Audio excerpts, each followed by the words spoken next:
on that side of the map, and so I don't know if Madden's going to be the guy that delivers this, Paula. Well, guys, at home, if you aren't aware of how ence like to approach overpass or phase, for that matter, we can take a look at the map in closer detail with Mahone TV. Hello and welcome back, and I'm going to go over the key tendencies and strategies that can be found when preparing against phases overpass. Starting off on the T side, we first want to look at the key positions and who plays them. We should be looking out for Ross to be the outside B player, Rain to be holding inside a connector, and Twist as the A playground player. Now the first thing to watch out for is Brokey's Molotov or smoke inside a connector, and that's because it signals a B side default. Rain never throws a Molotov or smoke in this way when he's defaulting connector, so just this detail alone will let the CTs know if phase are focused more on B. The second thing to watch out for also in the connector is whenever this flash is thrown. Now this flash signals a more A-sided default, where Kerrigan is also in connector and phase as a whole are focused more on getting control towards the A side of the map.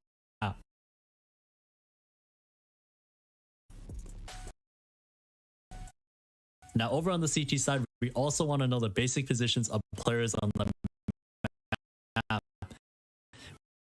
We should be looking out for Rain as a rifler, Brokey as the A operator, Kerrigan and Twist as the B players, and lastly Robs as the B rotator. The last thing to look out for is this close monster setup at B. Play is set up quite often, where one player being able to break this setup will be the key to hit.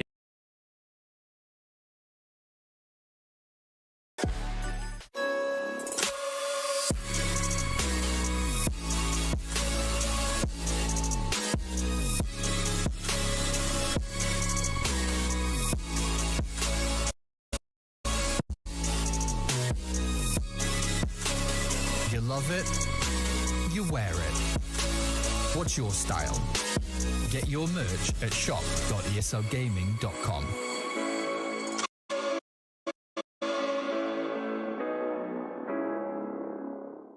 Choose nades, choose a smoke, choose a flashbang. Choose teen badges to support your favourite CSGO team. Choose an ESEA Premium membership. Choose routes you know bring in wins. Choose pro video tips. Choose the fan club wars. Choose behind the scenes content.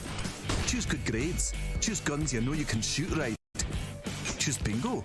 Choose the equipment you know is going to get your team the win thanks to heat maps.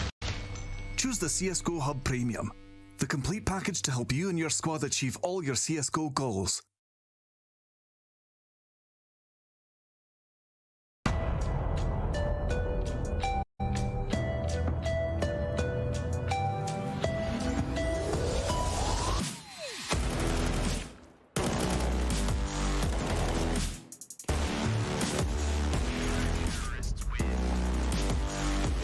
Twist readies himself for a massacre. 1, 2, 3.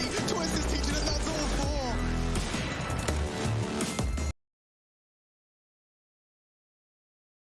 4. See it happening in another 1v1. Doesn't have his life. I knew it. Poison is a gangster.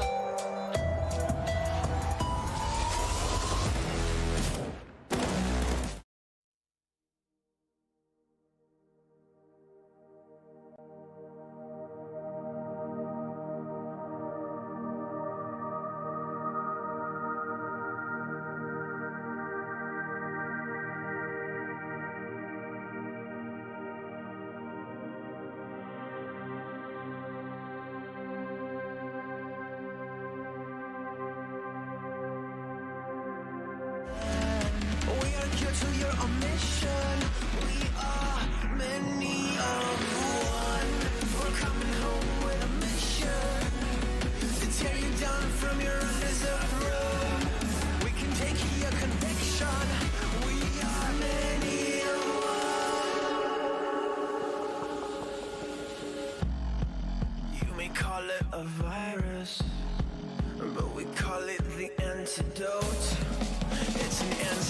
silence. The future is here to revolt.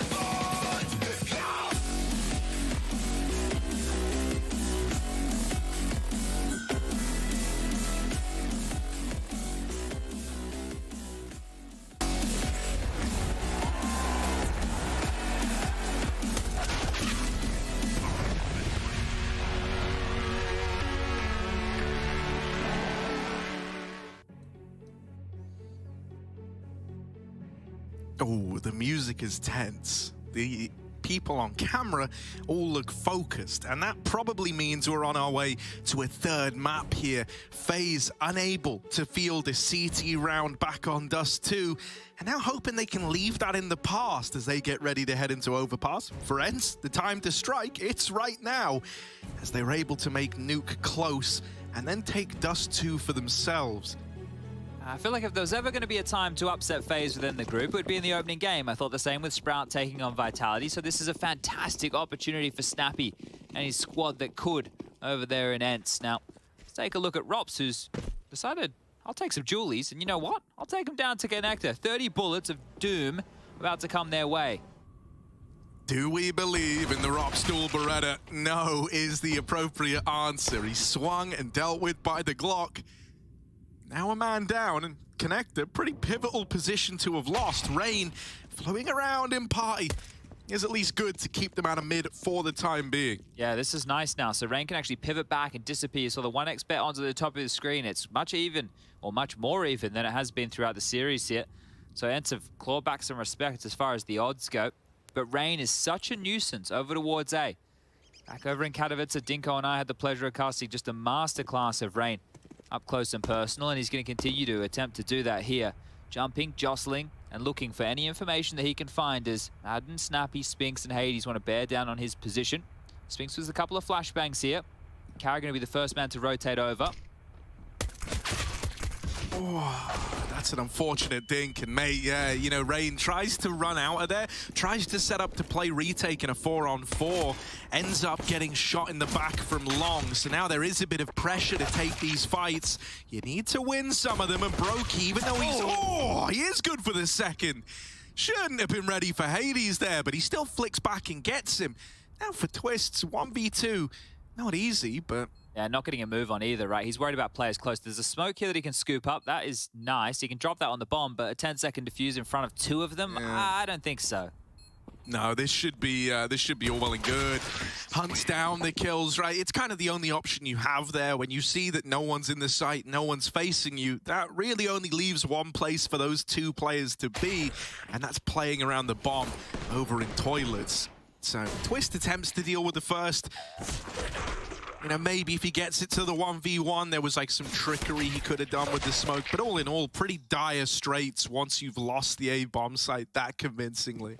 Crazy Broke gets the second there, isn't it? But here we go. Back to the scout show. Oh, here we go. Aim of the game for today's series, apparently. Now, let's hope that FaZe don't fall into that hole because, well, what has it been now?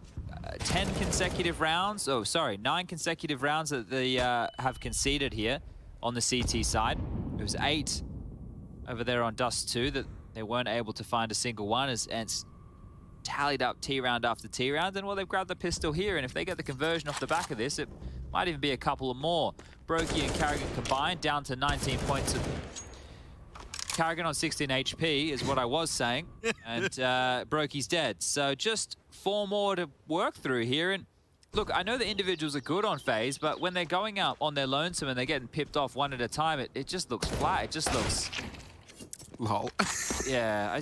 What has he done? He's just gone and deathmatched. Has he deathmatched the scout? Is that it? Keep doing it. Like, I don't know. It's so consistent, and it's just the most BS situations. Like one where the scout shouldn't work, even when you're at 100 HP, let alone when you're at 60, like Carrigan is. It's a little bit silly now, isn't it? He's just zooming around. He's always gone for the headies on Carrigan. It's like, yeah, do that with the rifles, mate. I'm sure it'll make your life a lot easier. Dude, they're going into him. They're going into him. How many more can he get? Surely that's it. There's no more for Carrigan. But there we go. Safe. Okay, that's better. Okay. That's more like it. Now, these three are going to be holding on to what they have. I don't think the 5.7, the 2 deagles, and the armor is worth giving away. The bomb about to get planted just under that well, 20-second mark, and we'll call this a 2-0 start for ence. Fantastic stuff for them. This is not what you want to see if you're a FaZe Clan fan, and I'm sure there's plenty of you out there. Who was that guy? Yeah, Disrespect was, do you remember him from seasons ago when we were predicting against FaZe? It was like our apology needs to be as loud as our Disrespect. The apology does need to be as loud as the Disrespect, in all fairness. Well, what about now? Does his apology need to be as loud as his Disrespect? No, because he was anonymous on the timeline, so he could just disappear into obscurity, right? Like, never to be held to that same standard again. Just the key of the internet, right? Yeah. Everyone's favorite. But dude, I mean, you know, it's not over yet, right? Like, FaZe can still win this. I will say this much, it is still concerning. Like, I always think there's a certain threat that comes with the opening game that maybe like isn't apparent in the other ones, but also for a team that just came off the back of like winning a title, there might be that like element of you know, maybe you wanted to like relish in the victory a bit. There's kind of nothing wrong with that. Maybe you went into this first game going, yeah, we can probably just beat them on our own merit. And it's like, as you fall into comfortability and what you're used to doing, actually all the research the guys like Snappy will have done only becomes like more influential, right, in terms of countering what FaZe are trying to do here. The thing is, I don't like putting all my eggs in one basket, but I think for this A defense, like Rain is going to be such a pivotal member of this because he goes forward, and this is an example here when he only has a deagle, but with the rifles, like he'll play in upper bathrooms, he'll play up around the party and playground area, like he'll go very aggressive, he'll be on his own on long, and it's the understanding for his teammates that they can get past Rain, but if they come his way, he'll be a nuisance, he's going to get a couple of kills, he's going to keep very mobile, keep very active. So, look, if Rain is not having a great time or he's being zoned out, right? There's a difference between not having a good game and the other team is countering you using extra flashes, lots of mollies, your safe zones. They're really forcing you to feel a little bit awkward. This is looking very good for an A finish right now as Diha doing his best to avoid the deagle bullet. He goes down, but they are into A. Yeah, that bomb not spotted yet. And they have at least dealt with, like, the lurking component. This is starting to get a little bit weird, especially with Rain disappearing back in the toilets. Don't tell me this is about to be a FaZe round. Rain with the big wrap, and this is lovely out of him. They were not ready for him to be at long. Hades should be dead on the swing, but he holds the line for the first. Planted for Snappy. Oh, dear, Snapster. It's not planned for him at all. No. And, well, he's running in. Maybe if he kills him very quickly, he can get there in time, but they're still sticking it. Oh, my God. The bomb, and there it is. Snappy with the clutch. Oh, how? They all just fed themselves. They didn't need to swing so wide. Yeah, right? They didn't need to swing so wide. Right? They could have just sat in sight, watched Carrigan. They could have jumped up on the dice box. Yeah, there were definitely other ways that could have gone. Maybe you're believing you've won the round before you've won the round. Like look, the swing. Okay, Brokey's just trying to stall him out. Think, boys, you just left the boss man with not many options, lads. Oh, ay caramba. Okay, well, can they buck this trend? 11 T rounds in a row for ence now. Dude, rounds like that are going to get to you a little as well. I'm tilted. You know? I'm not even in the server. Yeah, because, like, if we know how winnable that was, they really know how winnable that was. Not that the defuse was miles away either. I know he had a 10-seconder, but he was already well and truly over halfway. Boys. All right, well, can they bounce back? Look at this. Slinking forward here in a bit of a Wolfpack type motion as Snappy, Madden, Hades not too far behind. Spinks here too. They are trying to either circumvent Rain or find him. One of the two is about to happen. Oh, they're so prepared for all these cheeky corners here. Look at him playing the fade of the smoke. Dude, that's really nasty. Like, waiting in the smoke fade with two players and both of them holding both extremities either side of the toilets. Like, that's actually really nice. You wouldn't have been ready for that if you're FaZe. Maybe it's a good thing they didn't learn about it. Flash over on the short side, sets up Rain for the first, and now Brokey's having to kind of taper off. Knows he's running a bit of a risk trying to get back, but he does just skirt on by. Now he's got Rops helping him out on the long side. They need to kind of work in tandem here. Trade these peaks. Now that their attention is on Rops, you're hoping that Brokey could have held the line. It takes Rops stepping up to do it, but he's still keeping FaZe in an all-right spot. A 2v2 retake, lengthy con rotation for Twist. So Carrigan gonna have to be pretty slow on this, and luckily enough, there are kits retrievable. Yeah, that's very fortunate here. Still need to find these kills though, don't they? Well, there's one. Now only Spinks, right? All the way back at the long side. Not another clutch. Out with the swing. Deals with the first man, and it's so close. In the end, FaZe will emerge with the victory. Only Carrigan surviving, though. And there can be another reinvestment looming for ence, right? A chance to punish, a chance to wreck FaZe's money early on. That could actually set up ence quite nicely to take control of this first half. Yeah, finally bucking that trend though, right? That's the first CT round FaZe have had in a half and a bit. That just sounds miserable, doesn't it? So good to see them get on the board here. Guns dropped across, purchases coming on through. Twist is the only real emission in the buy department, down to a Famus. Brokey's fortunate that Carrigan's been able to get him the AWP, and they're actually going to for a four-man B lane with Brokey's AWP. I was going to say the only forward piece, but he's just merely gone to throw a smoke. Oh, triple boost early. This is very curious here. It should be good for one and done, right? They just get the opening kill and can get away. Do we think Spinks checks it? There's no way. Is he mad enough? They should flash though, right? There should be a flash here. That's true. There's a lot of people who could throw it, but right now no one's holding a flashbang. I'm assuming it was going to be Hades, but they're peeking it dry. Oh, God. Rops. There's one. Not the double. Madden will trade at least, and you've seen the triple boost now. You know that likely means that Sight didn't have anybody in it, and there was a moment where they wanted to try and just explode up the short Look at this side. Rotation. Everybody from FaZe immediately responded straight to B off of that, and you were bang on. Like that space that they were trying to take, well, FaZe responded as if it was coming. It's been slowed, but the second wave, here it is. Out again, right? Second go at it. Twist is ready for the boost. All right, lad, he's dealt with that component, but are they ready for Snappy, who's walked all the way through Monster, deeper than they were ready for, Snappy. and he controls the spray. Brokey now has to plug holes. Ooh, can't get out of there. Snappy's found a third. This Galil's doing it all, and it's left to Rain. 1v2, drops out of heaven. They haven't seen him yet. Could even try to stop this bomb plant, but Snappy swings out. It's a double peak. D is there to trade it. And ence are on to a fourth round. Snappy the hero. He's having a banger. He's having a banger. The clutch, right? It was just to get the pistols, but this one here is massive from him. And the fact that they get one there, they try and scale into the site. We spoke about it. But this is huge from Snappy. Just the unknown element here. One, and the spray transfer with the Galil. We saw it from Alex, the in-game leader the other day of Fnatic on Vertigo. He had a bang around with, well, Galil spray transfer. And then the third, like, Brokey caught in no man's land. What a shot from Snappy there, feeling himself. And yeah, I'd be pumped about that one. Huge round from Snappy. This is actual trouble now for FaZe in a big way. You prefaced it. They're kind of screwed as far as the buy goes. Now, next round, sure, 2,900. We'll see the guns come back on out. But it's going to be down 5-1. Yeah, I mean, 4-round hole on the CT side. That's already a pretty decent T side, right? And I like this. I don't see this often. Bit of a D had checked it. D was like hard looking at it. You can hear the jump up even if you do it silent, quote unquote. So maybe there was something given over there. And now they've gotten into the A site. Any danger that maybe the scout, lulled you into believing it could represent? Not going to happen. Carrigan was all the way down at B. Not long for this world. Yeah, do they give it a crack here? I guess you may as well. Scout, Galil, Deagle, the buy, as I mentioned, will come into the next round of play.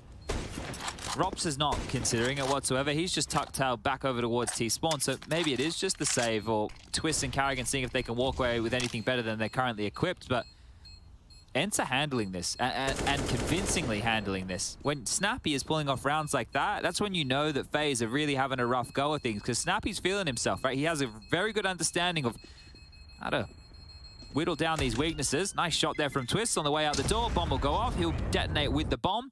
Rob's the only one to stay alive here for FaZe. But now that 4-1 is 5-1. And this would be a great time to just do something like, I don't know, like a B-ish? B-esque. That we got there eventually. Yeah.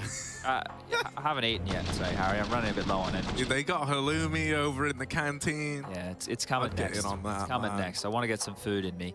But yeah, a B-esque or B-ish or just B. Just go B. You got the Mac 10 in Diha's hands. Give him a bit of pace. Put a bit of topspin on this one. Where's Diha's spawn as well? Let's take a little bit of a gander there. Well, it's the best spawn of the bunch, right? It is overpass. It doesn't play as much of a factor on a map like Dust 2 here, but it was in the hands of Spinks and it's been dropped to Diha, so that is a note here. So we'll see where he decides to take this.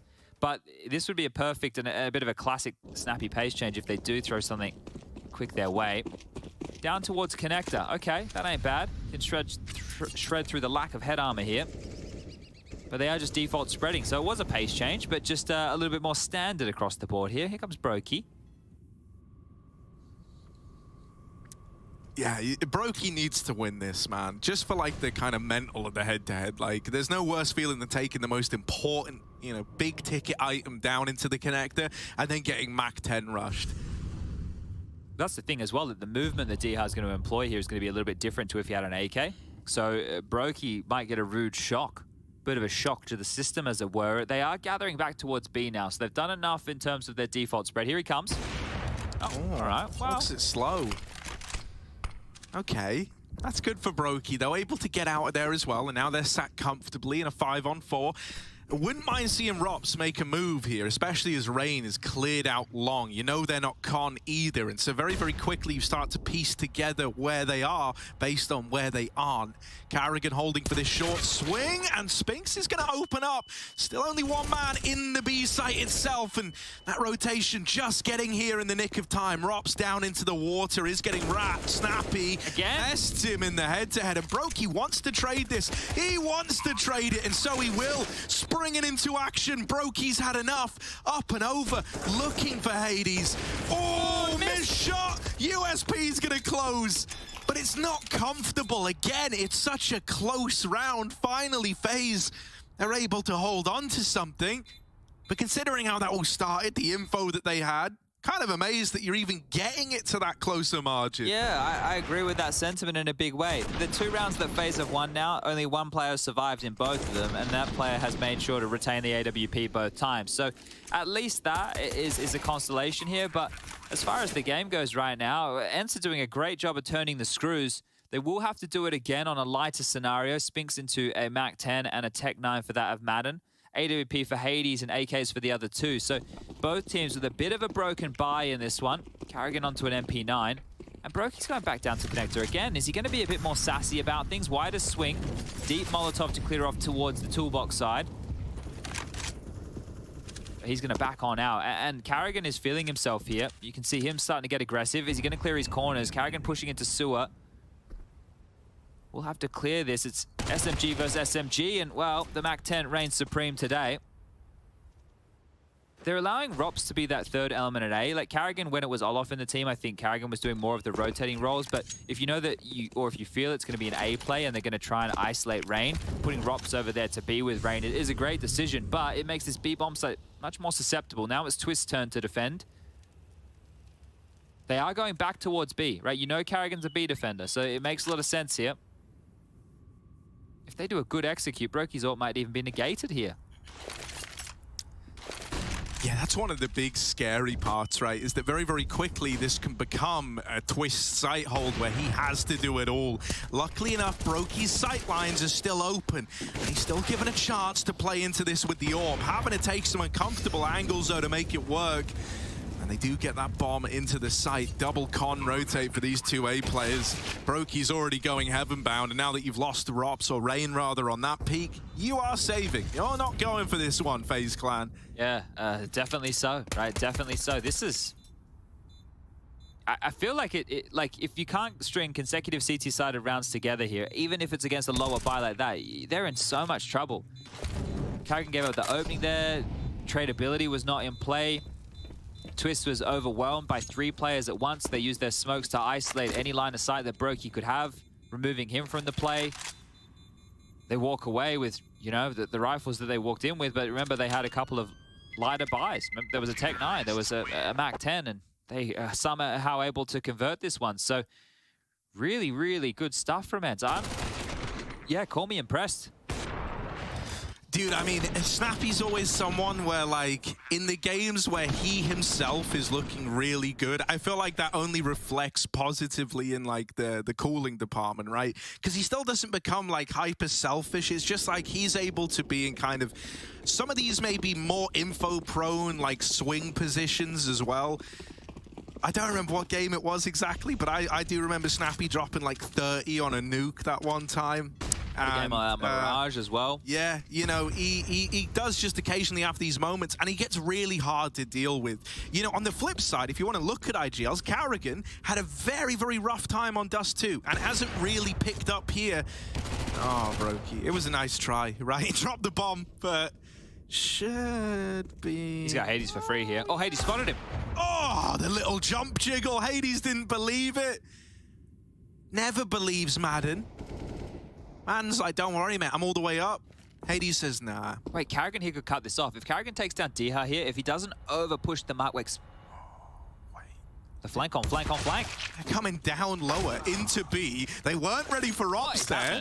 I don't know. It looked like FaZe were like almost posturing to get the rifle out of the A site. And now Rops has realized, hang on, I could win the whole damn thing right now. Tucked in behind Pillar. Has support. Twist is here to lend a helping hand and just draw the attention away. That's when Rops swings. And now just the AWP left to beat. The one that got away from Rain in the toilets closes the round, and Hades keeps ence looking pretty on the T side. Bang, the Deagle. Up close and personal from Hades there. The 2 kills he got, the one on Rain, you thought he was dead to rights. This is Brokey with nobody covering his back. And then the final shot, yeah, so he just must have caught a glimpse of him there, old Hades, on the way on through. You mentioning Rops is, well, thinking to save. Well, he ends up in a great position. Has to bait out twists here, but can't get it done. And that final Deagle kill was what it was all about. But guns are back, Brokey's AWP. 7-2, mind you.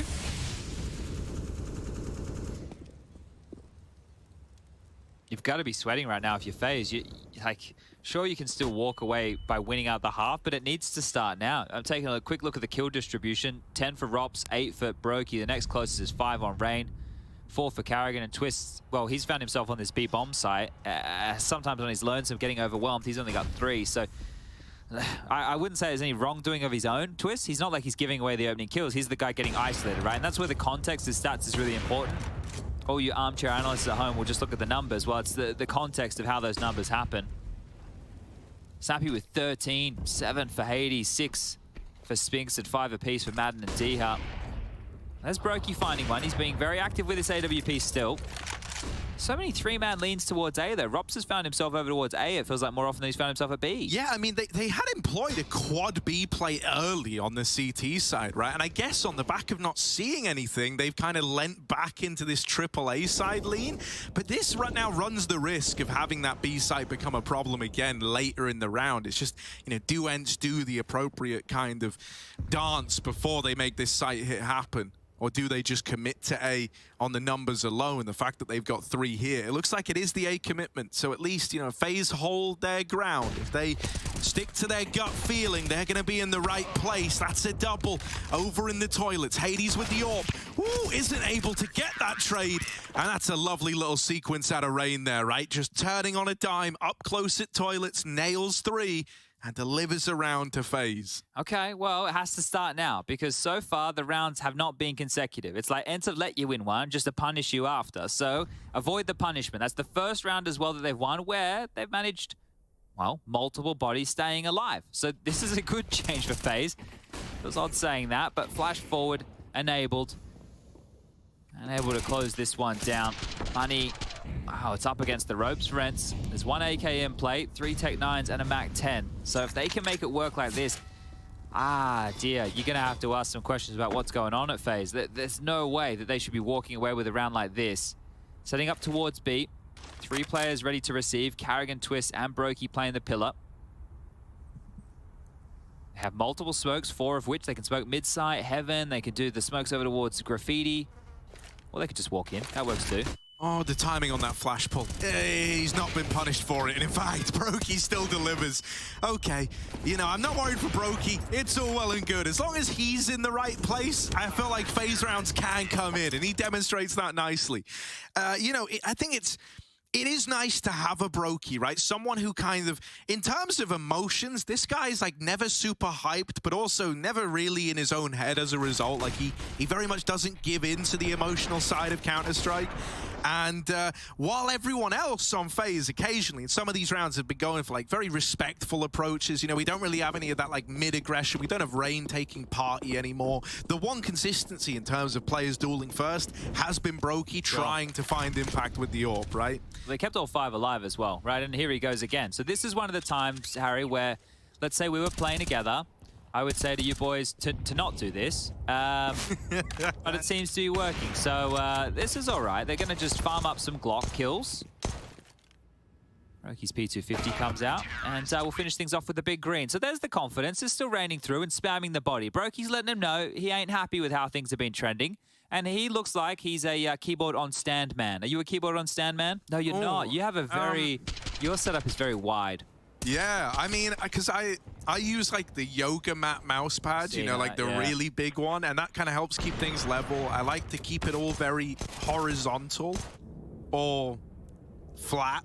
Yep. So maybe not horizontal. Linear? Linear, that's the word I'm looking for. All about straight edges. Madden out into mid. Oh, nails Rain, who's attempting to get stuck in over in the over at Fountain, trying to beat the... They're committed here, FaZe. FaZe are committed to this. They're stuck fighting. Brokey and Rops. They've got to be clean. They're worried about Con. They're worried about Party. That's the bomb now spotted. When you see Brokey out on an island, you want to try and capitalize. You want to try and deal with him. He's dropped his smoke. Gives himself an avenue to get out. But guess what? He's going back in for more. Not once, not twice, but 3 times over. He's played around this mid-peak.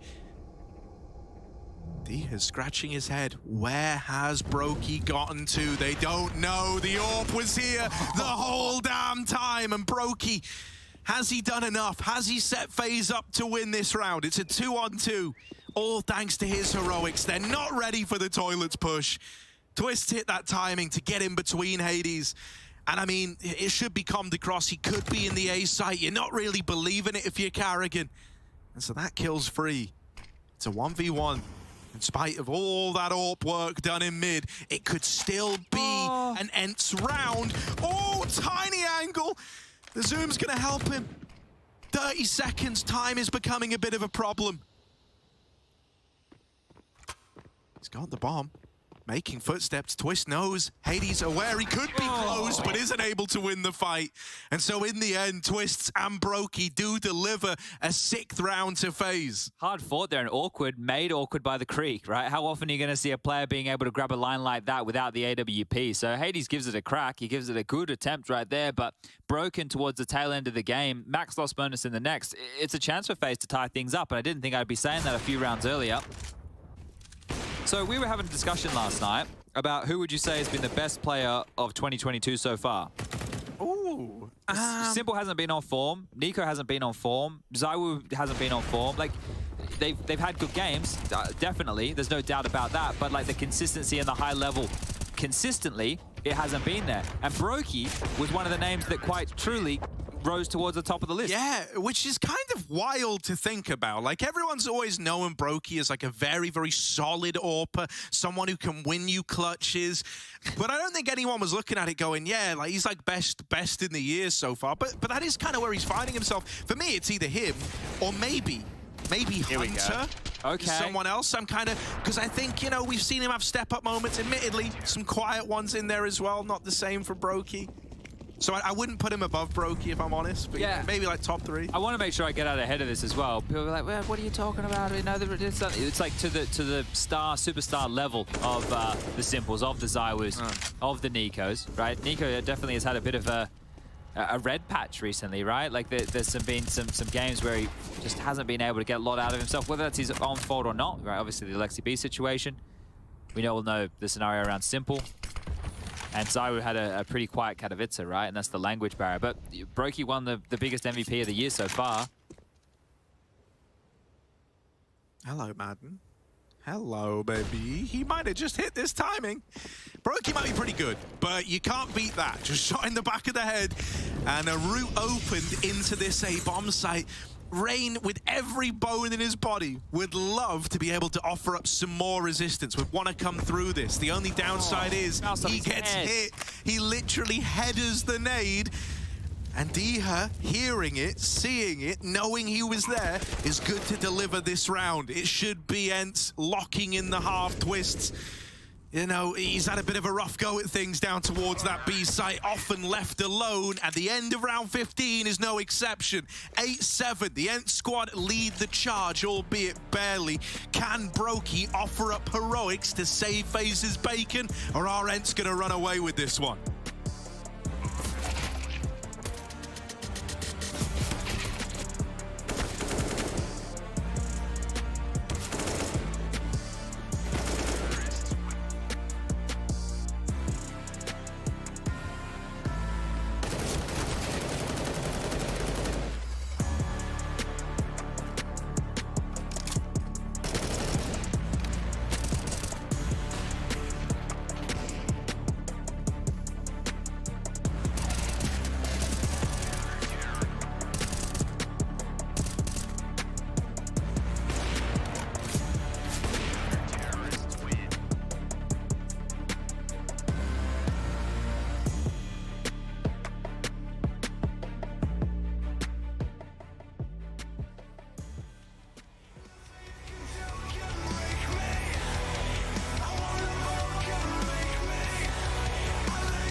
Things are really heating up here in this opening series between ence and Brokey. He's doing everything he can to keep them under wraps, but maybe it's not enough. Maybe 5 fighting as 1 is better than 1 fighting for 5.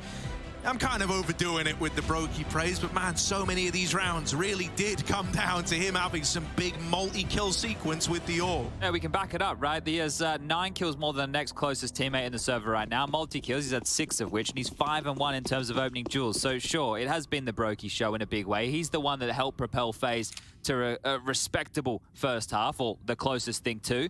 1xBet now favoring ence. Let's see. Can they hit FaZe at the post here? Oh, see, Snappy's in con with the dualies. Robs literally began the game in this position with the exact same guns. Is Snappy gonna fare any better? They're up and past him in mid. It's a bit of a shame, you know, this would have been the ideal timing, and now dead to party. Rops's revenge. There it is. Dooley's in con. I've seen that. I came up with it, mate. Rops has bested him in the head-to-head, and now they accelerate the pace into the A play phase. That is a team flash right there, and it does slow down the push. They get out the long side. It twists opening. Good for a double. Has made this round look more than doable. Yeah, D-Hart 1-on-4 has to brute force through the smoke or the bank. He's going to go for the bank option, and well, there's the first. So just 3 more now. Bomb planted, 40 seconds thrust onto the clock, and he would need to do something miraculous.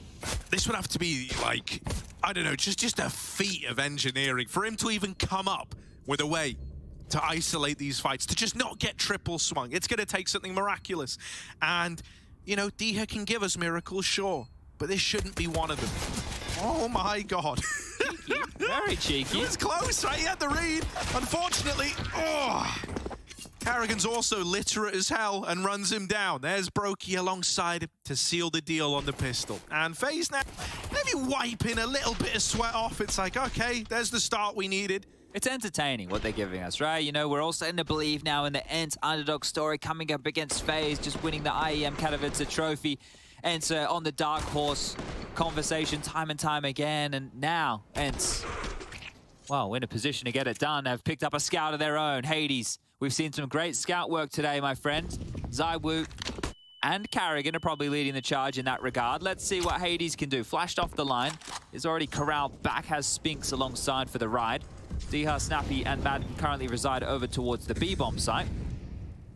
And just a default spread coming on through. Smoke limped forward to make up for the lack of the door.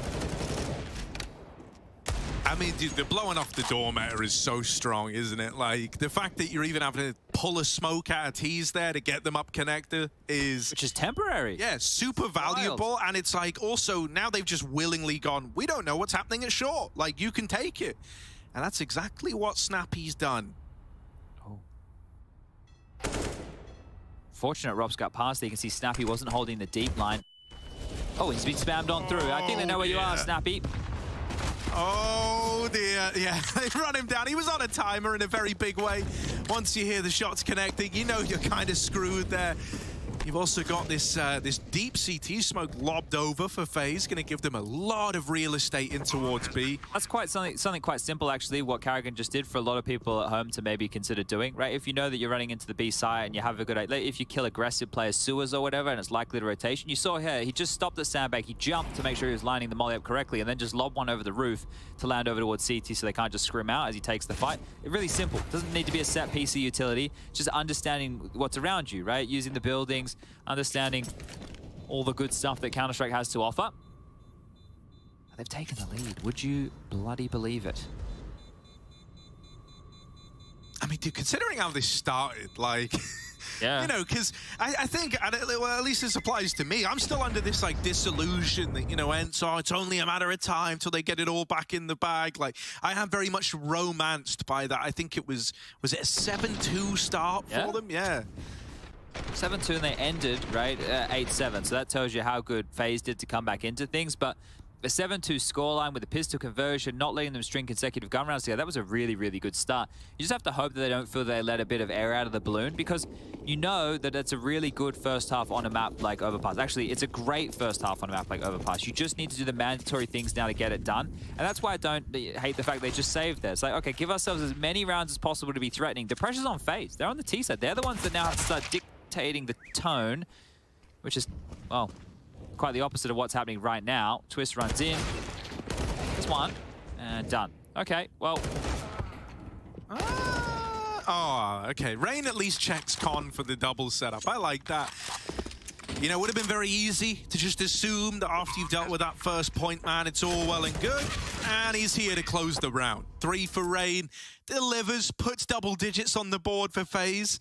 And they're looking to try and put all the naysayers to rest right now. Everyone who was jumping on, you know, oh, FaZe Clan, laugh thread, get that up.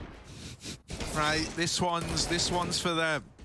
Oh dear. Yeah, people are quick to jump to conclusions, but it's fun, right? They got something to do. They have to type. They've got to express it. Oh yeah, I mean, the world's got to know, Harry. The world's got to know. I kind of love it. The world doesn't have to know, guys. Nothing like extrapolating an entire player's career over one map. Boiling it down to 30 rounds of Counter-Strike. That's it. JKS should just be in instead of Carrigan, I think. Guys, he's gone back to Australia. He ain't anywhere near the server. Oh, that's a filthy nade. That's a lot of damage on this B-pop, and there's even more util raining over. Don't know how Madden survived. I'm just going to throw that one out there. He was mollied, he was flashed, and it might end up being a clean round for ence. How have they done this? All right, Rops, bud. 1v4. Go on, then. What have you got for us? This is a ROP special, right? I know it doesn't look like it right now, but you'll see. It's a ROP special. One of the things he likes to do best. He'll be given an opportunity. Someone will overpeak somewhere.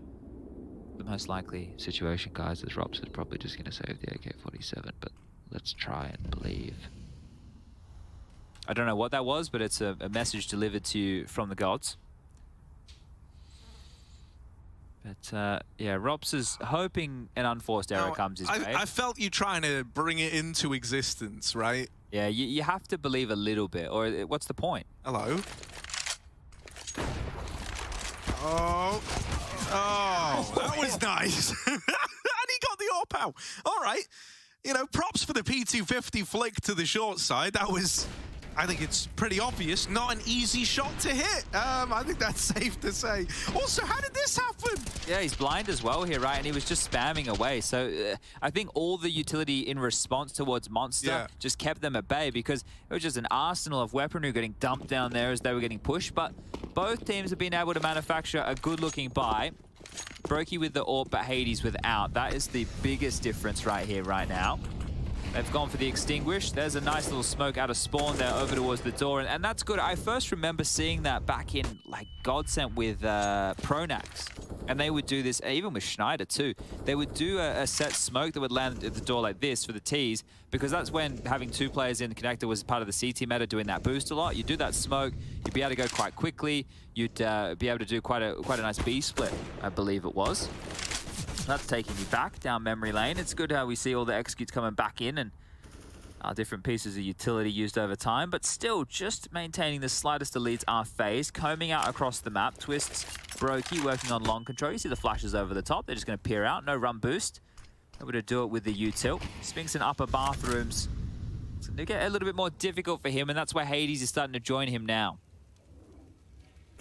Yeah, Hades can swing and punish this, right? So Spinks, if he's good, to even slow them, slowing them would have been great. Instead, Hades, when he tries to trade, actually makes matters worse. Brokey was ready for that exact contingency. The timing on that, man, maybe like a second's difference, and it's a different story at long. Instead, FaZe have got this double opener. D has got 5 bullets, and he's making each and every one of them count. With support from Madden and Bank, he's not done yet. And still fighting for this one. They've dropped the bomb. That is a solo swing out of Rops that Carrigan cannot trade. And Madden essentially 1v2s him there inside of the A site. Massive from Diha. You said he had 5 bullets left for that final kill that he made and then was pulling to the USP, but he did more than enough. You could see all the utility coming over, how much pressure he was under. So 2 kills is great here. And this is how it started. Right, it's a 5-on-3 situation for FaZe. A 5-on-3. They've just dropped the ball in this one right here. So huge from ence, and a pivotal round within this game. Down to pistols now. ence can grab back this lead. They can start running away with things here, and they're on the CT side, the easier of the 2. At least statistically speaking. Whoa. Was that the sound of someone getting Zeused? No. No? No. That's more like, You know, it's like got like the high pitch ring to it. Look, man, the Deagles have actually opened. I don't know, these rounds are always like deceptively more threatening than they have any right to be. Like a FaZe clan, when they play like they have nothing to lose. I mean, just ask G2, it's scary. Well, this right here is the push that could seal the deal, Yeah. because if Spinks goes around the back, he could take out Brokey, but if he goes to clear B, he's only going to find Rops, right? So right now, all the pressure is on Hades on top of A side. This is great that Spinks is getting information, and it might allow Madden to start floating over towards A, so that's a positive as far as the rotation is concerned. It's only a matter of time until Rops is dead. Oh, actually, well, yeah, he died, but he made it on through the monster. Now it needs to be hightailing it over towards this A site. But this should be handled. This will be handled. It's a Chad Birchall guarantee. All right, let's see. A man of his word is Chad Birchall. Hades trying to make it happen, and it will get dealt with. You were bang on. Everybody falls. A little bit of chip damage done here and there, but still 3 standing at the end of it. And ence are back into the lead. FaZe, they need to find some success soon, or else they're in danger of having this steamroll out of control in the second half. Yeah, that's snowball, I guess. 3 consecutive rounds right now. Yeah, and all of them were relatively threatening. What do you prefer, a snowball or a steam train? Steam train. They're very different. I like trains. Okay, you like trains. Harry 2022. That's like I a like low-key ASDF movie reference, which is a super old meme. What's ASDF?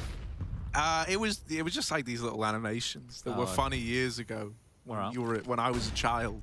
All right, fair enough. Any children? Here we go. Hades in the toilet. Ready to put a stop to the mid-walk. They were boosting for him. Good thing he gets out of there. Okay, Spinks, I see ya. So does Rops, and that's not gone well for him in con. Just wanted the AK, wanted to feel like he was making progress. This is a push on B right now from Madden. He's going to have a head-to-head with Rops any second. That's if Hades doesn't find a kill first. So awkward fights across the map here. Oh, just the head spotted. Huge from Madden, and so much information.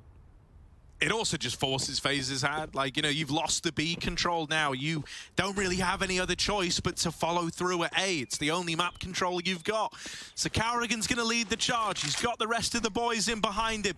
Only Diha in the site, but rest assured that AWP on Hades is able to come back out of the toilets and offer a bit of a helping hand here. He's very wide on the angle. There was no option to get out. So Twist gets the double opener to get them into A, to give them a 2v2. Oh, if Madden goes down, that's the round. Snappy's coming from bathrooms here. They need to deal with Madden. That's the only pressure point. Look where the bomb was planted. Oh, they actually turn back. They flush out the toilets player. And now Madden's left scratching his head. This wasn't what he expected. Smoke now fading. They're both having to play in the site because of the plant. They can't go back. They can't play a post plant. And so that's going to give Madden fights. There's the swing, and he almost nails it. But Carrigan is good to hold his own in the 1v1 and find 11 for FaZe. They break this 3-round streak. But once again, you know, similar kind of overtones to Dust in that it is by the skin of their teeth. Yeah, and I would love to see ence go for a buy here, right? The money for FaZe is really not settled. It's limp, right? Because only one player survives. So yeah, one gun gets dropped, some Galils get bought, util not perfect. And on the other side, ence is by, well, it's not perfect either, but at least they've got 2 M4s, a Famous, and an MP9 to try and contest against this. Who's going to step up in a big way here? Because it has to be an individual to crack this one open. Snappy leading the charge with 18, 15 for Madden, 14 for Hades, and 12 for Diha with Spinks bringing up the rear on 11.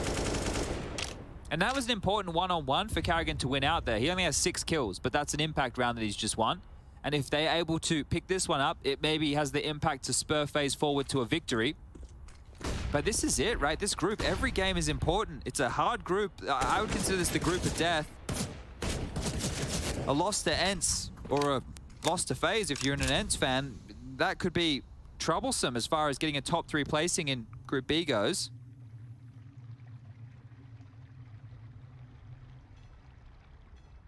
Dude, it's a very quiet round. ence really haven't tried to, you know, push the issue too heavily, but now they're about to. Over at short, they go in. Carrigan double opener. After winning his 1v1, he's now opened up another round. He's trying to deliver as we get deeper into this. And that's going to put FaZe up onto 12. Ence, they had a chance to capitalize on the damage done in the round prior. That has now eluded them. This is a flawless round for FaZe. Money's going to start to, get put in place for this T side. And so, Carrigan having a bit of a redemption arc here towards the end of the series. We can do a little bit of foreshadowing here as well, right? Because those of you who aren't maybe Counter-Strike hardcores, you don't know that the loss bonus situation is going to play in huge. So these rifles have to be saved, but the players who are going to be coming in next, Snappy, Madden, and Diha, can't really choose to invest in too much, right? So that means that the likely scoreline is going to be 13-11 before we see the rifles come out. And then at that point, if Ence lose another gun round and don't save, we might be looking at 15 for FaZe before we get out really a juicy buy to contest with. So it is going to be a drama-filled next few. Yeah, and to kind of go in tandem with that, like across all of these maps, one consistency for Ence is that they've been able to win man disadvantage rounds, be that in a retake or on the T side, right? Like both scenarios, they've had a pretty good success rate in all things considered. You're going to be a lot less likely to go for them with your money on the line, right? If you're in like a 2-on-3 retake at the B site, you probably just write that off in the future now because of where your money's at. Well, all you have to do if you're FaZe is avoid the M4s, right? Sounds easy. Yeah. There's only 2 of them. And we can see where he is. He's pushed very far forward for info. And the other one of Hades is over towards B. So as long as you can avoid these 2 individuals, you're kind of set. The worst thing that could happen is Spinks gets a kill and a gun gets scooped up. But at that point, now I'm starting to call this the round. Yeah, it should all be fine, right? It should just fall into place. Especially, it wouldn't even really be like the end of the world here to make contact with this M4 at B. Now you know it's here. You know that you're actually going right into it. And FaZe, they might even just follow through on this original plan, which was to go B. Yeah, they've swept over that last remaining M4. So they're both taken out of the round. Snappy's gonna fall, and there we go. FaZe are up to 13. It's another flawless round as well. That's now back-to-back 5 alive rounds for FaZe Clan. Gonna give them a lot more staying power, especially when compared to that whole foreshadowing you gave of where Ence's minds and money are at. Now, we want to involve all of you viewers at home in lovely Twitch chat. Remember, earlier we did a little bit of a send your vote in. Call on in on the phone lines. Now, let's go with a number 1 if you think that FaZe are going to convert in regulation. Let's go with a number 2 if you think the game will be headed for overtime. Let's go for number 3 if you think Ence can bring this back and close it out within the 30 rounds allotted. I'll be keeping my eye on the whole call lines. Phones will be ringing off the clock. We have multiple people to answer any questions you may have. Rushley 1, 2, 3, 4, 5, 6 is standing by at any time of the day, quite literally on call for any of you. He's a man of the people, old Rushley. Not with us right now. We have Bastion on the 1s, 2s, and 3s.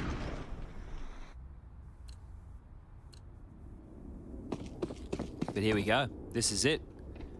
This is the most important round right now for Ence if they want to continue in this game. Not a kit in sight either. That's a little worrisome if this comes down to a retake. I have to wait and see if that plays into it. Right now, FaZe, they've gone very lax in middle, and Spinks has taken all of this space. It's nice real estate to have. It's kind of shaping up where this was looking to go out of the gate. Carrigan could disrupt this flow by getting out of con. However, he doesn't catch them leaving, and instead, Hades is actually going to double back and deal with this component. Spinks is still pushed in mid, and Carrigan out on an island is going to get dealt with. Spinks even activates on the flank. I think that's kind of ballsy. He goes all the way in. Not scared of the idea of going into the Lion's Den. He wrestles with them. And it's all left on to just 2 for FaZe in like the opening 40 seconds of the round. Would you ever wrestle a lion?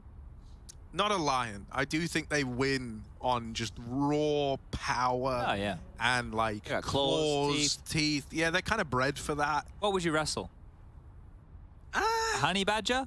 No, they're pretty vicious. Maybe like a little like mole rat or something naked that I could get like a good bit of purchase on. It's small though. Oh, I want it to be like a 50-50. Is there anything you think you could 50-50 against? What about like a chimpanzee? Kangaroo. You want to wrestle a kangaroo? Yeah, because they actually punch, right? There's that video of that dude right hooking a kangaroo after it fought his dog. Yeah, that did happen, yeah. And I thought that was brilliant. And so I think, that would certainly be the most entertaining. A kangaroo.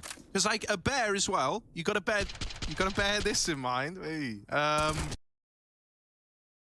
your name's not Khabib, right? Khabib used to wrestle bears. Yeah, no, I couldn't do that. Oh, no, sorry, chimp. That was the other one you gave. Dude, those things are all muscle. They might not look like it, but they're all muscle. That would just tear my arms off. It wouldn't even be a fight. All right, well, on the next Pasha card, we'll get Harry versus kangaroo. Yeah, it sounds good. I'll do it. Although, don't hold me to that legally. If you show up with a kangaroo and looking to get my signature, I probably won't. Okay, well, I said the last round was important for ence, and they're live, and this fight right here very well could be. Spinks wins it out. Good flash work. Twists is down. Another opening in this one. Last round it was Rain. This round it's Twists. Regardless, they're hitting the deck. Yeah, how do you want to go about reclaiming this, right? Carrigan could be the guy to do it, but he's having a bit of a rough game right now. And thus far, he's kind of been missing timings as opposed to finding them. I'm cautiously optimistic that this is looking all right. Hades kind of semi-considering toilets, but it's very lazily done. And Carrigan just heard him drop down. Oh, no, that's ugly. Carrigan. Why has he done that? He's flubbed his lines, I think, is the technical term there, and now he's been punished for it. This game has just fallen through the fingers of FaZe, and probably not on that kill alone, but the fact that they're 2 men down, they're running into B. Rops is trying to draw things level, needs another. Rain gets it instead, and another through the smoke. Oh, okay, Rain. He's given them a chance. Out of nowhere, there is another man in that smoke. Another concealed body runs in, denies the plot, double up, and Hades with 3. That is beautiful. Wow, Rain thought he'd done enough, but little did they know that smoke was concealing a whole bag of tricks for ence. Jeez. Talk about 0 to 100. That round just was all over Red Rover for FaZe. They battle back in a massive way. They're on the bomb site doing their best. You see this spray from Carrigan there. You know the pressure's on him. He gets taken down with ease. And then that from Hades. What a massive play. What a massive play from Hades here. That is huge, and what a moment of the game to do it. Down to pistols now for FaZe. The economical shoe back on the other foot. Maybe not wearing shoes at this point. Now you've sold them. You've sold everything you can to shift some merchandise in this round. Mac 10 for Carrigan, Deagle for Rain, and Contact for Snappy. There's not even an attempt at the trade. Carrigan just writes it off. It's a sunk cost of the round. It's a sign of the times. And FaZe has slowed. They can't even exec into B like they wanted to originally. They've had to grind to a halt, resort into boosts, to little gimmicks to try and steal a kill back. Is it going to work for old mate Rops? Good timing on the swing, and Madden is on the receiving end of the Deagle. Oh, Twist has found one as well. This is really not good. That was on a push, right? Spinks was really aggressive. I don't even know when that just happened. Yeah, Twist caught him, I think, going through mid all the way. It's gone all through T-spawn again. But they can go anywhere they want right now. A 4-on-3 situation is just falling in the favor for FaZe. I know that their buy's not great. I know that they're just rocking this 1M4, but look what Twist has. He's got a smoke and a Molotov here. They can still piece something together. 30 seconds left. Feels like it's going to have to be B now. Smokes in the air, a molly towards barrel would be nice, and just, wow, the shoes have been spotted. That's the bomb spotter. They know it's going to be B. Oh yeah, Hades is rotating down. You're about to run into 3 inside of this B site, so there's no time like the present to try and go in. Double hole, down in water, D here and Snappy, back-to-back, brothers in arms, and it's the highway to hell. D dead. All right, Hades tries to swing out heaven. They're getting the bomb. 6 seconds. You got to be fast, Carrigan. He's just, oh no, it's so wide. If he wanted to plant, he had to get on it then. And that leaves him in the prying eyes of that AWP. Jeez, these rounds have been so close. The back and forth nature, it looks like it's over 1 second, then a couple of Randy kills come on in, Rops with a dig, Twist with a Tech 9. They're running on into the site, and now a timeout taken here. This right here is going to be only the 2nd timeout for FaZe, a part of this comeback here. And, well, I say comeback, the game's really come at them, hasn't it? Snappy's great. Dude, I know. He's so clean. Like, that little transfer really set them up for success. Dropped the bomb as well. He was the whole reason that Hades had a clutch this winnable teed up. And he never faltered. He never, you know, even though FaZe left that big silence to like cut off the info, make it useless, you know, make them panic about an A rotation. Oh, yeah, you can see the frustration setting in. You don't see that with Carrigan. No, not often. I mean, Robin even noticed it. Like, he was quick to sprint over and try to calm him down. That's very rare. That is not an everyday sight. All right, well, can they turn things around here?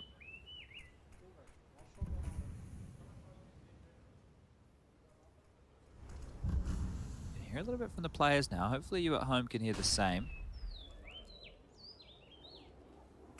Oh, dude, Spinks' position. It's either going to be the first domino to fall or the potential just game-winning moment here, because they're out in mid, and while they're fixated on running down the tournament play, he's good for the first. Brokey is at least there to keep this even. Look at this rotation. 2 players immediately evacuate B because Madden has pushed all the way into T-spawn.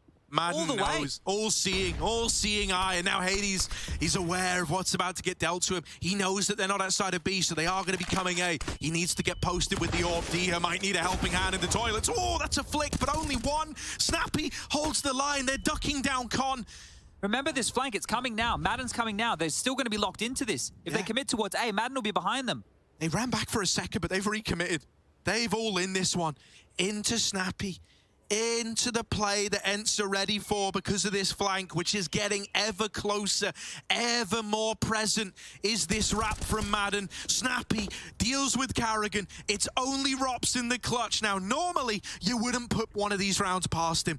But at a scoreline like this, they've been struggling. They've been struggling throughout. They need a little victory. They need a little win. And no one's giving anything over. Snappy is just lending as much time to Madden as he physically can.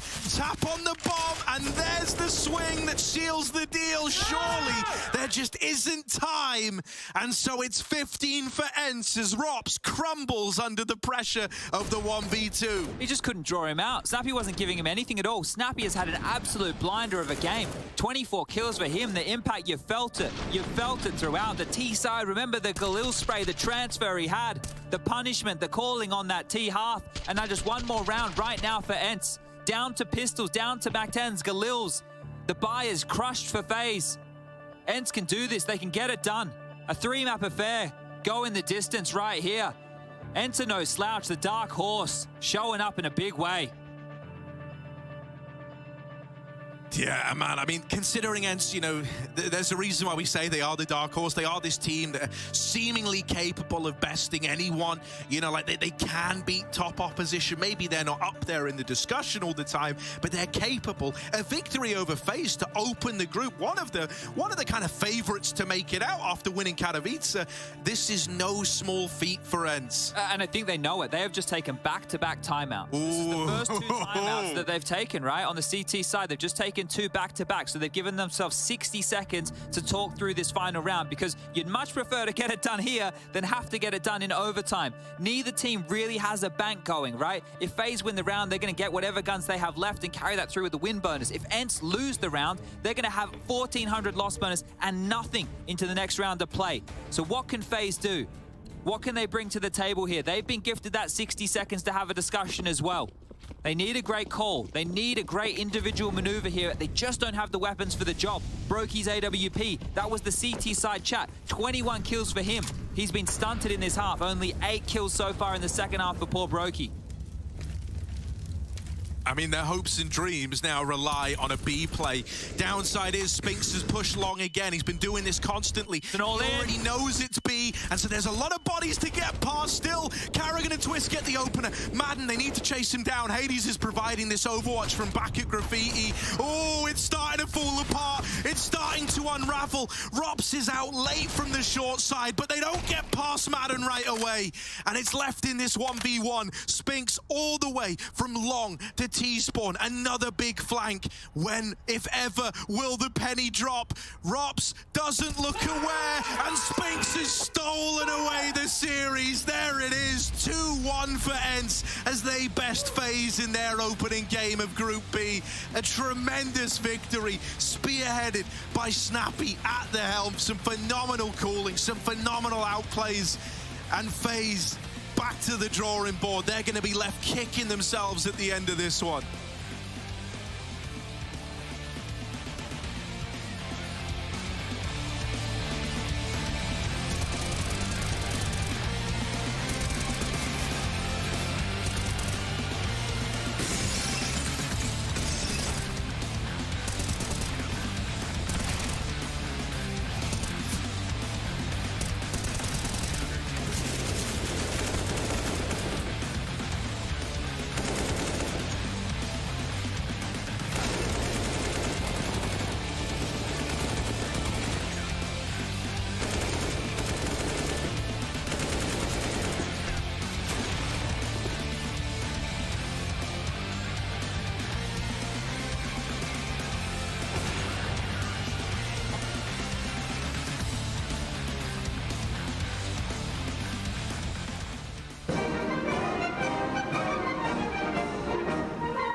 For the back guy. Okay.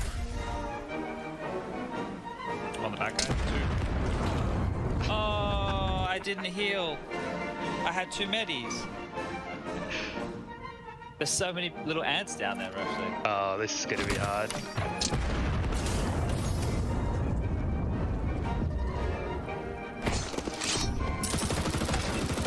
Oh, guy below rush, below the water tower. I'll show it. Looks good.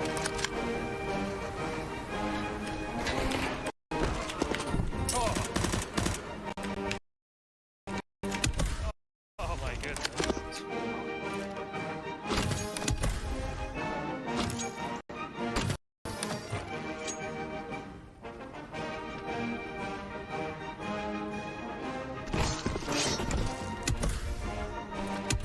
Both. Going. So getting pushed by the zone, coming, going around the back.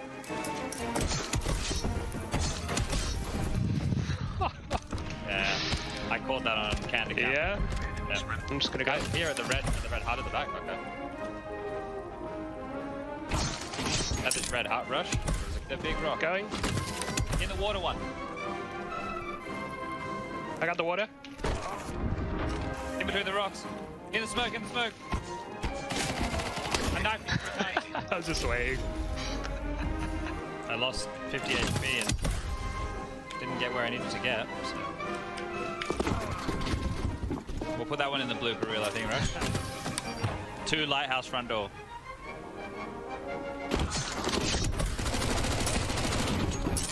I'm just going. Okay. I got no idea. Oh, I'm on 1, on 2. Coming. I'm going for the goom.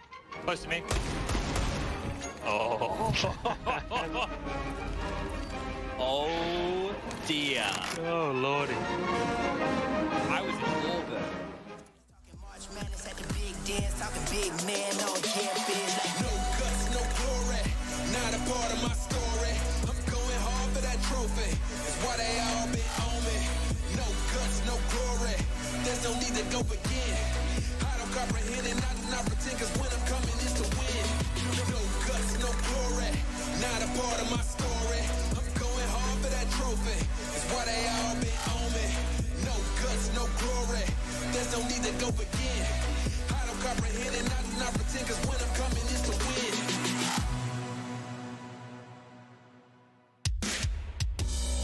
From the back roads to back streets, I see you foes trying to trap me.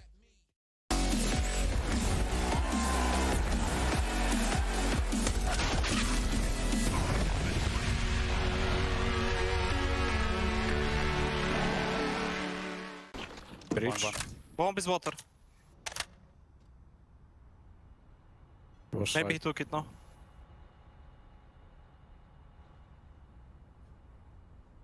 Your channel.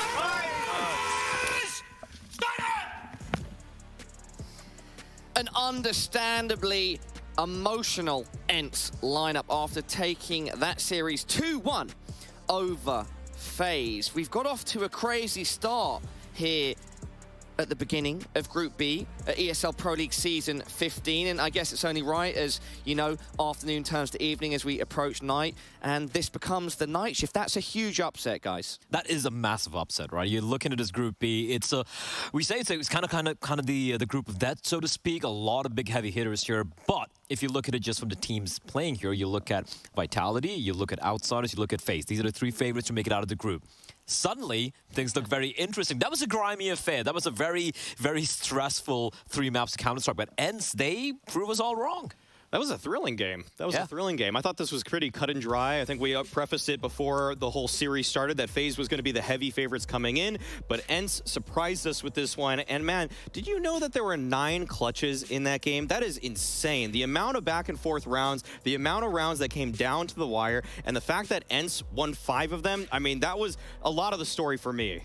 If we look at the difference between the IGL stats there, Snappy reigns supreme over Karrigan. How much of a fact was Snappy in this matchup? I mean, considering how close this game was, this map 16-13, the scoreline, there was so many times where both the teams were just very close to getting broken economy-wise. So the first early streak that ence went on, which is, I do believe, 7-3 or 7-2, the scoreline in their favor, came down to Snappy pulling off some very, very crucial clutches, right? We saw this this 1v3 over here. Now, I know FaZe could potentially play this one better, but you can't take it away from Snappy. He was hitting some nutty shots. We thought this round was done. And then immediately, a couple of rounds later, it was a 2 versus a 3-4 situation, and Snappy out of nowhere striking with the Galil. He was so instrumental in them getting those rounds together at the very beginning.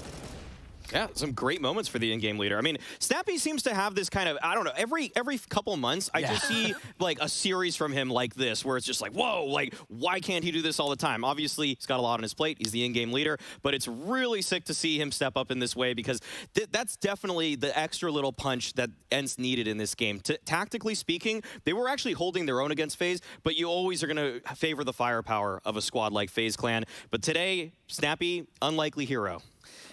Guys, let's check in with the man himself. Snappy is standing by with Heku for an interview.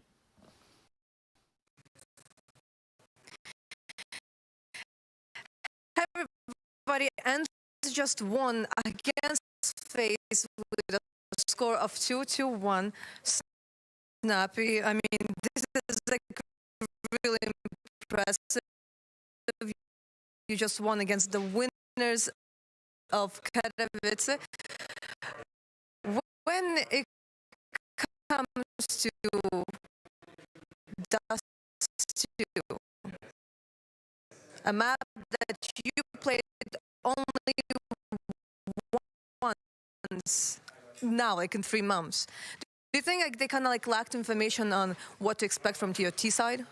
Yeah, I think like Vertigo and Dust 2. We played only 4 maps, but it wasn't because we couldn't play the 2 others. It was like a choice where we would like just leave it as long as we could and let people pick into it if that's what they want to do. So yeah, we're definitely comfortable on Dust 2, and I think it showed today. When it comes to Group A, DGL, together with Hampus, really focused on improving their T side. When it comes to your team, with you and Saul, is this also something you were trying to improve in the last, like, maybe a few weeks?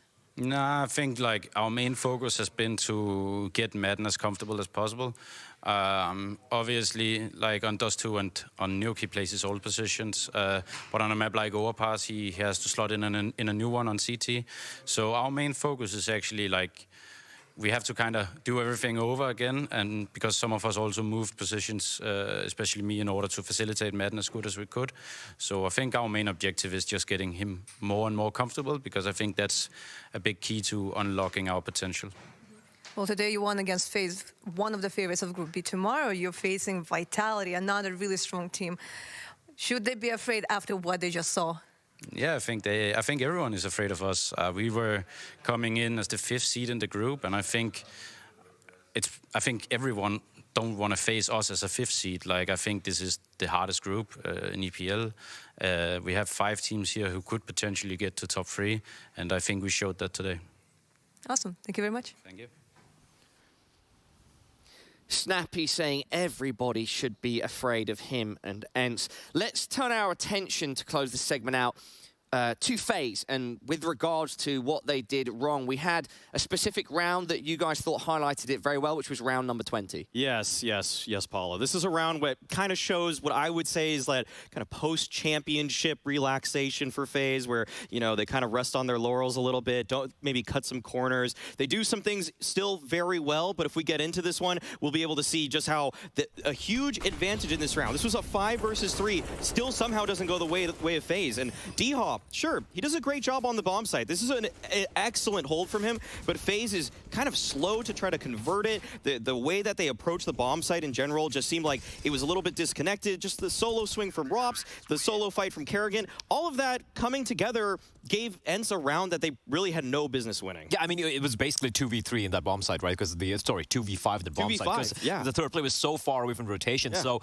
some very strange decision-making coming out from the side of FaZe over there. And even looking at the opening stats, I'm just taking a look here. I think it was 10 opening duels won by ence in the course of that particular map, which is 29 rounds in total. They were just so good at trading, right? Yes. Even if they lose the first player, always able to bounce back. And I feel that that's a good sign for a team in a group like this, a group of that. And I have to agree with Snappy. Like, they are a very dangerous team. I always thought of them as kind of best one upset experts, so to speak.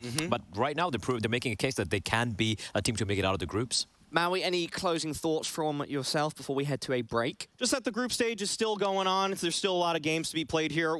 FaZe fans shouldn't be upset just yet. Don't ring the alarm bells. Don't call for anybody's head. It's just the first game of this. JKS. Yeah, absolutely, everybody. Still so much Counter-Strike to be had in Group B here of ESL Pro League Season 15. And talking about more Counter-Strike, up next, we have another best of 3 to close out the day. It's going to be Outsiders versus FURIA, an electric matchup to finish off our day 1 here. So do not go anywhere. We will be back with that very shortly.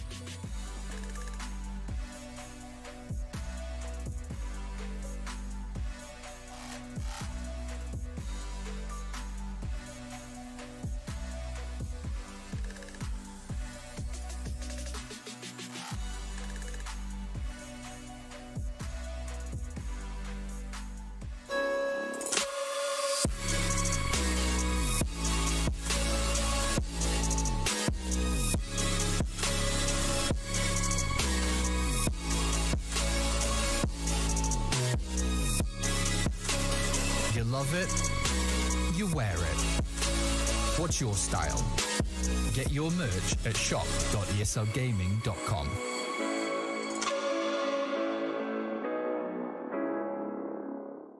Choose nades, choose a smoke, choose a flashbang. Choose team badges to support your favourite CSGO team. Choose an ESEA Premium membership. Choose routes you know bring in wins. Choose pro video tips. Choose the fan club wars. Choose behind the scenes content. Choose good grades. Choose guns you know you can shoot right. Choose bingo. Choose the equipment you know is going to get your team the win thanks to heat maps. Choose the CSGO Hub Premium, the complete package to help you and your squad achieve all your CSGO goals.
Sometimes I like the way you try, even though you know you will fail.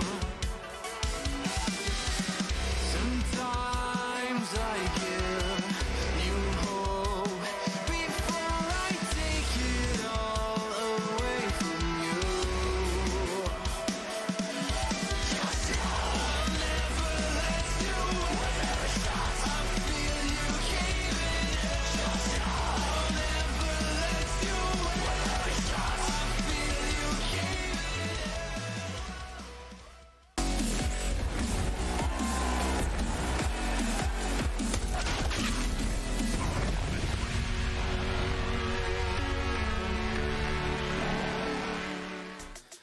What is going on, everybody, and welcome back to ESL Pro League Season 15. We have one more best of 3 to go today. It's Group B, Day 1, and we're closing it out with Outsiders versus FURIA. My name is Parla. I am still your desk host, and I've got the wonderful Blair and Maui Snake joining me. Of course, it wouldn't be EPL without our casters, and so let's welcome them. We've got to swap out. Hugo's coming back in, replacing Chad. It was great to see Harry and Chad synergizing, doing their thing, but now the original duo, one of the best to do it, have returned together, Harry and Hugo. All right, guys, so in this matchup, we've got Outsiders versus FURIA. Outsiders being the 6th best team in the world, currently, of course, consisting of Flit, James, Yakinda, Kicker, and Buster. And then on the opposite side of this match, we've got FURIA, the number 14 team. We need to give you guys a tournament update as previously announced. The Virtus.Pro players have been offered to compete under a neutral banner during EPL Season 15, hence the name Outsiders. The players have agreed to do so and will be competing under neutral conditions throughout the season. On top of that, very shortly, I will give you a statement from Yakinda.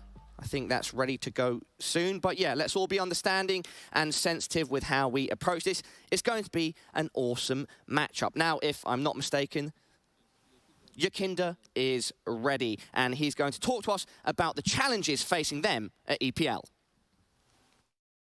I would usually say our goal is to win, but at this point, I think our goal is to progress as a team. It's a hard time for every CIS organization, for every CIS team and player, and for us it's just important to play the game, have fun, and improve. That's the most important thing. Big shout out to Yakinda, of course, always an electric man on camera as well as on the server. Blair, Maui, now we can start breaking it down. We can get some real night shift content. Blair, which of these two teams stands out to you off the bat? I think they both do, right? Like heading into Pro League, I think both these teams have some interesting storylines. Obviously, for the Outsiders, they were my dark horse, and I am Katowice. So, unfortunately, a couple of games not quite going the way. They had a loss to Heroic. I think it was the end of the group stage, which made, kind of shook my faith in them a little bit. And then eventually got knocked out by G2, with Monty having an incredible performance in its debut on the stage. So there's that. FURIA is a bit more of a question mark for me. They have struggled, man. At one point, you got to be like, all right, when are you going to start to deliver? That's the question, Blah. That is the question. Safe is a player that a lot of people were looking forward to in regards to joining this FURIA roster. And he's done well individually, but it still feels like the system of FURIA is something that perhaps he's not completely used to, and perhaps the rest of the players are still having some kind of questionable moments with. Like, Art has ramped up the aggression. He's taking about at Katowice, this guy took about 40% of the opening duels for them. A little less than that, but man, when you're taking nearly half of the opening duels for your team going into a series, it just feels like so much onus is on that player. And after a while, I have to suspect that perhaps it wears on some of the teammates. Like, maybe we should try a different style, a more modern European style. That's up for grabs. There's a lot of demos for people to watch, but regardless of all of that, K-Serato is still firing. He is. Guys, we heard from Yakinda, and we can now check in with Art and his goals and FURIA's goals at EPL.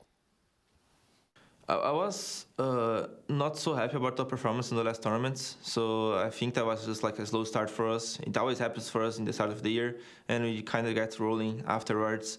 I do think this Pro League is going to be the setting point for us, where we can really start showing the potential of the lineup. I felt way more confident after Katowice, and after we played some screens afterwards, I felt way more comfortable with the team, and we made a lot of changes, which I cannot really talk about now, but we made a lot of changes in the maps, which we felt way more comfortable playing like that. So I do think that we're going to be way stronger from now on. Maui are there saying that Katowice actually made them more confident. Do you think that's fair, or do you think it could be some false confidence? I don't know why they would gain more confidence when they only won a single BO3. They beat Astralis, and then they lost to G2 and Na'Vi. And I guess taking a map in one of those two might have given him something. But look, at this point, man, I'll be real, right? I don't really care what R has to say. I love the guy. I love the guy. But unless you start delivering in the server, winning series, that's only when I'm going to be like, okay, they have changed something, right? Okay, sure. Because at this point, look, they have all the right pieces. I've been one proponent of Safe joining this team. You know, watching him play in Pain earlier last year, through all the opens and everything. He coming in, he hasn't really made much of an impact, right? Agreed. There's a caveat that the caliber of opposition he's facing now is obviously much different from some of the NA teams he was playing against, or the South American teams. But at this point, questions have to be raised as to, like you said, is this style going to be sustainable? Guys, talking about Safe, Art, no, not yet. Soon we'll have some words from Art about Safe, who, I hadn't heard too much about him coming into Katowice, but I was told by my wonderful colleague, Safe is someone to look out for, and he had some good performances. But can we expect even more?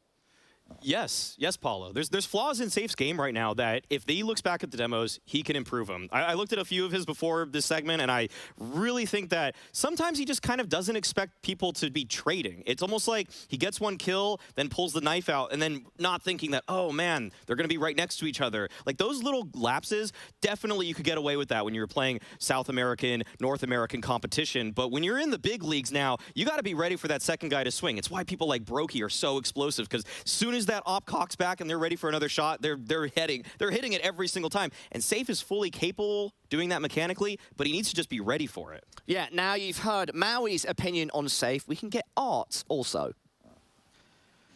I would say that I saw Safe playing a lot of screens, and that he's way better than he's showing off right now in the tournaments. I do think that in the next tournament, 2 or 3, or even this one, he's going to improve a lot more and show way more of his gameplay that we know that he has.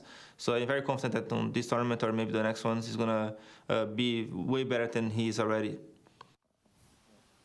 Okay, so Art clarifying that they think here that we'll see more from Safe. How much more do we need to see, though? I mean, quite a bit, right? Like, quite a bit. Look, I was a big fan of him coming in as a primary opera, because at that point when it was Art wielding the AWP as the primary op in his team and giving an entry kill away every single time, it was looking very yikes for me. Now, Safe coming in, obviously now you have a safer pair of hands to wield the big green zoom banger. I have to agree with Maui, like you said, you have these bad habits and tendencies, which when you've been playing forever in, that against NA teams and South American teams, you kind of get very used to that. And you got to remember, Safe is actually very new to high-tier Counter-Strike, right? He got into playing for Pain. I think it's just 2 years of professional Counter-Strike experience, high-level CSGO experience. And for him to be dropped straight into EUCS, it's going to take a little bit of a while for him to kind of get used to it. But unfortunately, time is not a luxury he or FURIA have, in all honesty. Yeah, they need to be stepping things up immediately. I really do feel like it's been long enough now, FURIA. They should be getting this project rolling a little bit more. And if you still continue to have problems, I don't even know if I'd point the finger at Safe. I really think that sometimes the structure of FURIA is what is their own worst enemy. It's why they're a constant upset team, but it's also why they seem to not be able to find consistency in terms of those higher placings, because people are used to it now. People are used to seeing Art fly at them. I thought by now they would have changed it. I thought they would have reeled himself in a little bit, but that's just not been the case. It's still Art that's sometimes winning and losing games for the team. Guys, we have just a short bit of time left before the veto. Do you think there's a good chance that outsiders can come on top in terms of map picks? Oh yeah, absolutely. I was just taking a look at the map vetoes, and it just hit me that there's not one single map where I feel confident for FURIA on. Like, where did it really go here? Nuke and Duster are going to be the usual bans coming out here. Duster, there we go, getting banned out immediately by FURIA. Overpass is going to be taking out Nuke. Outsider's going to be taking out Nuke, but beg your pardon. Now, Inferno pick should be coming in. Never mind. Overpass, the pick coming in from the side of Outsiders is interesting. Mirage has always been the go-to map for FURIA, right? But even on Mirage, Maui, I just don't feel comfortable for them. I don't either. I don't either, Blah. I don't like that actually on almost every CT round for FURIA. They switch up their spots constantly, and I almost feel like for some of these guys that are a little less experienced, like Drop, like Safe, that doesn't actually help them as much as maybe they think it should. Maybe the scrims have been going well. Maybe the things that Art has been saying will actually come to fruition, but I've got Outsiders in this one. I mean, it is a night shift. We've seen quite a few upsets as well. So yeah, you know what? I would love to see FURIA pull off what should be an upset here, but I have to still go with Outsiders. I feel like they are the better team overall, and sure, a couple of hiccups in those 2 best-of-3s in IM Katowice, but apart from that, they have looked fantastic thus far. IM Challenger, they just ran away with that. No one offered any challenge whatsoever. Yeah, one thing I want to bring up is every time someone says scrims are going well, they just play horribly.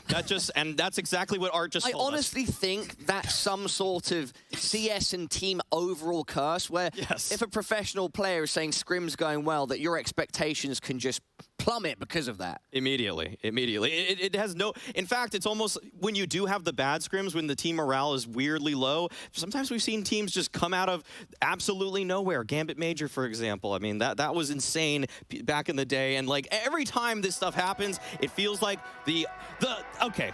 Take it away, Paula. Take it away. Yeah, thank you so much, guys. I think my analysts are on the side of the Outsiders up against FURIA. We're starting things off on Mirage. Let's not waste any more time and throw it over to our casters. Come on, Paula, give us the throw. Jesus, look at this. They're already in the sight. Oh, there's the open and Drop's got it. And FURIA running amok already. Outsiders having to rotate in. Flit is dead. And the numbers, they're all going against the Outsiders now. FURIA gonna get the pistol. Hugo, you're with me. Hi, yeah. Thanks for having me, Harry. It's nice to be back on the mic. You know, props to Chad for warming you up. You sound raring to go. You're electric. You're energetic, and that's a pacey pistol to start off. FURIA with it, and boy. Oh, it's good to be back. It's nice to have you back, man. I didn't want to say it, but like, you know, you did. I did. Chad, I love Chad. He's great, but it is. But also... if he touches my casting partner again, we're gonna have a problem. Right, James dead, by the way. Getting knifed. Yeah. There it is. Well, what a statement into this game, right? FURIA coming in as underdogs, but also coming in as unknowns. A lot of questions on this roster, a lot of questions on the peak, or where Safe could go, what's the ceiling, can Drop keep it up? There's a lot of questions, and we're going to get all the answers we ever wanted here and now. Up against Outsiders, a ferocious team who even beat them very recently back in Sweden, or back as she was online. It was a challenger, of course. Coming into Katowice. Here we go. Round 2. Force up for Outsiders. They got the scout on Yakinda, funnily enough. Not going to be Jane wielding that one. We know he loves a sniper. And so he will be saving for it. Shot connects for Yakinda. They're coming out ramp. Couple on the ramp side, couple on Palace. Full rifles for FURIA. They want to keep this one clean. So very important not to lose guns here. It's going to be expensive. Nice Palace smoke thrown by Yakinda. What a way to do it. Eyeballs it off at the top of stairs, and with that smoke down, FURIA have to wait for a moment. They've still got Drop holding B, but no aggression from Outsiders, so he's not going to get any kills given. Got to come in eventually on that underlurk unless they reset. They will. Back on ramp. Out Palace goes Yuri, and Outsiders have had to concede the site. Yakinda. Ah. I just said the end of his name again, that's all. Yeah, like a pirate. Oh. Me marshmallow mateys. Ever had them? No. They're good, man. Is that an A snack? No, it's like UK budget version of, you know, the, what are they called? Like Twinkies? No, it's like a cereal, but with like little Lucky marshmallows. Charms. Lucky Charms, that's it. They're kind of gross. It's like the... Maybe I'm wrong, but they're kind of oof. Yeah, you are kind of wrong. Okay, yeah, I'm not experienced. No, it's all Or right. a Cheerios kind of guy myself. Cheerios, that is like the breakfast of a serial killer. Yeah. IMO. Oh, I kill cereal, man. every day. Or the Weetabix with the chocolate in. 5 alive for FURIA, though. Feels good man. They're on the board, and they keep all their guns. Outsiders do the same, though, don't they?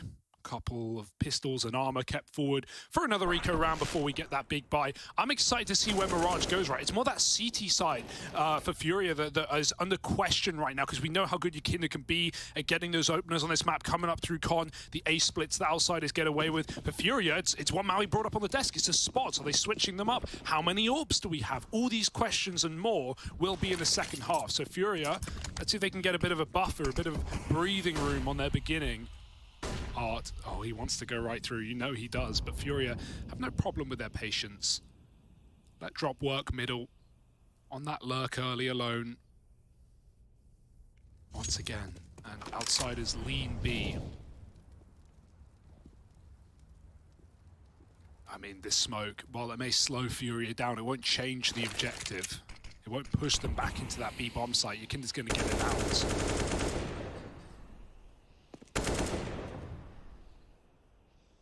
And nice to see FURIA really sweating these rounds. It's not entertaining to watch, but it just shows how assured they are that they're going to win these anti-ecos. They're going to make sure outsiders don't sneak in early with a stolen round. You can, oh, just about gets on the ladder. Clambers down under Palace, and now FURIA, they're running into a full stack. Yeah, that flash is a little bit awkward, but still safe is good for the kill. Should be... Oh, shout out Flip for that one. Oh dear. Oh dear, oh dear. Yeah, you know, pretty good flash. If only they were in your teammate's position. Yeah. I'm flashing default. Wait, no, not literally. In front of the box is fine. Not in the box, not in my eyes, but it's okay. It was only a USB. I want to talk a bit about FURIA. So I've been one of the guys. You know, there was a couple of folks who were saying, "Get safe, sign him to FURIA." And let's you were go. one of those guys. And I was one of those guys. Roger that. And now they have him in FURIA. They did that part. Ooh, now what? That was the end of my point. All right. No, dude, like, he is a very, very competent AWPer, and I don't think we've seen him even close to top of his game yet. So I hope that with a bit more time and a few more chances, we can get that. This fast pace for Serato out of Palace is secured, a double opener. Flipped. Oh, it's on a dime, baby. Look at him go. Spinning top in con. And he's dealt with 2 of them, leaving FURIA in a bit of a rough spot. That shot from drop is going to alleviate some pressure. Maybe a plant could come in for Serato. Maybe, but if he does, he's got to watch his backline. Kick it on the big wrap. He's coming all the way in through T-spawn right now, and he has plenty of time as FURIA stop. They freeze in a 2-on-2, wait for a kill to come their way. Well, Flick will give up A. He's also moving in to collapse with Kicker. FURIA don't know it. They are in a very troubling position. Serato waited so long. Does he still have patience? If he starts to move for the plant now, he will die. He's going to hold on. Kicker's got the kill. The bomb's loose. They know drop was ladder. He got a frag. So 1v2, and he can't wait forever. 38 seconds. Drop's got to drop down into middle. If he's trying to go the silent route, this shaves off 10 more. And saves nothing. Outsiders are far enough away they wouldn't have heard it. Not that he's to know. And he's got to go. Is this even happening for drop? Spotted and gone by Kicker. I want to say, though, that is a round for outsiders, but I love the precedent set, the call coming out of FURIA there. What they do in the first 2 or 3 rounds after that pistol win is they respect all those ramp and palace smokes, right? They never go through them. They look really safe. They just sit 4 outside of A. The second we hit the first buy, look at what Serato does. He sprints the palace smoke with no flash. That was the last thing outsiders were expecting, a double entry into A. If he insta-planted, he wins the round, but he didn't feel safe. He didn't feel comfortable, and the whole time that net was closing. Cool idea, though, for FURIA. Already trying to play those mind games early in this matchup. Yeah, thankfully they're giving us a slow start to this round, so we can kind of deep dive into it a little bit more. You know, FURIA's form in kind of end of 2019 going into 2020 with Henny in this team was impeccable. They were head and shoulders above anyone else in the entire North American region. You know, they were besting the likes of Team Liquid. They were besting 100 Thieves back when that squad was still together and still good. They were besting EG that were still good. It was so fun, yeah. And it looked really good. But then when they lost Henny, they never really recovered. They went through a slew of AWPers and couldn't find one to fill the boots. I think this is the most promising iteration yet. So let's see what they're able to do. Out through ramp. Wow, that's a thing of beauty. Controls the A1S. And K-Serato is here to throw a bit of danger their way. Spammed out by the A1, and a missed shot for Art. Flit has just basically won that round single-handedly. Did he just jam a silencer on an A4? I swear that mag would not run dry. He just kept shooting ramp. He just kept spraying them down. 4 kills for Flit in the round. That is beautiful. The firepower addition to Outsiders that has come a long way, right? He got added into this team prior to the PGL Major with a few days, a couple of weeks of practice, not even. And he looked really, really good, all things considered. Obviously, a major that FURIA ended top 8 at as well. They certainly won't be turning their nose up. But now with a new warp in play, things could be a lot better. And, you know, I think a lot of attention was on FURIA when they had Junior in this team. It never really worked out right.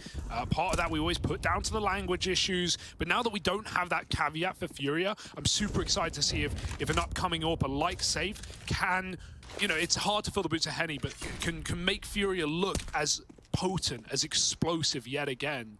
If there were any guy to do it, this would be the guy for the job. Oh, Yakinda's actually missed this timing on Art getting up con, so that came as a bit of a surprise to Outsiders, who is still chasing down Yuri in top mid. They finally deal with him. Now they have to embark on this retake, and whenever, you know, a round's live and you see K-Serato's still in it, you cannot write FURIA out. That's the impact that this one guy is able to have. Nice! Rob, you got gamed so hard. Stares right into the flash.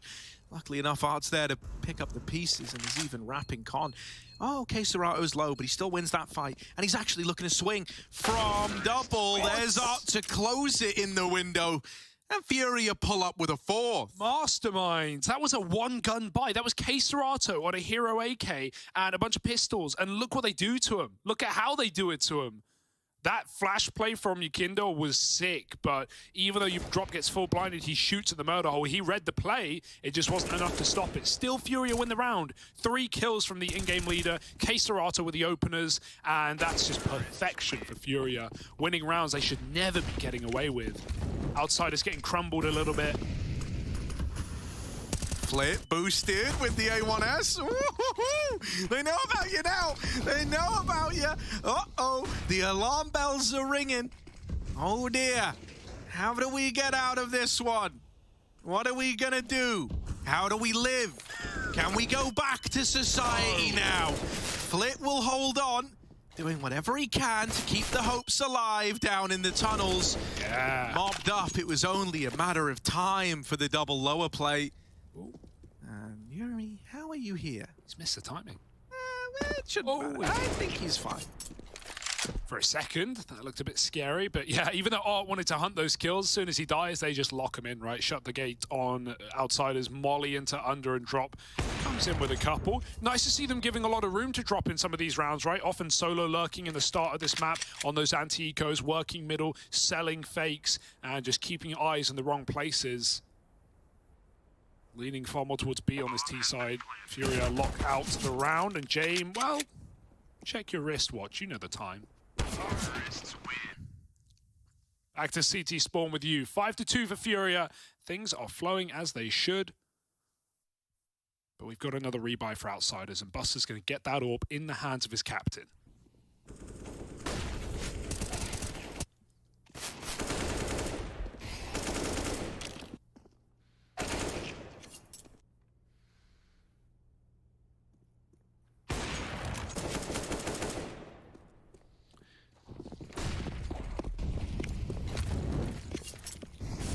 Someone had to take a bit of a hit here in terms of the firepower. Flit will be that man.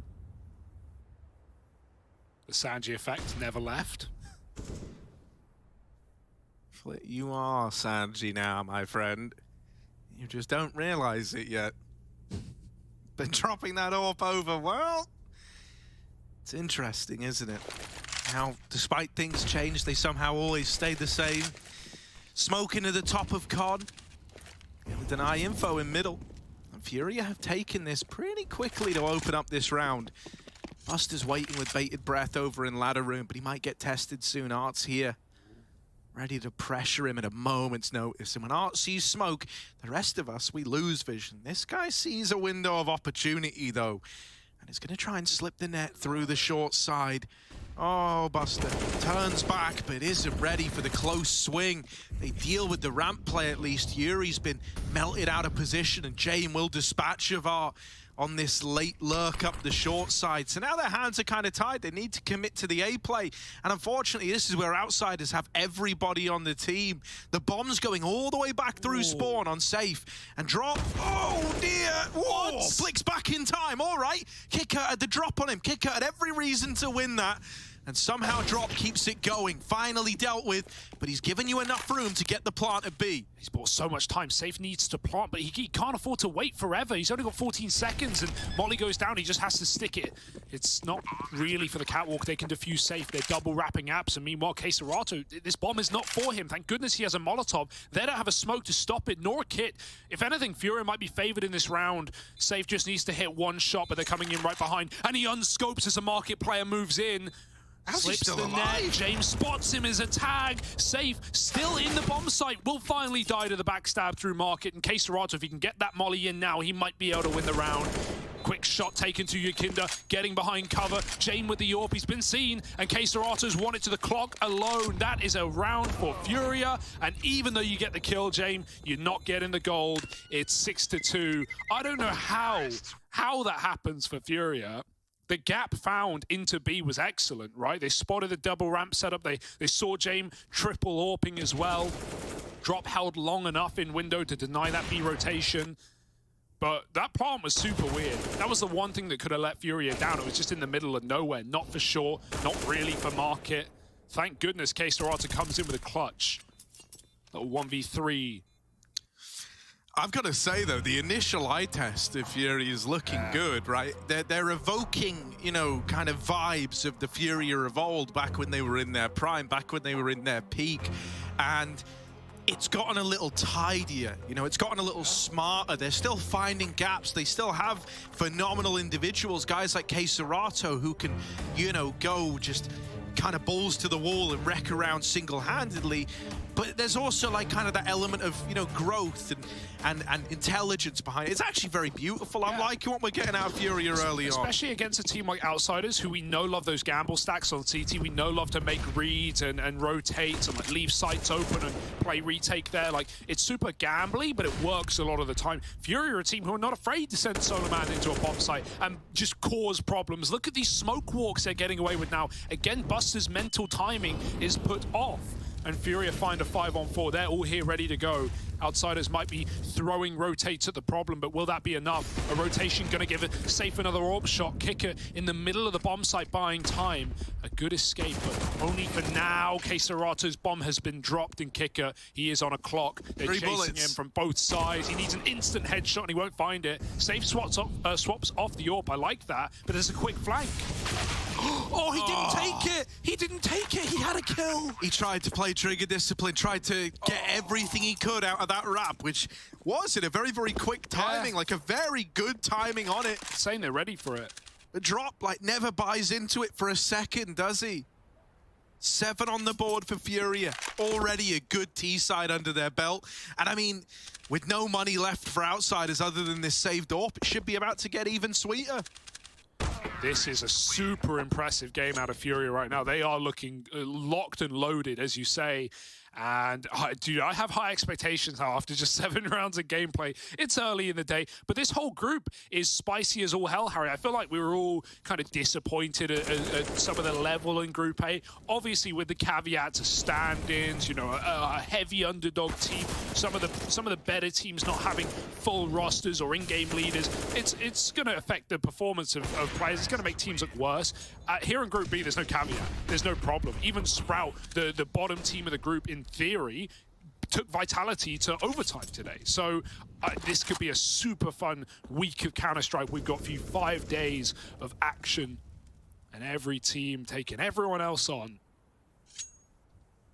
What a time to be alive when FURIA are in the server looking this pristine. Another gamble for outsiders. Flavor of the month, 4 at B. Yakinda's got that info in Palace early. Cleared it out.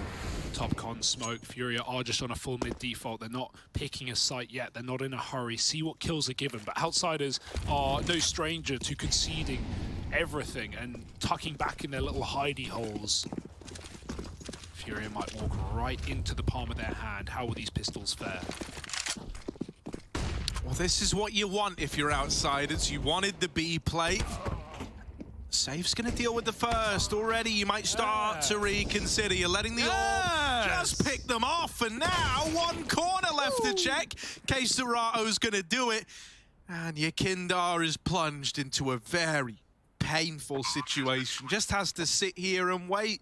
8 on the board for FURIA. Mate, this is really cool, right? The reason why this matchup is so exciting is you have the two teams that occupy the furthest kind of, or like, I guess the two extremes of cooling in Counter-Strike, right? Like FURIA always were this kind of ball of energy, this hyper-aggressive squad. No one did it quite like FURIA in their prime.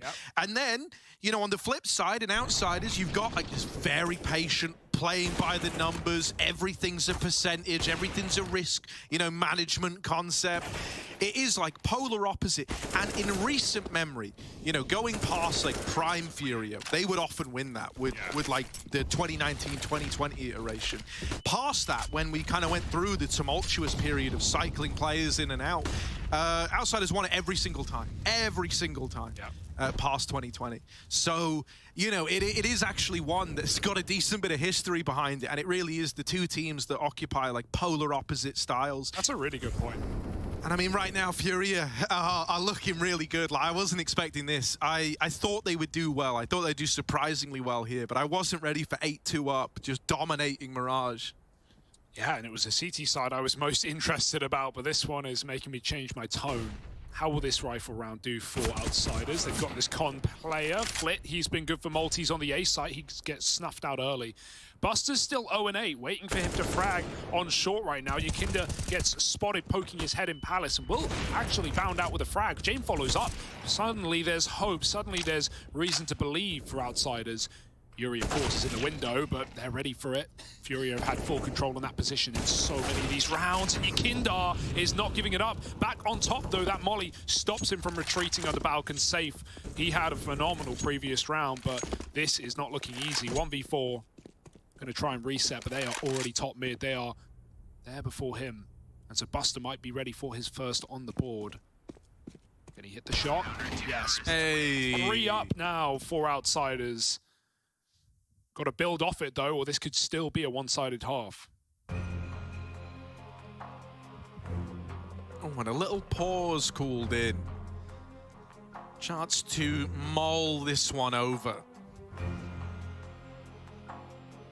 Yeah, Gary, a coach who has recently been in the server himself, a Pro League ago, in fact, if you recall it. Dude, everyone recalls Everyone that. does. Like, literally, hilariously, was seemingly one of the better pro leagues for FURIA, like while they had Gary in the server. What happened? I swear they were 1 win off of They were 1 win off of making it was out like of round groups. difference or something. Yeah. Like it came down to a deciding factor. They almost. I just remember the triple orb ancient with Gary, man. FURIA have always loved a triple orb, but I didn't think it was the coach who would be the most explosive clicker. Yeah, that's crazy. You gotta love him for it. Yeah, you know, part of me... Oh, hang on, yeah. We'll hold this, because this is about to be a fast round. Yuri at the front, the tip of the spear.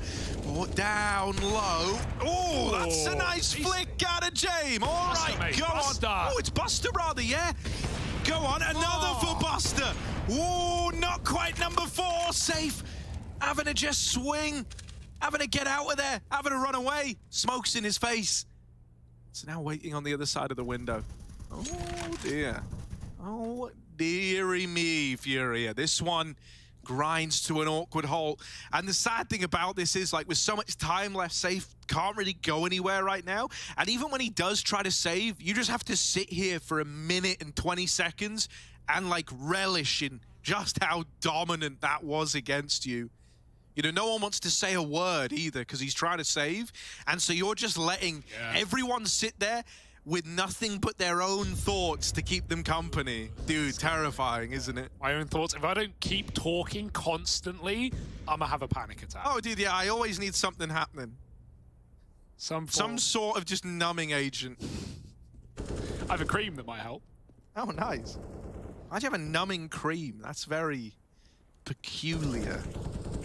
Sometimes. What are you trying to numb that you would need to rub cream on? Sometimes I don't want to feel. And Safe won't feel much. Just a quick headshot for Flit, dropping it under, and that's the round over. Yeah, mate, orb so clean you thought it was Jame, right? Yeah, Buster, well, it's woken up. So in my defense, the reason why that happened is as Buster shot, Jame also got a kill with the orb somewhere else. Like right here, look, there you go. Jame got one, and I'm like, oh, an orb on short. Oh, it's got to be Jame. Why is Likely story. All right. But they were good shots. Very good. And that was off Buster getting his first kill the round prior, right? So, yeah, that second orb of Outsiders looking good right now. Okay, here we go. Warming in. 2 in a row. Building back. Can FURIA stop it? I like the pacey B-rush call. It's disrespectful, if anything. That's exactly what they need to be.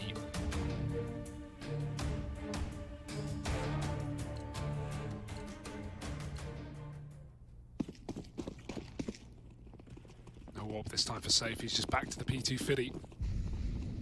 And back to B for FURIA. No change, and maybe no need. It's only Buster in position. It's a heavy mid setup for Outsiders. Oh, FURIA running amok. They're running wild, and with a missed shot, this could snowball out of control. Buster can't afford to die with nothing. He needs a kill here and now. The call has been made. The rotate is in. Flit's in position. Buster's missing all the timings, though. Flit's providing a bit of cover. Yuri moving away from the nade at the right time. Buster no-scopes the in-game leader instead, and he goes through the smoke. They're all over it. Buster, he's warmed up, ready to go. Forget 0-8. He's looking to equalize, neutralize the B site. It's only dropping a 1v5, and he will be given no respect. Outsiders with a 5th and 5 alive in that round. They're back, baby. Buster is in the building. Yes.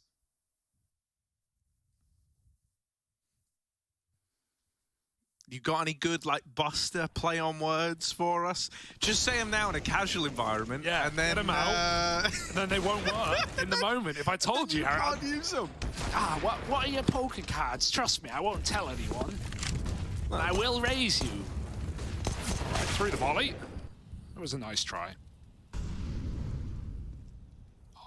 Oh my, how has he done it? How does he do? He can't. What? It just walks through middle. There were 4 mid. I know. There were 4 mid and he walked through mid. Like, okay, so you know, like we've been talking a lot about like this matchup and why it's so cool. You know, oh, hang on a moment. Let's just see if he deals with this threat. No, he probably shouldn't. And there's Kicker to lock that in. So now I am allowed to talk legally about something other than what's happening. Your Honor. You know, the thing that is so cool is, like, we talk about the big stylistic differences between these teams.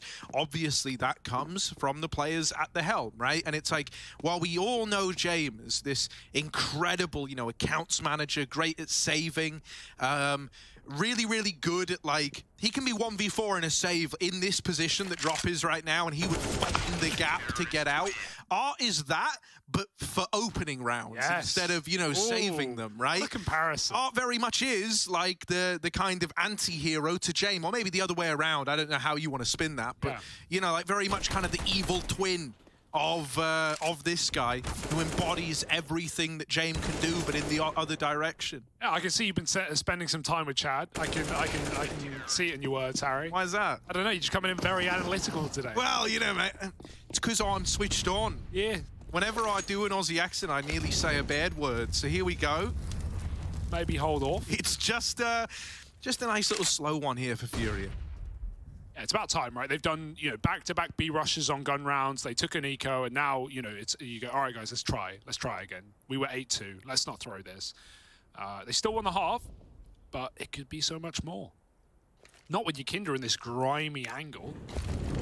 They have to clear ramp. They don't even know it. Kicker gets pushed off the balcony. Him even showing there is good because Kinder's been on balcony a lot. He goes too far though. Here's that jump up and Safe hits a beautiful timing around the corner. Showing the bomb A though, FURIA don't like that. It looked like he wanted to run back, but now he's re-aggressive. I feel like Yuri must be so close to seeing one more these step, toes. mate. One more step left, and he's on foot patrol. I think he's seen something here. Well, he doesn't know, surely. Surely. He would have gone for it. Kicker. Art's gonna have... Dude, Art is like... Foot, yeah. Right, let's see the difference in approach, shall we? So Yuri was like really measured, seemed to know the exact pixel to get this info. Oh, dear. How's Art going to go about getting the info? Oh, dear, Harry. They just don't get it. Good smoke timing. Outsiders have cleared middle. It's bound to happen. Good molly again, but it's going under. Kiki can stay on top now, and Queserato spamming hits nothing. A re-smoke at 25. A nade dunks on FURIA. They're running out ramp. They're running wild. Flip with a kill, running and gunning. Doesn't stop moving and keeps on the shoot, and Kicker even stops that ramp man. Now it's 2-on-2. Queserato, he loves to flip these rounds on its head. 10 seconds with the stick down. James, smoke shot on nothing, and he'll go for the latter. Nade won't be bad at all. Up and over for James. Looking to get 7 at the end of the half. Can FURIA stop it? Well, James got patience. He's got that in abundance. He will wait for this smoke to fade and then might have a line onto Queserato. Whoa, he's seen him. Queserato just a little too thick. His booty was sticking out, and now it's Safe all alone. Up and over goes James. And there he is, shooting them in the rear and making sure sandwich is clear. It's 7 on the board for Outsiders. FURIA still leading the charge, but by slim margins as we get ready to head into this second half of play.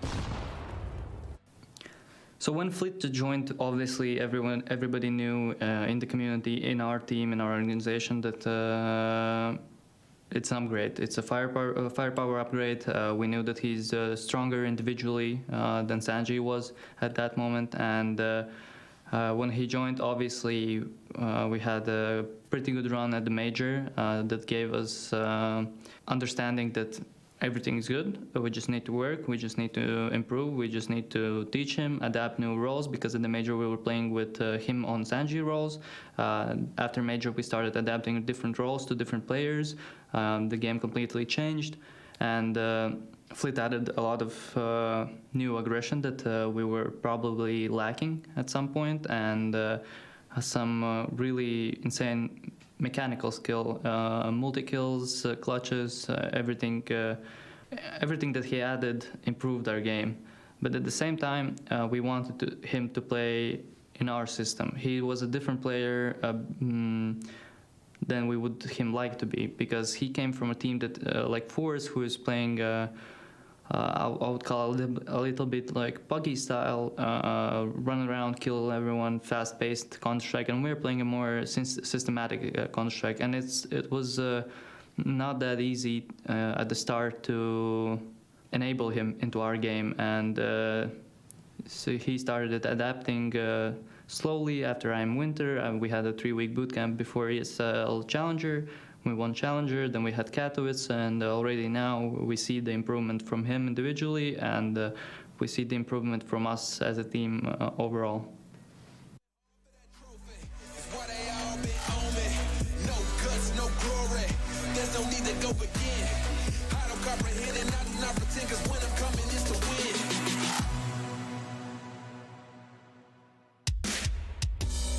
From the back roads to back streets, I see you foes trying to trap me.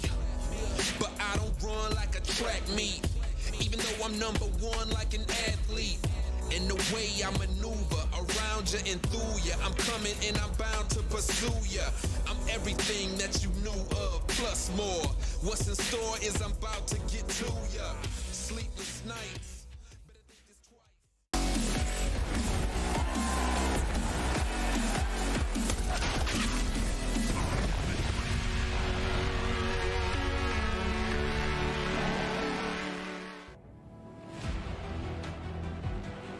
The rousing music plays and I give a little speech to get us all excited for the second half. Gary claps his hands and then we all know what's at stake. Then with a little inflection, I leave it off to Hugo. Yes, indeed, Harry, picking up the throw and making sure to double down on your point as we go into the second half. The score is on the screen, but I'll say it anyway, 8-7. FURIA sit up in the lead, a bit of a comeback at the end for Outsiders. And let's see if they can run inside to the B site. Yeah, here they are. FURIA, though, already trying to get tricky with it. They're double lower right away. And so if Outsiders do try to pick up the pace, they're in for a nasty surprise.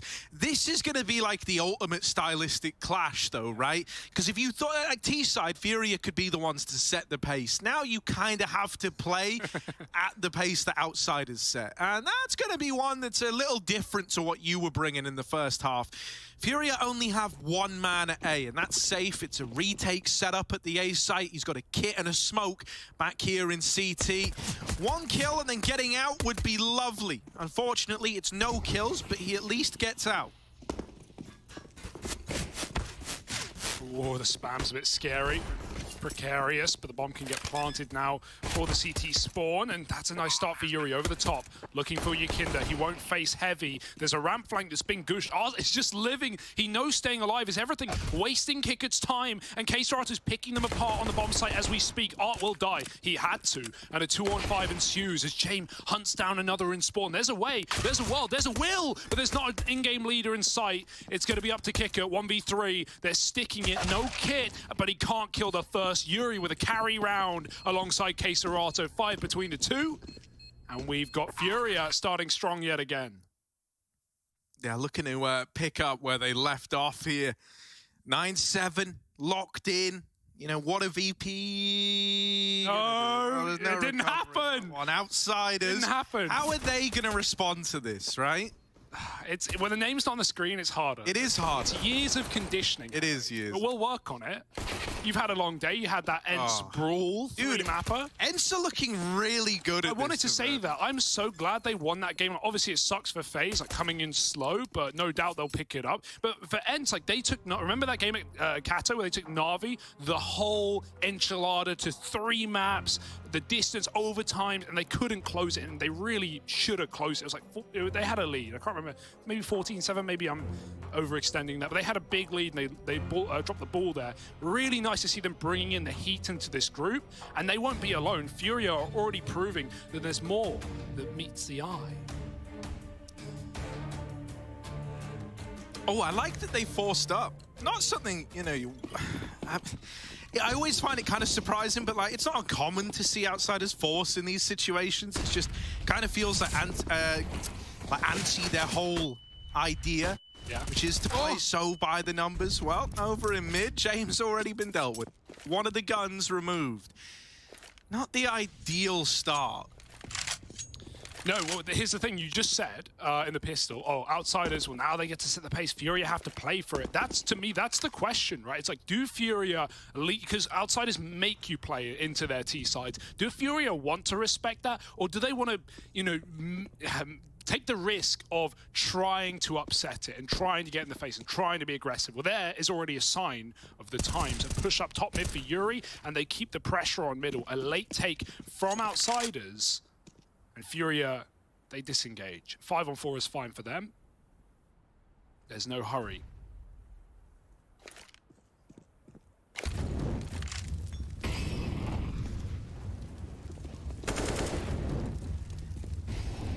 Mid control taken. Where do you want to go with this? What's the end goal? What's the destination? If I had to guess, it's going to be a B play, right? They're still holding on to the apartments. So I'm assuming, given that there's no real estate owned over towards A, it's kind of the only option they've got here. They do dispatch a player into con. That's Flit. Just trying, yeah, I was going to say, you know, he could try to cut off rotations, but when you've got one of the big guns, you kind of need to be with the rest of the squad. So he will go back, and he does trade that frag onto Art. 10 seconds, pretty small margin of error here, and with both players dead on short, Safe's going to lock the round in. Okay, we've had the usual suspects, right? Like, K-Serato's come in with some big T entries, but Safe's so far been such a safe pair of hands. He has been massive. Like, when he's not left in these 1-on-4s, this guy's getting openers with orbs. He's getting a lot of 5-on-4s, even 5-on-3s in a couple of those T rounds. Now he's getting triple kills on the short split. He has looked really capable, and this has been the X factor. This guy's been the question. Like, can he pull FURIA out of the doldrums and put them back in Tier 1 where many of these players belong? Really? Right now, the answer could be a resounding yes. We'll have to see if FURIA can keep it up in this group, but the eye test is good.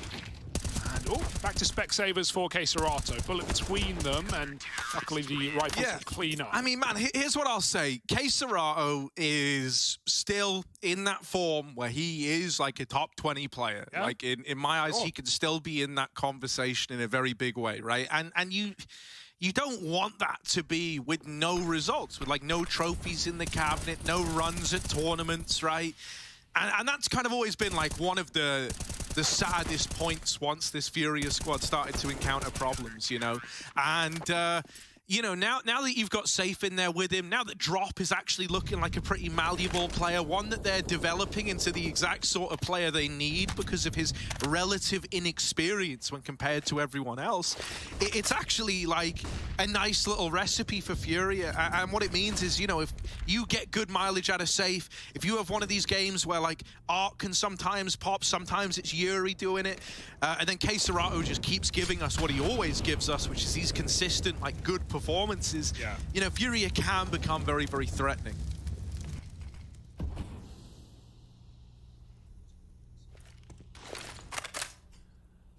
Yeah, I mean, it's easy to forget, but Drop is an Academy League player as well, right? We are in the Academy era right now, so definitely less proven than the likes of maybe Monacy and Torshi, but I can't wait to see if he can show up in this tournament. Right now, it's a bit of a fight for middle. Art's trying to escape, flashes his way out a window, and he will manage to get out. Buster out the ramp. Safe at the back of the bomb site. He's about to see this come through. Con pick is good. Safe follows up, but he won't hit the second. They're all over the A site now, 2v3, and Safe is just buying time. Oh, it's getting sweaty, it's getting scary, and outsiders need to cross in. Yeah, another Molly. Safe swinging. Oh, kicker with a double of his own. Drop the kicker, and kicker closes it out. So that's 8 on the board for outsiders. Yeah, man, I don't know how they turn that one around. FURIA just swing back in with 20 seconds. Very confident, very cocky, but those are the rounds that outsiders, of course, can get past the keeper with no problem. A reality check in what was a 2-on-3.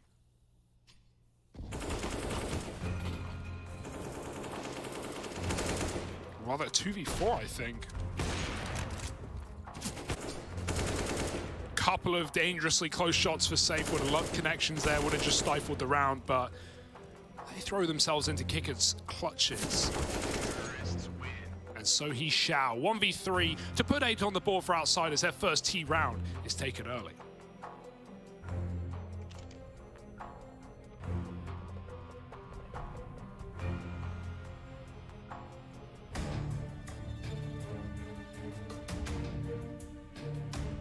Yeah, FURIA aren't bottomed out yet, though.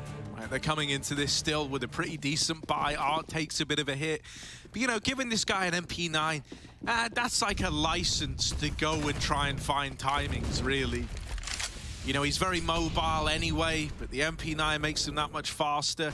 Also, less of a threat when you lose him, right? Like, if you do go a man down, it's going to suck no matter how you try to look at it, but at least it was just the MP9.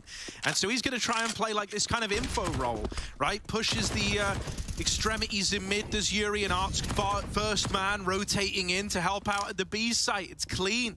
They managed to clamp down upon the attempt at the B exec. And, you know, we all know what's probably going to happen here. You don't want to say it, minute and 10 seconds left, but it's happening. It's a save. Ouch. That early? Not going to do any favors for outsiders in building up this money early in the half. And for it to be 5 alive as well, that's the worst, because there's not even gaps for outsiders to try and find, right? They could walk through A, but everything's on lock. Queserato has spawn, drops watching the back of market.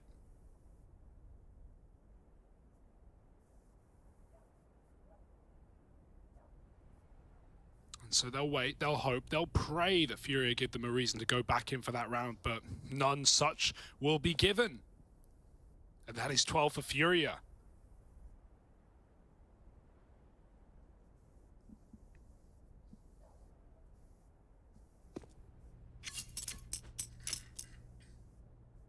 Yeah, quite clean and exactly what you wanted. FURIA up onto 5, with 5 alive, up on a 12.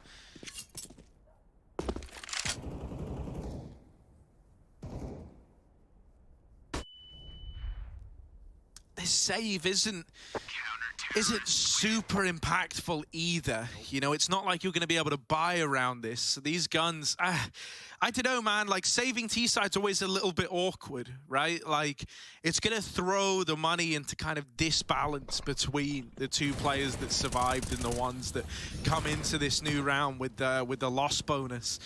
You might be tempted to, like, partially invest around these save guns, and actually outsiders are just going to all in that investment, get everyone back on the same page in terms of the money. So right now we're looking at Yakindar and Jay, Flit as well, to try and have impact here. Been a bit of a quiet one by Yakindar's standards. So often he is that guy to create space T-side, to make magic happen. But he's been a little quiet since the start of this map. Hasn't shown any sign of turning it around just yet. So they're going to try and get him activated, run boost him into middle, throw him into a fight. Outsiders do want to come back. I think a lot of it has to start with Yakindar, you know, getting back into this game. Because he's such a talent. And with him going quiet like this, you're losing a lot of that space creating ability. Need those 5-on-4s, right? We had a round like this out of Queserato with a hero gun. There's a little more to work with for outsiders. Nice start for Yakindar, but it is traded. Now back to the B-side drop. That Molly's got in. They're going over it. They're going through it. Kicker looking for another entry now, and the Deagle will do it. What a shot on drop. Good recovery as he got double-faced. Yuri won't win his fight, and Flit has provided another opportunity. Outsiders with the plant. 2-on-3. There are kits. There's Util. There's still time, but that Molly has missed. And right in front of the window, safe cannot go through. Outsiders so good at these post plants, don't need to give anything away right now, so they won't, and it's FURIA who want to throw the round in the palm of their hand. Up to 9 now as FURIA save their guns. It's a respectable save. You know, those are the rounds that outsiders are certainly ready to convert, won't be throwing away opportunities. So a couple of nice B entries from Flit and Kickert, and this game goes on.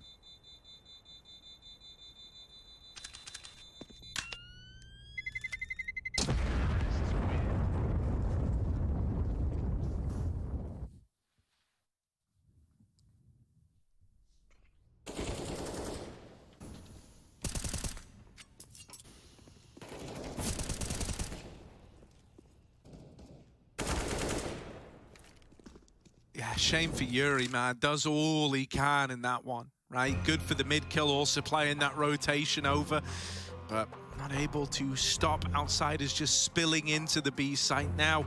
Little tactical timeout, Query getting involved. Notice this, right? We talk about the Xantares hand towel. Safe has a whole towel. A whole towel. For his arm. I've noticed that. That is one way to keep your wrist dry. It's not even the mouse hand, it's the keyboard hand, Harry. Why so sweaty? Well, you know, sometimes when you're really having to push a lot of buttons, you get a lot of motion going on that bad boy. There is a lot of physical exertion. Yeah, the Mao's NXT player, Knew it, of course. Yeah, knew it. All right, let's see. FURIA with another round in the pocket, or sorry, outsiders rather. Furia with another buy instead, with a couple of safe guns. Gonna have a mid default for outsiders. Coming in from under as well. Odds heard the footsteps pitter-patter from Kicker. It's all a bit of a fake out. He's going back up B. Gotta be careful, there's a double app setup. Deep is drop. And Safe is trying to provide cover, but he's just missed this timing of Kicker escaping. It is good info though for Furia. Look at the rotation it allows. Art goes back into that A site.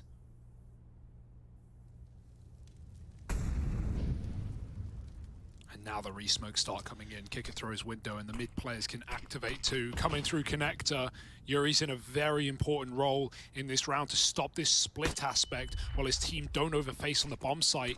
Okay, Serato trying to take fights early. He has a smoke to stall this play out. He's seen Kicker. He's getting run down though. No respect from the young gun. Gets that entry. Buster follows up. Yuri yet to see a man. While Safe has stopped one guy from short side. Yuri's going to get smoked off before it blooms. He makes it a 3-on-3. And now Drop even comes in as well. They can consider retaking finally. Fury can go back in for a round. Buster with the swing. Takes one to the grave with him, but it's all left on to James. Tucked in at the firebox. Playing the long con on this one. The Furia players are still a ways away, and Drop is shifting the entire walk all the way round through B, so he's pretty late to this CT spawn position. Safe has to swing ahead of him. They're running in. They're low on time. They've got to get on the bomb, right? Someone's probably got to run straight onto that, and that's going to give James a 1v1, a chance at the round. Oh, he wins it by getting Safe off of the defuse, and there's James with the clutch. 10 on the board for outsiders, and he delivers. Furia, that was just too slow on the retake there. They didn't leave themselves any breathing room. Yeah, that one bullet pick for Buster and Spawn set James up perfectly from that. He calls how far that CT player is, and you know, the rotate is coming so far away from market. James just tucks in, mate. He just hides. He does not give them an inch or any information to work with. Fury just have to go for the stick. They miss the timing. He wins the round, and that's more like it. We're getting a couple of clutches now. Kicker and James picking up important solo rounds for outsiders to make this T-side happen. We're not in the first half anymore. Furia are finally being tested. Run boost out mid with a flash drop on the solo gun. Oh, James. Very lucky to be alive. Dinked through the box. Yuri could have hit that D, but Flit spun. The Beyblades in con are back, and they're on a vengeance. Oh, Flit, it's clean, all right. 3 kills, maybe some more. Drops in market on an off angle. I mean, Flitz hits some phenomenal shots, but he doesn't beat Drop here. Doesn't need to, though, is the flip side of it, right? You've already got the A bomb site. You don't know it yet, but you've already got A. Simultaneously, you've also got B. Look at how much they're sweating. Buster is in spawn, holding for the A push. These are the outsiders' rounds. They don't lose these.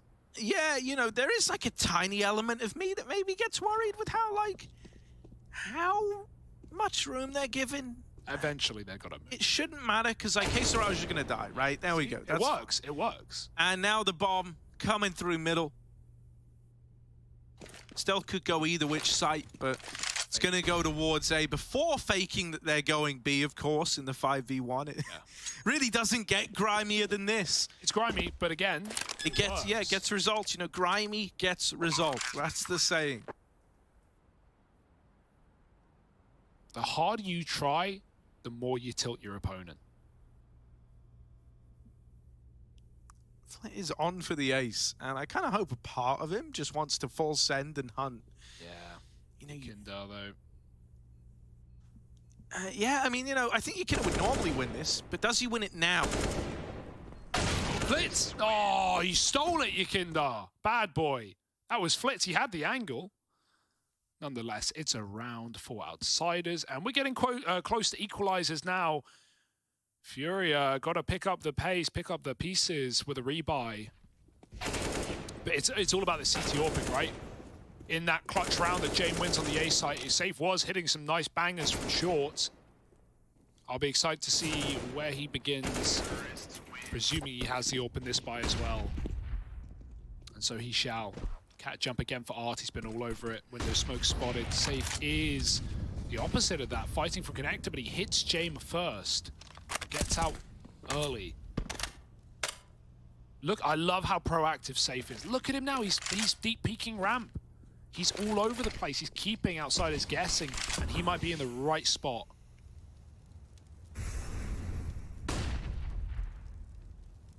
Yeah, Buster's going up and over right now. Isn't overextending. You know, we just saw how patient they were in the 5v1. So when it's a 5-on-5, you can extrapolate that and take it to new levels.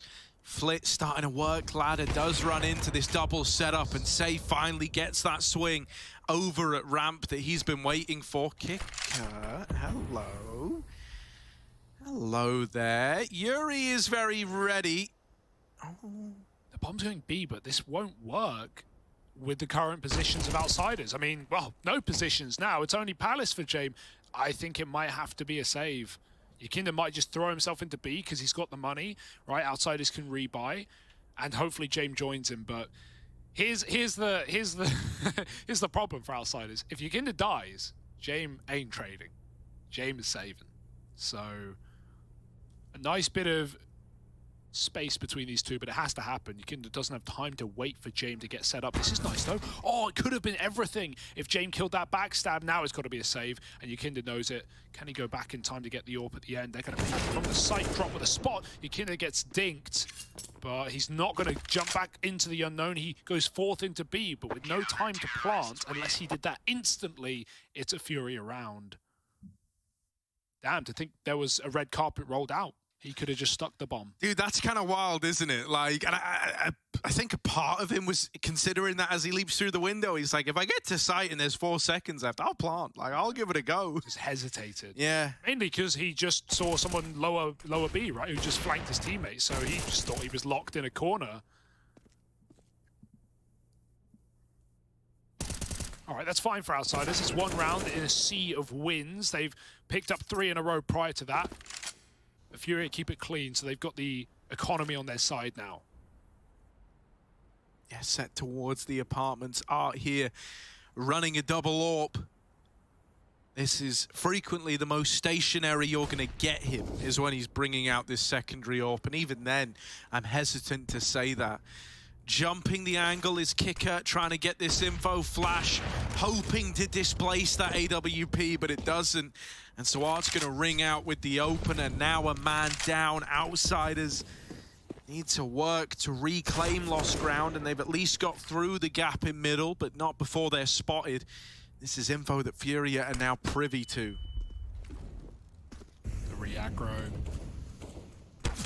Flit, he's got an angle. We can see Art tagging him down. Yakinda wants to finish the job, but he's dead instead.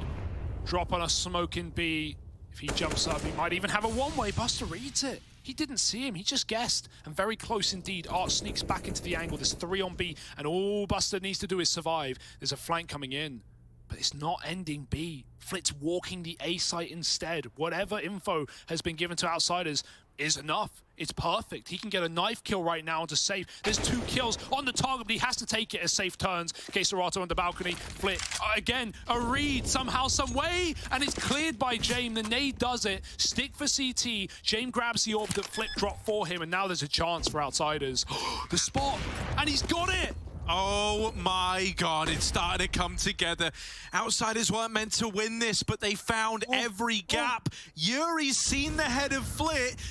James dealt with drop in the meantime, and there's that swing. That's a 2v5 out of Flit and James to find a round from nowhere. Outsiders are not out of the running. That is unbelievable. The read on the Balk player, I don't know what info made them decide to not flank B with Buster so deep. Maybe he'd seen more than he liked. Maybe he heard that 3rd rotation in of Yuri, but it doesn't matter. It's a perfect round.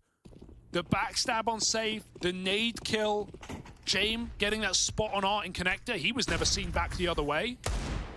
Outsiders, they still have the clutches in them. And they're clutching onto this game. FURIA broken yet again. And it's not getting easier, is it? Yakinda's had a quieter game for, his standards, but no better time to wake up than the present, deep in crunch time.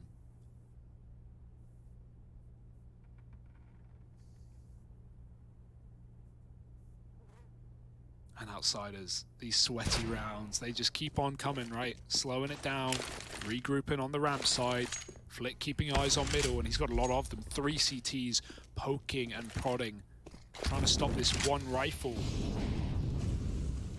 Here he goes over. But Flick again seems to know. He's so ready. Might have spotted him on the lip of that smoke. Meanwhile, all the A entries are coming in, and this round is as good as done. Yeah, they know Flit left mid as well, so not even a chance to take this AK out of the round. K Serato would have loved that opportunity. Would have loved a fair fight, but he's not destined to get one. He's starting to work his way towards Flit. Surely you're not ready for him, still sat here, still waiting on the stairs outside of the apartments. Flit should have this one, and there he is, sealing the deal on the round. 13-all. It's a tie game. If FURIA still want to walk away with this map, still want to walk away with their heads held high, they need results in this next round, or else Outsiders should really be running away with it. Oh, does it work? No, the bomb goes in the other way. Back. Nice try for drop. Nice try. Oh. That's mega braining it right there. If only the bomb. I think that AK is coming his way. Maybe. That was so good. And then, like, divine intervention is like, oh, science trying to get in the way again? No. Also, shout out the observing team, because that was, you caught that perfectly. I imagine J-Raz is there smiling right now. We've also got Bastion on the 1s and 2s. Here we go. 13-all. What a game we're getting. Considering the start for FURIA, this has been an excellent comeback from Outsiders, but it is not done. They have not put a pin on it. They are paid by the round.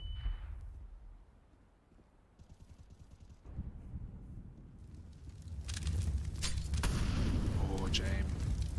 Mollied from under, and now he's curious.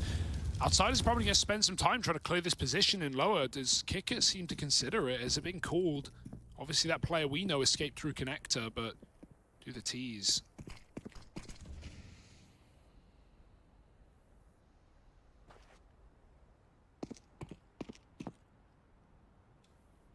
Taking middle contact, a very risky call, but no one facing for FURIA. The connector is his mansion. And he has room for all the homies. Sneak by, Kicker. As they're going to pop through the con smoke. Jungle smoke over the top. Serato, he didn't clear, he didn't see it. Flit, blinded, wins that fight, and Yuri gets checked in the corner. Outsiders are all over A right now. They push safe out of the sight. It might need to be a save. Yeah, I mean, dude, those 2 kills alone should have done it. These have definitely done it. The icing on the cake for Kicker and Flit. And that's 14. Outsiders now up in the lead. Oh, drop, even chancing it, mate. But Flit's having a hell of a game right now. Ooh, Outsiders, mate, this is impressive. It really is, to kind of have the resilience to do all this, right? Like, it was FURIA opening up this second half, much akin to how the first one started, which was a good beginning. But since the pistols and those conversions have come to an end, the bulk of rounds heavily going in favor of Outsiders. They're starting to run away with this game. Yeah, that's a money breaker. At 14, FURIA have to play for overtime. It's really their only option with no gun saved. Drop wanted to go back and get that AWP. That's why he hunts. Worthwhile. Given, you know, if you're going to have a solo gun, you want it to be an orb. But Outsiders have not been in a giving mood today. An 8-2 scoreline this once was. The thing that's like even more impressive, you know, like, because initially if you said Outsiders beat FURIA, everyone would go, oh, well, of course they did. But like, you know, this was a FURIA that came into this 100 miles an hour, really clean out of the gate, some really good cooling. The individuals showing up, right? Safe is certainly delivering in this one. Serato had those really nice like multi-kill moments, but gradually, in the absence of someone like Yakinda, we've had Flit step up and take that kind of role flawlessly, right? Filling that void, that Yakinda-shaped hole. It's Flit. And time again, he's been able to bail them out of rounds that should be so far gone. I mean, the context now of that 2v5 from him and James is just mind-blowing. If this comes down to us really splitting these hairs, these margins that are so narrow at 14-13, puts that round into a whole new perspective. This buy is mental, by the way. Drop gives R an A1S and now has $50. Sanji lives, he's just on the other side, and they're going to try and fight mid with it. The gun does get something done, though. 2 kills for R, and there is a bounty of weapons, a militia in middle. Furia can go and grab it. They decide against it. They don't want to chance it, man. If one thing's been consistent, it's the outsiders have contingency after contingency. Can't escape. Oh my god, they've got another. Art's given the gun over to Yuri, and it's in the right hand. 4 on 2. How is this happening? On the short side, James swivels back around. Another 2vx that James would have to be involved in. This AWP in towards the B site, only here to make noise. It does have the bomb on his back, so he makes the right read to get the hell out of there. The deeper into a round you get, the more attuned James becomes. Kicker secured all this real estate over in jungle. Serato is in at this A-bomb site. Armed with only a deagle. He's going to have his work cut out for him. I mean, Furia should not even be in this position, but outsiders don't care how unlikely, how unrealistic rounds are. They still want to win them back. 2-on-4 turn, 2-on-3, and over the top stairs, James gets spotted by CT. It's only Kickit now. He's pulled off a 1v3 before, and he needs to do it again. Info on 2, 20 seconds, and Yuri swings. It's Furia to shut them out of the round. Kickit can't do it to him twice, and that, you know, Drop has got to have so much faith in his in-game leader. Clues in the name, gives Art the gun, has nothing left in the round, or for this one, and look at what Art does with it. 2 frags, insta, gives it to Yuri, it finds a third, and they close the round. Unbelievable, isn't it? Yeah. I mean, like, as far as outsiders are concerned, they feel like there was like multiple guns in that round. There really wasn't. It was just this one A1S getting juggled from, you know, player to player, from play to play. 2 rounds in this game, Furia have won with a hero rifle, right? It was Serato coming out ramp with a double entry in the T side, and now it's that. So, I mean, this should be 15-13 with Furia trying to make it overtime. Now they can fight in reg. Now they can shut this game out. How often does that happen to outsiders? They can't get their feathers ruffled. As Furia have plucked up the courage to close this game, this first map. Their pick, their chance. All right, Yuri, waiting for the smoke fade. They were never ready for it. The AWP will respond. That's something out of James. Oh, team kill! No! Serato's been helped out. Double Agent Yakinda deals with the jungle push. Now James and Buster. It's another 2vx, but one thing's consistent in all of them, and that's that James is a part of it. Up through Con. Buster out at ramp, sneaking his way in. Hasn't seen Serato yet, but he knows. The time is nigh. Buster, one angle left to clear, and there he is dealing with him. This is where Safe, over in Palace, needs to save the day. James dropped the bomb, and now Buster's got to leave the site. Now he's got to go out in the open. Oh, dear. They know about the AWP. James actually running it down, and James, combat AWPing, gets up in the face of Safe.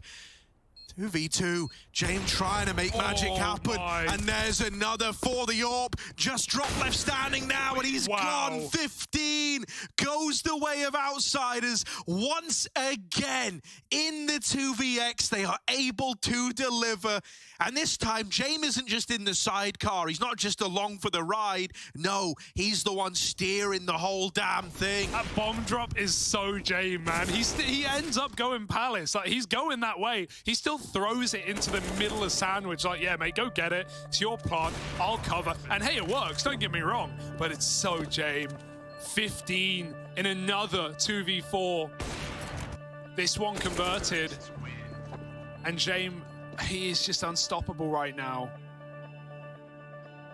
Flit's heroics earlier in the map and really throughout, capitalized upon by the captain of Outsiders. Now they're ready to go. Now they're ready to lock FURIA out of the first map of this series. Their pick. And is there any stopping it? Drop, what's he done? He's given an A1S to Art. Of course he has. He's left with a deagle and no armor. But the rookie's got to learn from the master.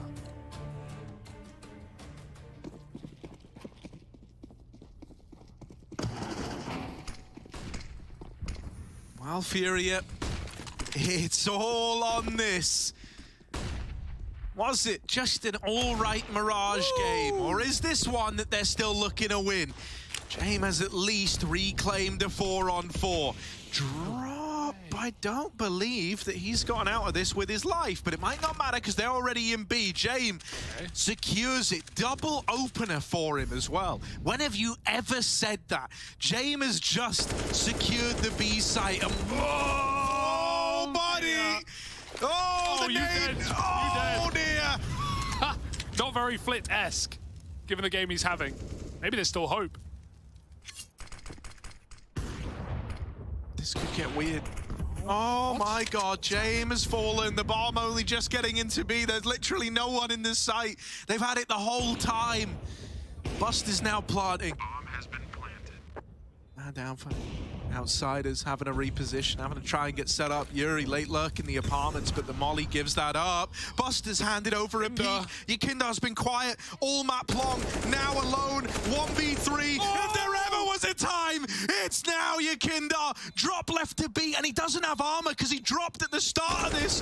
Yakindar's gonna do it to them. 1v3 clutch to 16-14 FURIA on their map pick of Mirage.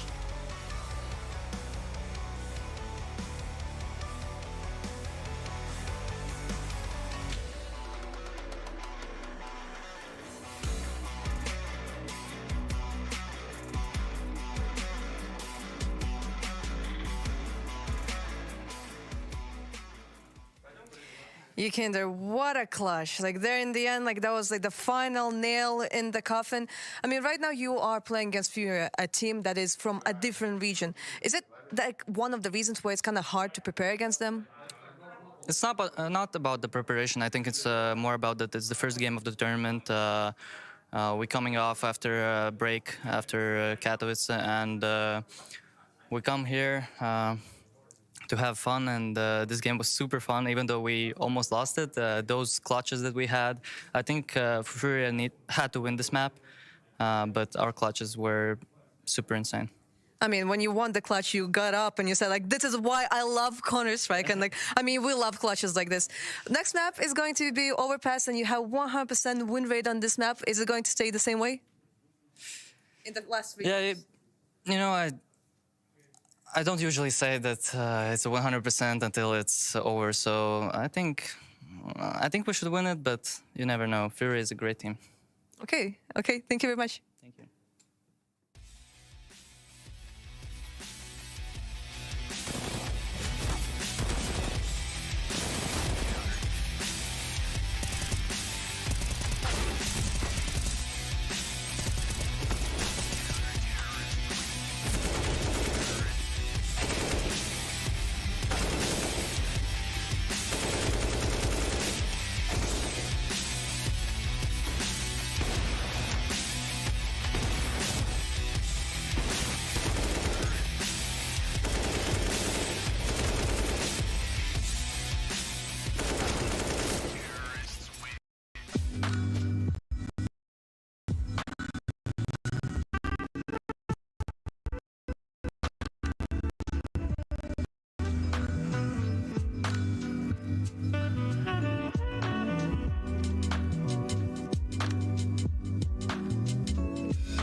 to Kinder and his bullets. Jokes aside, I feel like that was FURIA kind of letting it slip away, in all honesty. It was their map pick. They were looking pretty solid, in all honesty. I liked how Safe was being very aggressive. He was being the star opera we want to see coming out from this FURIA side. But man, like outsiders, the individuals, the clutch ability on this team, it's ridiculous. There was a huge emotional turnaround for outsiders. It felt like the beginning of the game. You could see it on their faces, the way that they're just coming into play. You know, they weren't. It didn't feel like they were even totally connected to the game. But then they just heated up. They caught fire in this one. It was some exceptional CS being played for them. This round in particular, round 25, the way that they were able to outmaneuver FURIA and Flit that nade. What is that blast? He knew exactly where KSR likes to play towards, right? They didn't really have any information. Then James, again, being proactive, keeping poking and prodding, figuring out where the retake's going to be coming in from, instead of just holding and playing, you know, from the sides and playing the bomb. Perfect crossfire as well. And just a few rounds later, round number 29, 14-14, again, a 2 versus 5. And James, man, that was brilliance from James. That is the James time I want to see. This was unbelievable. This round, this should never have happened. This is simply should never have happened. Team kill from Yakinder. This 2v4 coming out right now, and then Buster breaks it down, walks into the site the entire way. This part right here. James goes up the ladder and just takes Safe out from the palace. He says, "This is mine. I'm taking over." And if you don't have a shotgun, you might as well just no-scope with the AWP, right? And even this read as well onto ARP, right? He knew exactly where it's going to be coming in from, and then Buster, the contingency plan there. Look, outsiders won 3 1vx's. Yes. These were the other 2, well, sort of clutch scenarios which weren't counted in the stats. So like 5 or 6 rounds being won in that fashion, that is not a win condition if you're FURIA. Maui, if I'm carrying on from what you're saying, should this map have been FURIA's? If just a few rounds changed, you know, and the pacing was a little different and the 1vx's didn't happen in favor of outsiders, do you think FURIA should have had this? This was supposed to be FURIA's game for a lot of it. The beginning of it did not start well. Look at the scoreline right there, 8-2. That was the scoreline at one point. But I want to shout out one guy on Outsiders. Kickert brought so much energy to this team. He won some clutches of his own. This guy was getting excited. He was yelling. You could see the look on the faces of the Outsider players. It wasn't like a normal day in the office for them, but there had to be a guy, a moral leader, and I thought that Kickert was the guy that stepped up. This 1v3 right here, this was exceptional from him. Oh, absolutely. I think even caught Harry and Hugo off guard. They were like, wait, how did that even happen, right? A 1v3, again, very important round. And then, of course, Yakinder, I think he had a very rough first half. Most of the times, he was just caught with his pants down and left last man standing, which is very unlikely for a player like him. Yes. And for him to close it out in that 1v3, in what looked like was going to be OT, if I'm Outsiders, I'm suddenly feeling a little bit more awake, a little bit more confident, because they look a little deflated heading into this game. I remember interviewing Kicker early on through this roster's sort of changes. And, you know, he's always been someone confident and happy talking, so it's nice to see him reflecting that on the server, getting loud and being the passionate leader in that map. Now, let's turn our attention to our aim high head-to-head. It doesn't include Kicker. It's going to be with... Oh, it is Kicker. I thought it was going to be Saf and Flit, but no, we've switched it up to Kickert and Saf. Yeah, I mean, Safe delivered in this game in a way that we definitely wanted him to. He was a guy that we were really just highlighting in the whole pre-show, the fact that Safe is a guy that they brought in. I think Harry was even saying, he wanted to sign Safe to FURIA, and I was there with him. I was in that camp.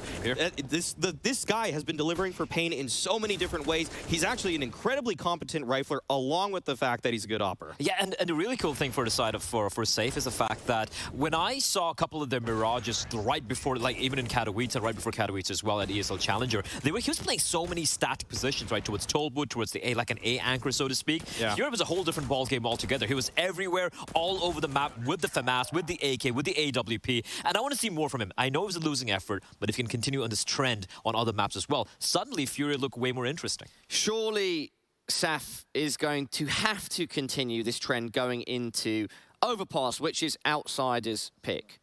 Oh, yeah, absolutely. They have to. And again, Gary. All right. I like that. This is the sign of a great coach, right? The massages, the shoulder rubs coming in, you know, a little bit out of Zonic's playbook.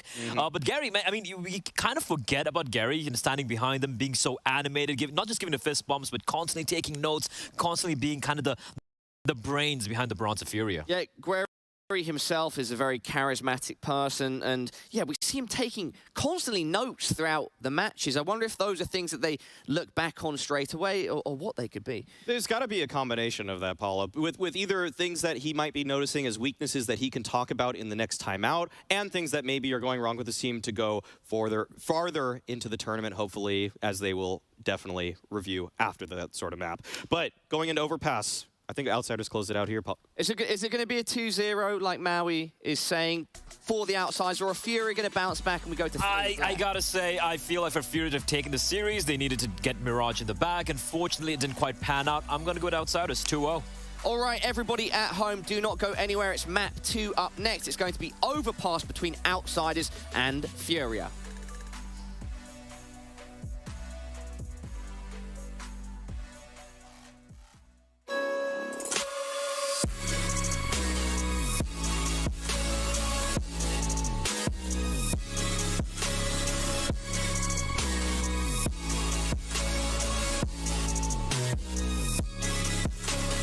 You love it, you wear it.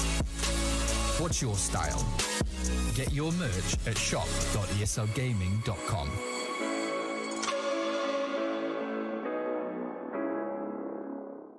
Choose nades, choose a smoke, choose a flashbang. Choose team badges to support your favourite CSGO team. Choose an ESEA Premium membership. Choose routes you know bring in wins. Choose pro video tips. Choose the fan club wars. Choose behind the scenes content. Choose good grades.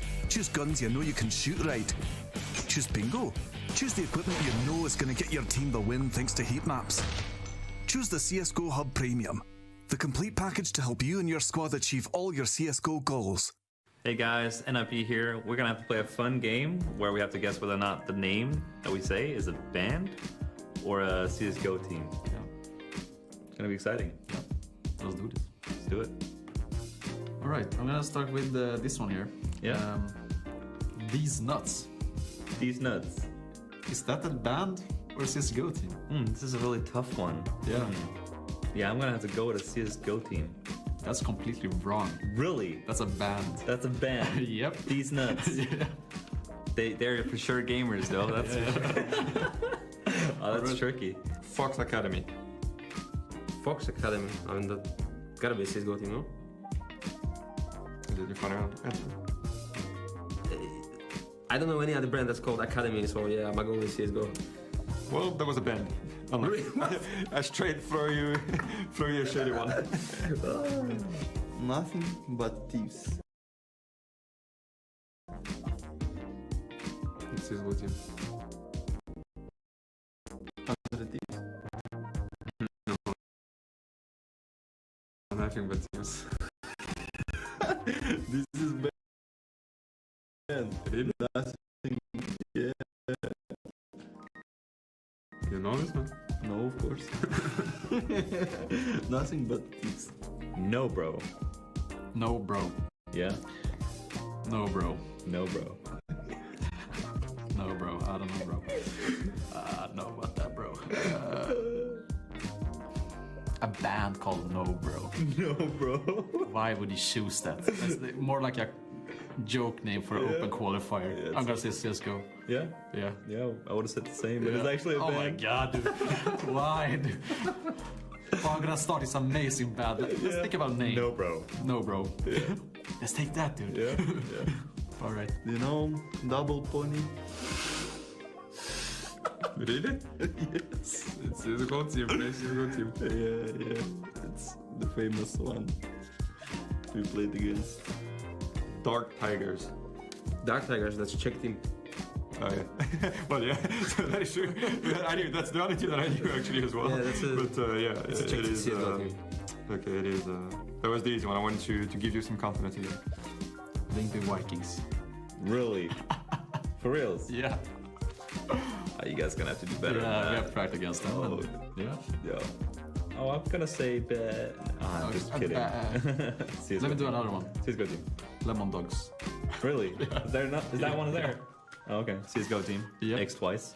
Okay, guys. So we just finished this game. It was pretty enjoyable, I would say. I have no idea like where these names came from, but it has been very fun.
Outsiders ain't out anymore. They're knee-deep in Furia's head, rent-free after that first map. They sneak it past the keeper in a 16-14 affair. A nice little clutch from Yakinda to pick it up as well. He went cold in the map, but he came in alive when it mattered most. And now Furia, they looked so good to start. What went wrong, Harry?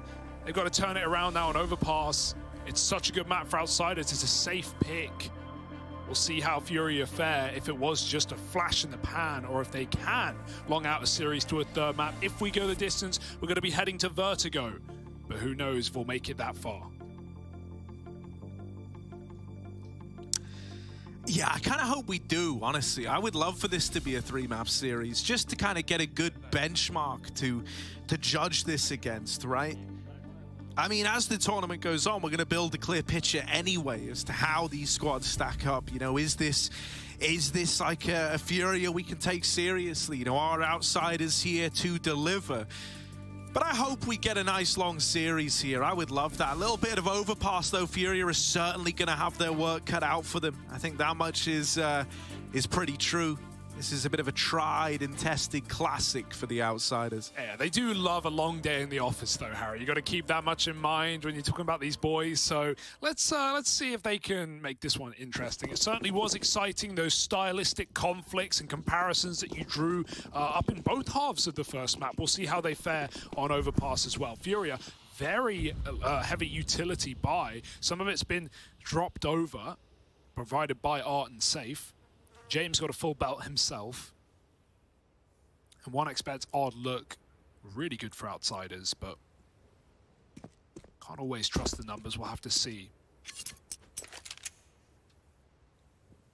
Again, the slow default. They did this at T-Pistol and Mirage, right? It was 4B running bomb apps. They show bomb, they rotate round to T-spawn to A. So they like to be defaulty on their pistols. They like to be sweaty. This is a good example of it, making sure Furia can't get aggressive. Even info they gain towards B is false, as there's a player walking out Monster. Yuri, one peek, and he's going to nail it. Glock v USB, not a competition. Okay, so Arta tucked in here. Even if Jay mollies it, there's a smoke ready to go. Looks like they're wandering into this stack.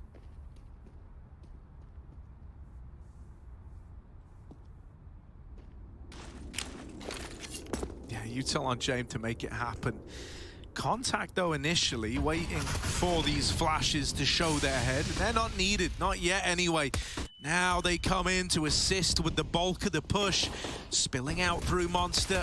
Furia trying to get this one back under control. Serato finds a double in the smoke. Buster will spam him out, but is now left in a very rough spot, swinging on out. There's 3 players on the bridge, all in view. Hey, how does K-Serata get 2 from that position, right? Like, the whole hope of it is that his teammate Yuri dies and they never check barrels. And they wouldn't have, but they mollied it. So he's got a smoke to stay alive. And at that point, Outsiders know his position and he still gets a double kill. Very smooth stuff.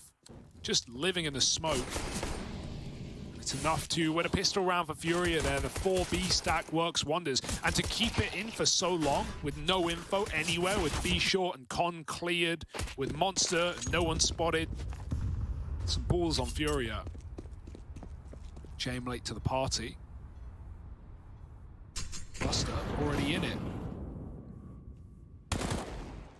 Getting spotted by Fanasis, and Furia again looking for a clean second round. They should be able to get that this time, as it's only a couple of upgraded pistols.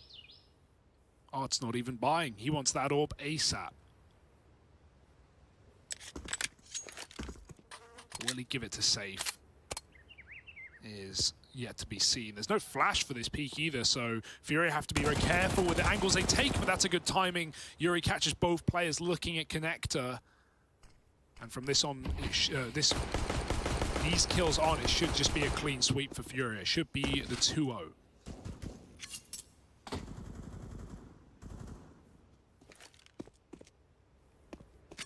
Oh, James been able to grab that deagle, but he is getting flanked by R, and this is James could get knifed. Oh, KitKat's got his back.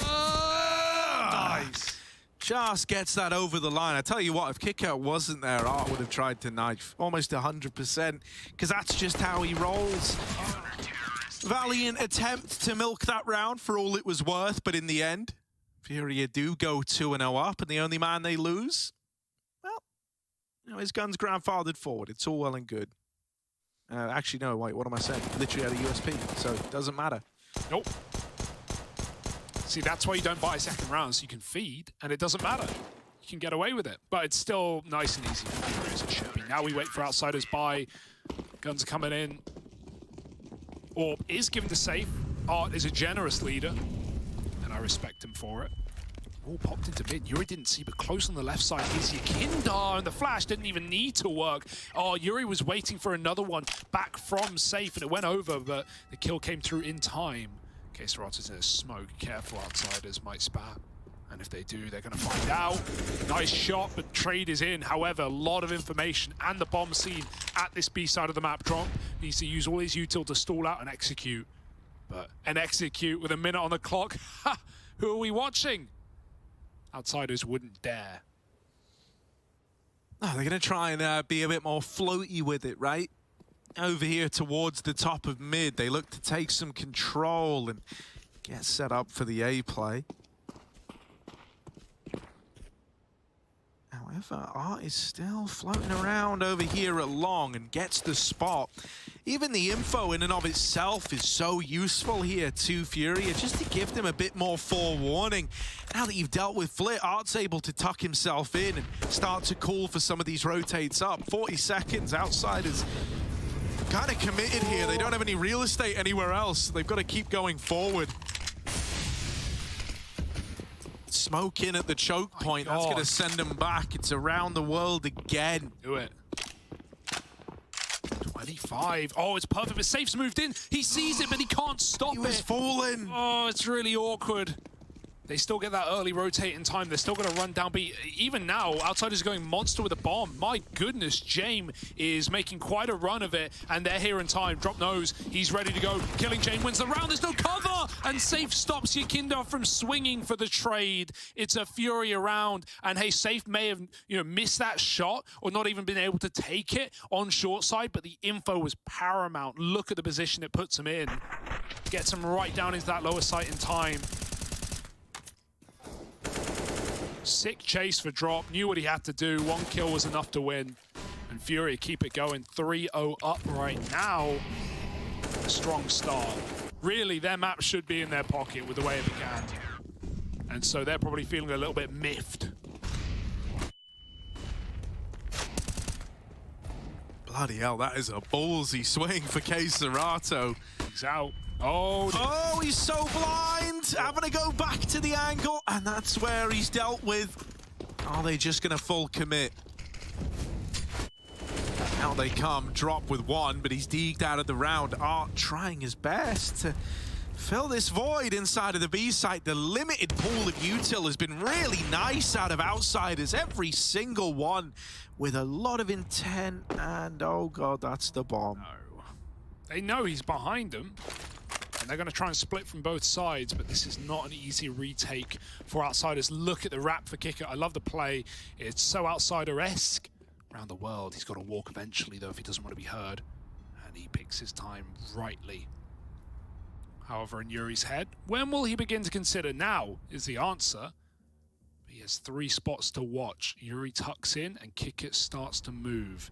Yakinda can offer no assistance right now. He thinks he's locked in a fight at B. Kicker gets checked by Yuri as soon as he peeks out, and Yakinda, this kill that was supposed to be given by Safe, who has rotated from heaven all the way round to connect her. Yakinda has no idea. Even if he gets this bomb, he won't be ready for the last man, and he's not ready for the first. 4-0 for FURIA, dropping the bomb on the backline after a double B entry, and they pick it up again. These guys have got some grit. Yeah, I mean, they actually played that, like, super well on the FURIA side, you know. As lovely as Kickert's, like, rap background was, Yuri, apparently, like, this incredibly aware player was so prepared for that possibility, right? And it's like, you could almost see him, like, going over the timings in his head, like, okay, he could be here now. And in that moment, as he chooses to swing, is when Kickert's rounded the corner. Also, you know, in the 2v2, not overplaying their hand. Like, the safe rotate from, well, safe was very safe indeed. It was just kind of safeguarding the round. God, yeah, it just keeps happening now. Save yourself. I mean, the names for FURIA are sometimes very appropriate, right? Like, even Drop being the guy dropping all the guns in the previous map. Like, how many times did he set Art up with guns? Then there's like Art as this like mad gifted genius, like leader, right? Paints a pretty picture with some exactly sides. Safe pair of hands on the AWP. Yeah, that's where it starts and ends. But it's something. Flash for long, Buster. Not going to get swung luckily enough, as he wasn't even blinded, really. Safe, and it's perfect. As Buster starts to move, he's been sitting at that rock all round, and as he begins to change his position, he gets repeat. He can't even fire back in time. Now back to B for Outsiders, and it's a retake setup with a boost up in CT, so gonna get some info early.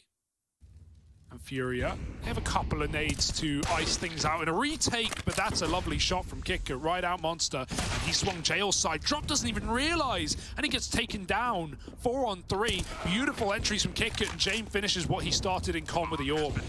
Yuri out means FURIA have to save. There is no hope for a retake with a double AWP.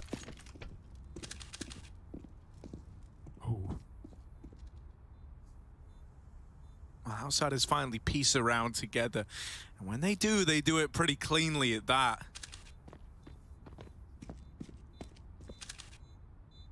Gonna need to bank up a few more here before all is all said and done for Outsiders, but it's good that they're on the board early.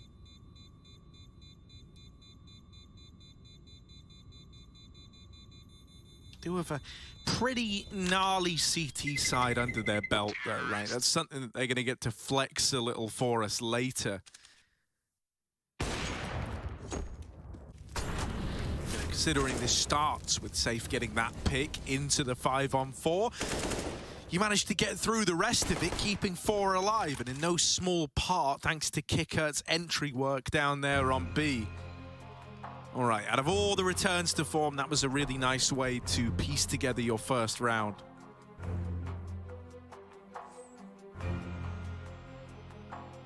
Yeah, Gary's getting them hyped, though. FURIA not letting one slip past round get in their heads. And that was just excellent work for Kicker. So as long as we can have more of that, Outsiders can hopefully get into this T side. But again, keep in mind, these guys love a longie. They do not queue short MM matches any day of the week. They want to drag it out. They were 8-2 down on the first map. They still picked it up 16-14. Let's see if history repeats itself. Double AWP saved. Drop the Deeg. Outsiders going for the big old stack, the boosty woosty, and they just missed it. James holding for a jump, holding for a late player. Nowadays, you don't hold that boost for long, though. If you don't get a heaven kill, you're not going to wait for FURIA to assemble a boost and hope they walk into it. You just lose so much map. Look at the space getting taken. And FURIA don't even know about the boost. They're just confident. They're just feeling it. Art, careful that door. He's got Yuri by his side to watch it. Oh, God. Opening for the AWP, and he's going to drop James. That's awkward. As well, down here in con. How are you meant to remedy this, Outsiders? This is going to be a bit of a rough one. Save second AWP, or I guess primary, has popped off and found another over on this upper site. Yuri's head's on a swivel, and he's good to deliver 2 of his own. Buster now, 1 versus 4. They've had the bomb since the start of the round, and he's going to have to go in, try to flush out these con players, and that's before he even worries about what to do, you know, once he's got the bomb. He's been seen. Well, got to take it step by step, but that first step is dying. Yuri. It's all just baiting them into Yuri. That's all this entire charade is. Like, this big song and dance, it's short. No one actually cares if they get the kill, because Buster's probably dead to the incumbent Yuri anyway, who's just been sat here waiting.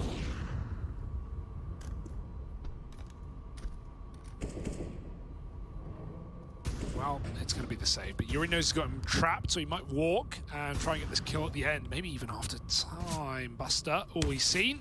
Now he knows, and everyone's coming for him. Forget the clock, they're just going to kill him. Oh, I like the stall, and he swings because he realizes if I don't go, they'll come to me eventually. A nice awareness, just dying before the clock expires. It's still a FURIA round. Harry, you mentioned in that first map, you know, the year of 2020 and the dominance of FURIA and the reckoning over NA as they were region locked in North America. Well, one of the maps at the helm of FURIA's dominance was Overpass and their CT sides. They would pull phenomenal comebacks back on this map. They would dominate games by starting CT on this one, and no one could break them. No one could get through them. EG were the one team, over Liquid, by the way. Liquid were a better team at the time, but EG were the one team who could actually beat FURIA. They were just rarely in those grand finals in NA to get there. It would often be FURIA beating Liquid. So, you know, Overpass being one of those maps is reassuring for FURIA in a game like this where their back's up against the wall and they feel like they should be a map up anyway. This round is suppressing though. Kicker got another double entry into B and he hasn't even looked at the site yet. They're coming to him on a platter. Art caught in spawn and FURIA have been skewered in this round.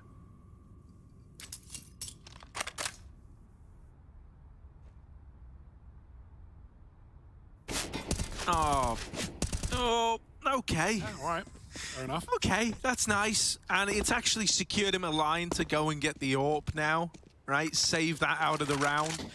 That was always the intention. Would have loved him to grab the kit. It was right there. And he doesn't have one. The little details. Yeah, but these are the kind of details that, like, James, that guy's brain pays attention to those details. And here he is. Half the time, players probably don't even know that they've got kits. Like, you know, how much are you focusing on whether you bought one or not when you're dead, and you've been dead for 40 seconds, and you're thinking, did I have a kit in that round? Maybe. Where did I die? I don't know, Hugo, because is that how your brain works? No, well, you're just extrapolating it? Because I feel like I frequently hear them go like, kit drop, so-and-so. Yeah, in different positions, not in that one. That's a leg. Poor Art. Luckily, he takes the attention off of me and my brain as he can jump peeks him at long. 5-2. Outsiders building back in, as we know they always will.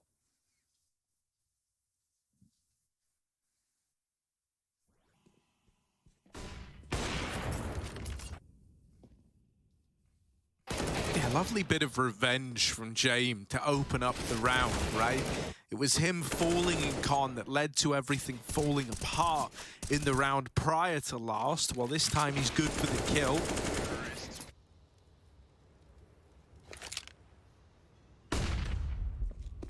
Now a full eco for FURIA, and one that outsiders can be very, very comfortable in. They're not feeling pressure. They're not worried.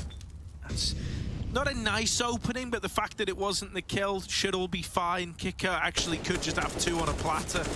Oh, whoa! It's not clean. Just, yeah, pretty. Just hang on, it's fine. 5 on 4, it's all good.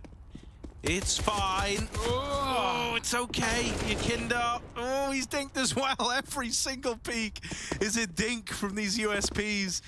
Luckily enough, you know, the big guns do still win versus the little guns.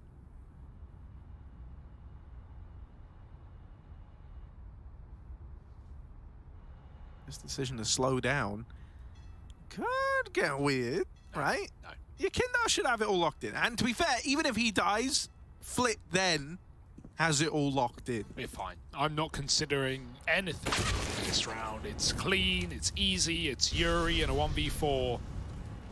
And for the little guns, there's no big round today. 3 up, 4 outsiders. Round by round by round, they remind you who they are and what they're here to do in a very threatening Pro League group as well. With ence looking this ferocious, already taking a scalp over FaZe, with Vitality here with their superstar roster. With FaZe themselves, and even Sprout, who managed to really impress today. in their opening game of the group. I've definitely got my eyes on Sprout and what they're going to be able to do here. But these two question marks of Outsiders and FURIA and their post-Kato form under the microscope. Ooh, oh, God. Ooh. It's very, very personal. They usually have glasses, I swear, but a little staring match.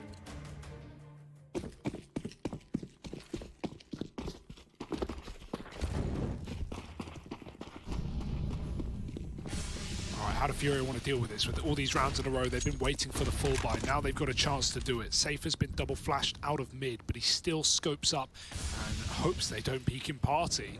It's quite a risk, but it might pay off. Yakinda's getting flashed. Oh, he peeks. That's a smoke rather. Forget it. Safe 2 shots, and he finally gets put down. That's more like it. Yakinda with some clean entries. It's what we wanted out of this guy. It's what we didn't get, other than onto his teammates in the first map. Get clutch as this guy's starting off stronger, and Art has seen a barrel. Hello. Oh. Okay, it's all good. Art's able to get that one in mid. Attempting to still hold on to this control. It's pretty ballsy. Splashed himself in and fighting to the very end. 1 HP for Art. He's out. And he gets out of there. Now, James is posted at long, but I think if there was any fight, you're kind of fine to take. It's maybe versus the Orb. You're dead in 1 shot anyway. That's also assuming that James going to make a move, which maybe is wishful thinking. Saw him with little that jump peek. Flash goes in, baits the shot out of James. Now he's got it confirmed. That is the Orb on the angle. Wow. It's, I mean, such a high impact round from Art already. It might still be a loss if this goes B in case Rato doesn't multi-kill. He's turning around. He's leaving. He realizes now it's all too quiet, but Kickett's already in with the opener. This guy muscles his way into the B-bomb site in so many of these rounds. That's a nice Molotov, but Drop is all that's alone, and he's going to find Buster. Where did Art go? I missed that. He fell on the rotate from... No, on the CT stairs. From A to the CT stairs. And he fell, and it only does like 3 damage when you fall at the furthest. I think it's like 1 damage at the least. And of course, when you're at 1 point of health, that's all it takes. Oh, Drop! Can he make up for it? Where gravity's dealt with everyone else. Drops the 1 in the clutch, feeling the gravity of the situation. And yet, there's Art's body.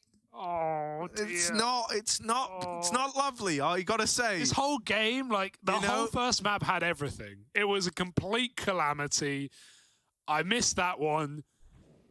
Oh, dear. Yeah, it's really not what you wanted, I gotta say. My tactical analysis of the situation there is not falling to your death would have been the better play. Right after I said it was a high impact round. And that would have been a 2v1. From high impact to hard impact for Art, sadly.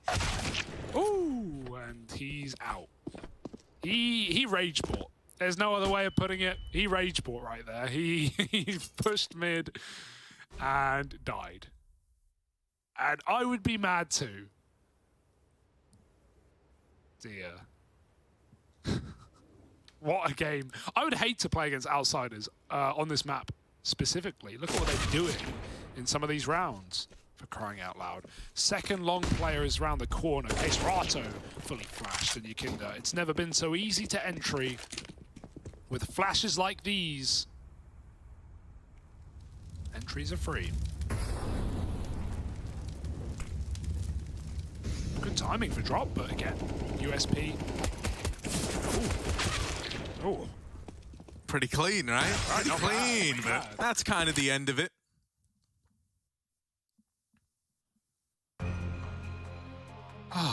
Well, the eco's under the rug. It never happened, mate.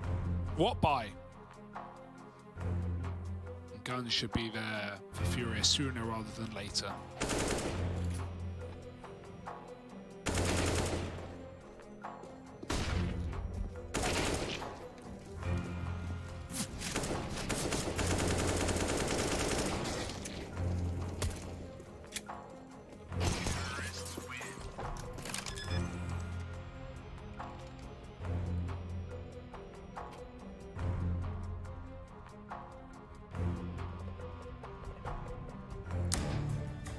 So they've had a pause to try and think about this.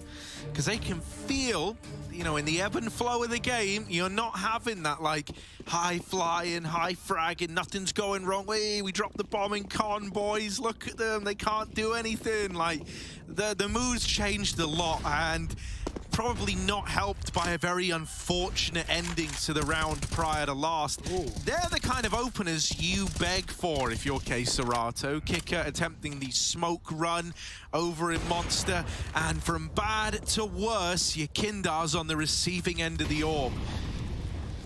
Yeah, those are such big kills, because who have been the guys making these rounds happen for Outsiders? It's been Kicker entering B and Yakinda entering A. Like, they have gotten so many 5-on-4s, 5-on-3s, and then done the classic Outsiders. Sit in corners and wait for FURIA to go for info. And Overpass is a map where if you don't have info on CT side, you don't know what's going on B short, you can't see, you know, deep long, like toilets is so unknown, you're going to have to make gambles. And these are also very hard sites to multi-kill on without good utility. So, yeah, now it's gone the other way. FURIA, they can tuck in. They've got the 5-on-3. Outsiders need to work for the round. And without their heavy hitters, Flit, who was the carry in Mirage T side, let's see what he can do. Gonna get flashed enough to the molly. It spreads and he burns. Art's up close and he churns up one. Good flash, but will they be blind by the time the entry comes in? Serato covers, drop turns back, and they will win the round on B. 4 up for FURIA. It's a lot cleaner this time, but it is helped out by the double opening kills on both sites. Yeah, I mean, you're not going to get given a monster pick like that every day of the week. In fact, versus Outsiders, very rarely, I'm assuming that's going to be the only round actually in this half that Kicker attempts anything even near that. You know, I can't even really fault him for it. It's like this idea that you're just hoping that when monsters smoked, you can get ahead of it, you can play with timings. He's been able to do it in rounds gone by, and his B entry work has been phenomenal. You know, that was just an attempt to take a position that, you know, when it doesn't work, you're left looking a little silly, aren't you? But hey, I mean, no one was complaining when it worked in the 5 rounds that they have to their name. So FURIA still maintain this lead, still keep it, looking good for now.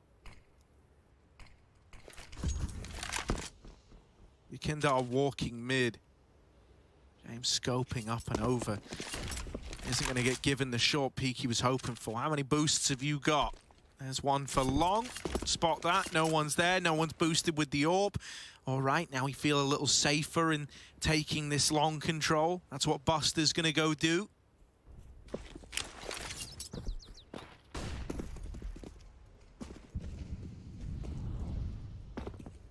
Kendar taking space in the toilets in the meantime. This is, you know, a very methodical round. It's Outsiders classic, using 2 different boosts to clear out the majority of these angles and then working the real estate. Still have a lot of control down at B as well. Like, the options are so open right now as to where you want this to go. It's going to be B. It's just, what does Buster want to do to fake it out first, right? He's throwing in the util. He's kept 3 on top side. Art's not going to be in an easy spot with the orb. First shot is a lovely connection, and he kills James as well. 1 by 1, they drip dry into the B site, and oh, they decided upon 2 mines. Flit was saving, and Yukinda was entering. They could not make up what they wanted to do. They split up in Monster instead of trying to trade Art. But that was not an easy man to take down anyway. Lovely stuff from the in-game leader. This second orb has come out as soon as it could. Even though Art saved for it, he dropped it to safe in the first buy. And yeah, it's, you know, both orbs playing separate sites, coming in with high impact. FURIA, it's not the case of Mirage where they start strong and then they go cold for the rest of the half. Even though Outsiders found a few gun rounds, FURIA have not let that deter them. The 5-man boost gets spotted, and as a result, Yuri takes space. A lot of space. Buster's run the smoke. Oh dear, gun not out in time. And Yuri, time to get out. 5-on-4, flits up con, safe is not considering it. And they know he's there. He just lobbed a nade. He is dead. Yeah, James found another in the meantime. You know that Yuri was deep mid. They're trying to track him down. They're trying to keep him trapped. Flick going out and hunting him. wrapping the long side now, has started to piece together where Yuri could have gotten to, and he's got the drop on him. This is masterful from Flit. Really is such a nice way of just getting like a guaranteed kill almost. You know that you've got him boxed in. James still making noise in con. Baits the attention away from Kicker. That was a lovely combo over in Connector. Oh, when you don't have a flash, that is the best. I mean, he did have a flash, obviously he did. That's one way to do it, because the whole round, Drop had been looking left, right. The door's off, so he doesn't get that sound cue. He has to consider both options. James steps, and that late player comes through Monster. James still got the kill, though, didn't he? So MVP of that clear. And with 20 seconds, the bomb is stuck. That's with plenty of time for Outsiders. Keisarato's got a save. And Outsiders, that was a beautiful round, right? Like you said, the Flit flank through long toilets was the last thing Yuri was expecting. And strange to see Safe completely discounting the con walk after taking middle. They had so much room. Fury even had B short. Where do you think Outsiders are at that point? They're in T-Spawn, they're in Monster, and they're in con. That was the only place left open. So Backstab gets Outsiders back in the swing of things. And right now, a good T side. Yeah, I mean, you know, that round, there's been a couple of rounds in this game so far that are really showing, like, just how smart Outsiders are on, like, the micro level, right? We kind of focus a lot on, like, their attention to the macro of Counter-Strike, how, you know, they'll long out a series, they keep their money in check, they're oppressive to your economy. But on a micro level, like, these guys are just as smart, using the jump to peel the attention towards Con and just get that kill for free. Really, really nice.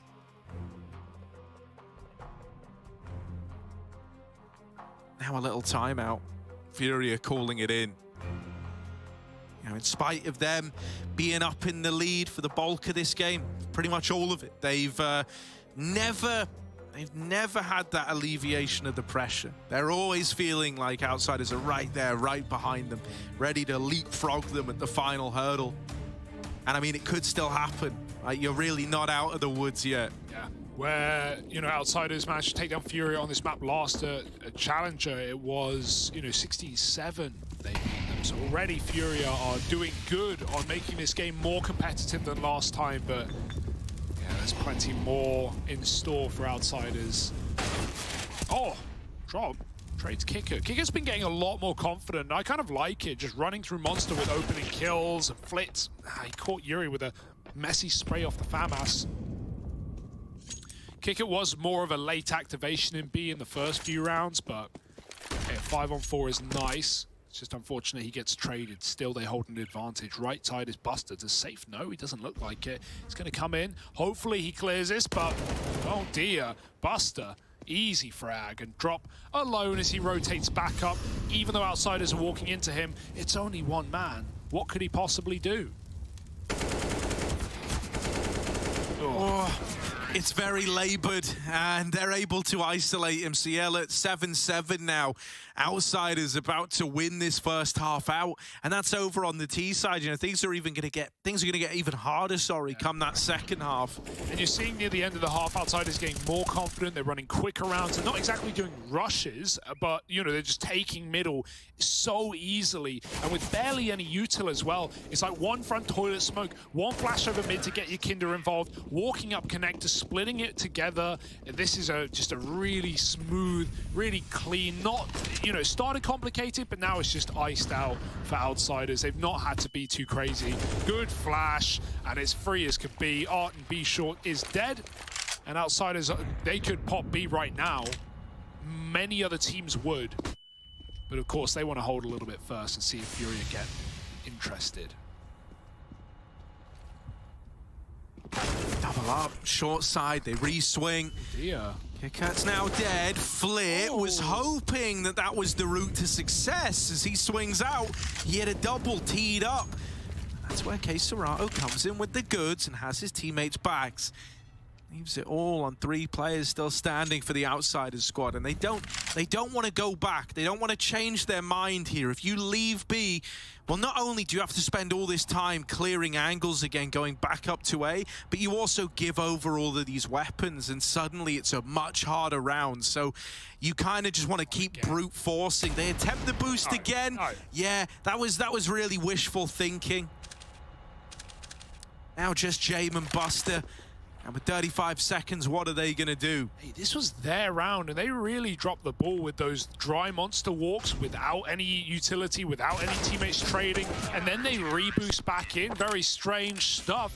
Outsiders get ahead of themselves, but FURIA get ahead of Outsiders by 1 round at the end of the first half. We are going to see a serious pace change, I can imagine, as FURIA now move over to the T side. Stick with us if you want to see things get spicy.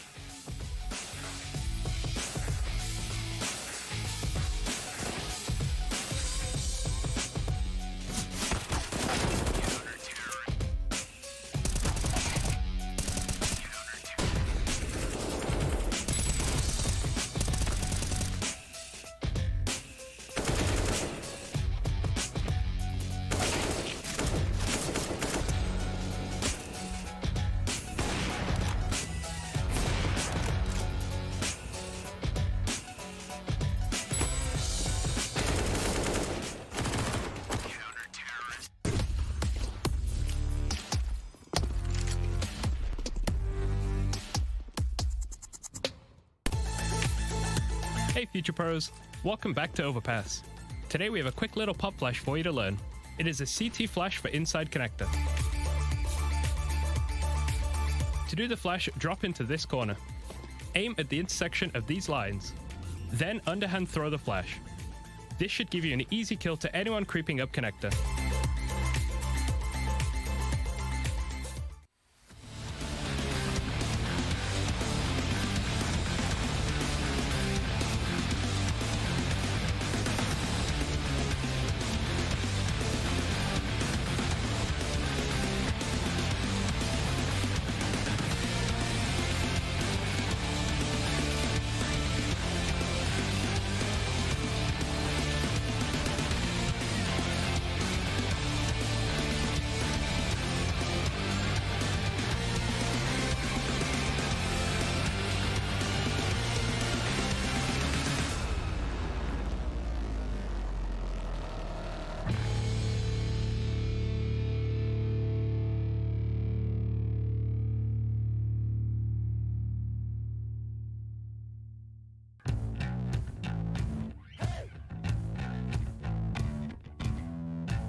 Same as first map, it's FURIA leading the way with a 1-round lead. 8 on their CT side. It's a pretty good affair for Overpass. A very slow pace out of Outsiders and no surprises from it. But will that pace get ramped up now that FURIA are the ones leading? Art really tried to get involved in that CT half. Some B-Water takes, a lot of con pushing, some mid takes. He was all over the place. So where will he lead us as we get into a pistol round? Chock full of util alongside Safe, and it's going to be Outsiders with a CZ on Jame.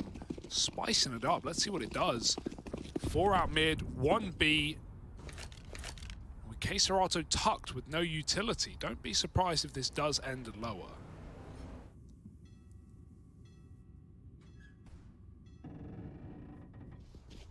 Well, the around the world, it's a bit of a classic. Bit of a classic from FURIA. They might never do it. You know, you're setting up all this util, but I think at the same time you're surprised with how deep down long you've gotten, and the timing was definitely there. It existed. It was in this world. But outsiders have now started to put bodies in this upper site. Still, it's overran.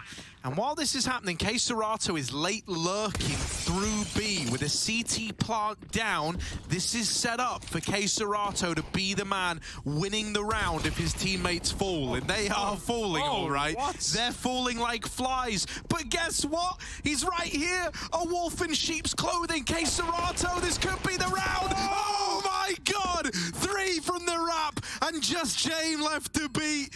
Serato, the madman. Oh, swinging out. He is dead, but there's no time for James. He's done it. 1 versus 4.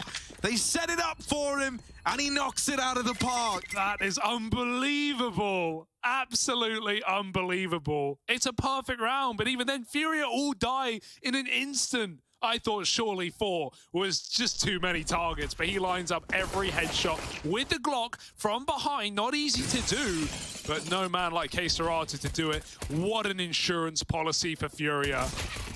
And outsiders are going to be gobsmacked after that round. How do you lose it?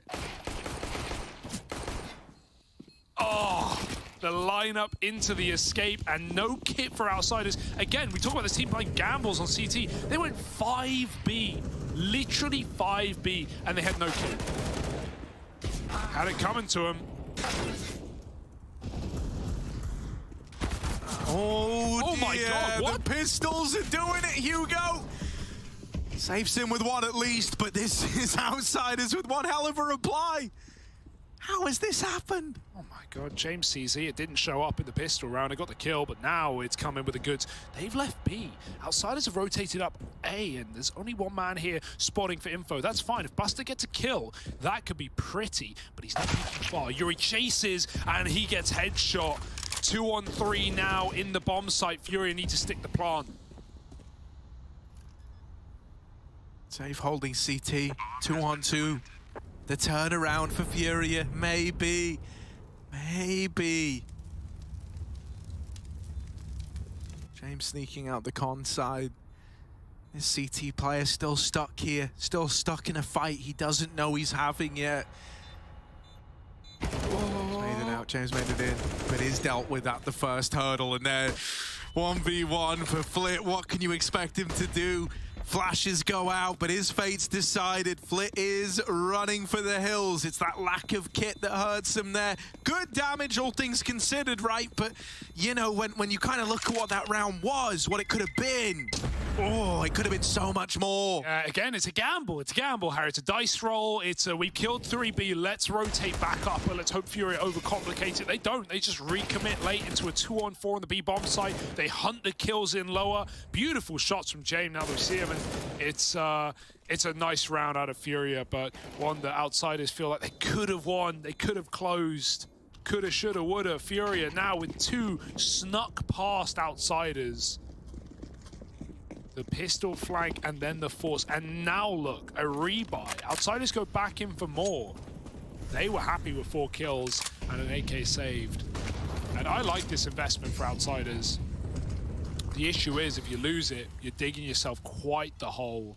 Not just in rounds, but in economy as well. Delaying your first rifle round to 12-7. That's what the outcome of this would be. At that point, FURIA would have money. They would have played a full anti-eco. So this is a high-risk, high-reward buy. But no team likes risk just like outsiders. And they won't reboost this time. They learn from the mistakes in the first half. Yeah, you know, it maybe isn't a good sign at the times that they've scuffed the boost so much, and they do go back to it, but no results. With a jump, luckily there, you can, maybe it's just a CT jump spotting. You know, FURIA don't know for sure there were 2 players boosting. It's not the same as dropping into the water there in the first half. This is a nice flank, but it has left A open, and so FURIA bringing the bomb in, and you can't stop it. You can't stop anyone. but he can see them all go into the site. The question is, are they ready for how deep Yuri's gotten? He's running now. They're going to hear this from Toilet. He's still drops one. Bomb is getting stuck on the site, though. Yuri dips in deep and then bounds out through the smoke. They're getting picked apart like... Can't even get comfortable. I don't know what like, Harry. Like a buffet. There we go. Oh, mate. And yeah, it's feeding time. Look at Art go. He wants more than just one. It's all you can eat after all, and he's in with a second. Kickout's left saving the Famous, and Furia are up to 11. Okay, it's fine given the fact that these are lower con rounds and like outsiders know they have to take risks in order to win them. But if we actually look at this half, they've just made every wrong read pretty much, right? Like, and there's not anything massively wrong with that. It's just these high risk, high reward rounds. But now that's like every round they've made the wrong read. They can't gamble in their first gun. They've got to take an eco, then outsiders have a fall by. But look at what happens when you take gambles. Furia find your gaps. Yuri pushes all the way in through the dumpster smoke, kills rotates before they even know they're in the danger zone. You know, you can forgive the pistol. That was an outplay by K-Serata. That was an outplay by Furia. But every following round was a misread. And so these B stacks have only dug holes for the outsiders and Furia. They're burying bodies. An eco now for outsiders, and then their last chance. Some very awkward rounds right now.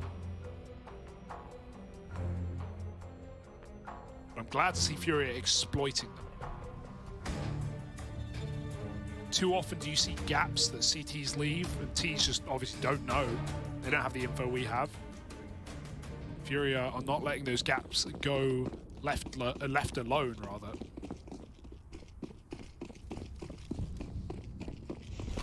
More pay CT rounds coming right down the barrel. Oh, that's kind of brutal. They finally assembled the boost. And it gets spammed. Flip. Oh, bud. They are so deep up long. And he's trying his best to find a little gap to exist in. He's called for the rotation at least. Okay. Flip has actually done really well to get info out of this and not be in the firing line. The bombs here as part of this three-man side take, but they're going into a stack. They get baited in by the promise of a dumpster player. There's James USP getting one. No. The bomb's getting out of there. The bomb is running away. Safe is like, nope, nope, it's not good. The A site's bad juju right now, and so he starts to escape, starts to get out. Joins up with K-Serata and Art over here in middle. But a two-man split between either site. And they're going back into A because, again, when they've done this in the past, outsiders have over-rotated. This time it's fine. They've gone 2-2. That's a reasonable rotate. It's not everyone gambling that it's going to be a B-pop. Yakinda drops the smoke. That looks like a one-way. And he's got a little bit of room to play with. And also cross back. He sees K-Serata. But does he know about Art up close behind the smoke? Meanwhile, James is flanking toilets. And Yakinda tried to escape to give up the site for room for James. Now James is just lost to the hands of time in a 3-on-3 flank around. Safe gets that stick. They find the timing on James. And a 3-on-2 Furia do it again. I love the recommits. They keep pretending that they're leaving these bomb sites, but they never do. They just tuck in and go back 20 seconds later. Devastating results. Always was meant to be a Furia round, but outsiders, they had a chance, like always. See, and dude, like this is starting to get scary because of the conditioning that comes with this, right? All you're learning is that every time we try to go back to what is often the root of success for outsiders, which is like having these reads, having these gamble stacks, trying to outmaneuver your opponent, you know, even foe, normally just having a good sense of how they ought to play the round. It's making you second guess all of that now, and that's so integral to the DNA of this squad. You know, it's really, really scary to see Furia kind of turning the outsiders' greatest strength against them. It's V impressive, you're right, and 12-7, this is it. This is the buy. This is the chance for Outsiders. You've got to remember, all these rounds have had caveats of forces, of no warp for Jame, of no kits for retakes. No longer do those caveats exist. A fast con rush. Yakinda ready for a second. He's going to try and stay here on the corner. Nice angle. Buster saves him from B short. Finds Yuri. 5-on-3, and if Yakinda's been given a route to escape, he could have taken it. He won't. He will re-aggress to find the bomb, but instead all he finds is a bullet to the face. Queserato protects his package and resets with the team. Don't do it again, Furia. Don't win a 3-on-5, because you will break Outsiders' morale. Their mental shattered. This was a perfect round set up. Kickit can still stop it. Safe just leaves the angle, and Kickit has the bomb.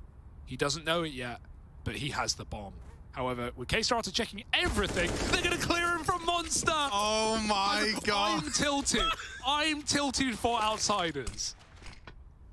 Yeah. Oh, how do you mentally get back into this one? I don't know. It feels like Art is just there, like in the team speak with you. Like he's just one step ahead of everything you're doing. This is what playing Wall Hackers feels like. It's on LAN, Harry. It's on LAN. Dude, it is so surreal, isn't it? Like, Because now, not only have you like been wrong a lot of the times you've tried to disassemble stacks, now whenever you try to make kind of objectively like smart or good plays, exactly what Kickert was doing there with the monster push, you still got red. Like, they went up short, which was the one hole, and you knew that like short was open. You knew that was a possibility, but you're going, okay, well, maybe I can get someone coming in late. I can set us up for the Oh, they cleared me from sight. Yeah, right? Like, what is that? Who walks through B short and goes, you know what?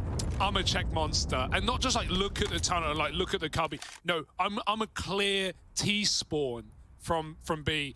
That's, I mean, Furia Art has done some incredible calling in this T half so far. Smart man.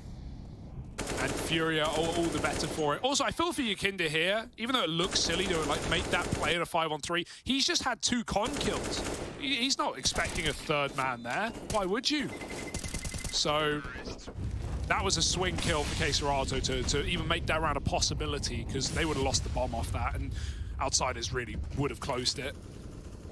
In a 5-on-2 with the bomb, there was no chance. So very close. All these rounds have been, but they've all been furious. Oh, nice, Jame. Chases through the molly, and Buster's even sprung out with another. Now, admittedly, it is a one and done for him, but it's still kept in this 4-on-3. Then again, you know, Furia actually seemed to do better in a 3-on-4. Watch Outsiders go for 4A or something right now. They obviously won't, but that's how those early rounds are going. They go like quad heaven and get CT walked by R. This is it though. 2-2. They've got to be ready. Here we are. Art with the swing. Tagged initially. There is a heaven player as well in Jame. Nice. Ready to offer up assistance. Finally, Outsiders have got bodies where they need to be. But can they hold on? Flip. Oh, still fighting. It's kind of ballsy to hang around. Will eventually drop off, but that's the perfect veil for Kicker to slip and slide. Oh, no. The team flash. Why? Steals the glory away. Flit's like, no, my kill. I said I would get him. Now they lose drop as a result. If that flash loses them the round, because Kicker had both kills on a platter, like he would have double killed that. And now they might end up losing it. Drop 1v1. Just Yakinda still to beat. Oh my goodness. One flashbang, one little misstep, and it's all come undone. They do deal with drop, and there's just time for the defuse, but still, like, that is a round. If you weren't in your head already, if that one gets any closer, if that went against you, I think you were done. Oh, yeah, absolutely. No question about it. Like, Kickert made the play, and Flit, you know, I know Flit gets 2 kills there. He has a nice round. It's the flash that makes Kickert lose position of both players. He knew where they both were, and then he loses them, and they backstab him. Thank God Yakinda holds on and wins that clutch out for Outsiders. This game continues on a knife's edge. But I can't say I'm not loving it. That's just not true. This is so entertaining. It's all over the place. James trying to get hyped back in. At a moment like this, outsiders, they don't want to crumble. Rebuy is costly, but they've got every penny they need. Just nothing left in the tank if things go wrong.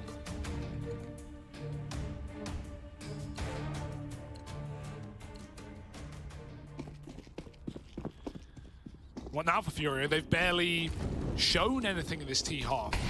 It's been a lot of grouping. A lot of quick approaches. Double con, defaulting this time. It's K-Serato looking for the B pick. He gets stuck on the wall. Oh, that's a beautiful nade from B. And he just slinks back away into Monster.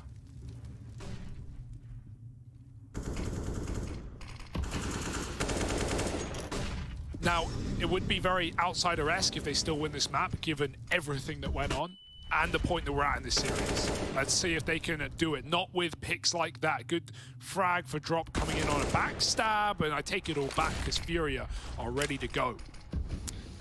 Yeah, you think they're 3-on-5s are dirty. Just you wait till you see a 5-on-3. Hang on, 5-on-4 now. No, sorry, 4-on-2. Here we go. Up. Just a whole round like that. 4v2, here it is. Flit, one of the two versus the 4. Jame the other one. And a 1v1. Now, one for Jame. 2v3. It's like maths. Safe out into the B site. Flit in heaven. They're already in. They're already wider than he's ready for, but he's got it back to a 2v2. Is this a 2v4 or a 2v5? 2v4. I said so many numbers. Yeah, I'm lost. lost. And now a 2v2. Now FURIA with the bomb, ticking in their favor, double lower as they come in on the retake and drop weights up close. Yuri can swing off his contact if he'd like, but question is, will Jame be posted? Flit runs, making noise to bait for the AWP. Drop won't activate with that heaven smoke faded. Now outsiders are ready to go. They know FURIA's eyes must be on the sky, but they won't look lower, and both of them die. 14 for FURIA. Thank goodness they get it over the top after they take a 5-on-3 and a 4-on-2 twice in that round. It gets converted. Never do that again. My brain is. No, I know. It's so scrambled. Yeah, it's not a good one. We tried something new, and it didn't work. Oh, what a dodge!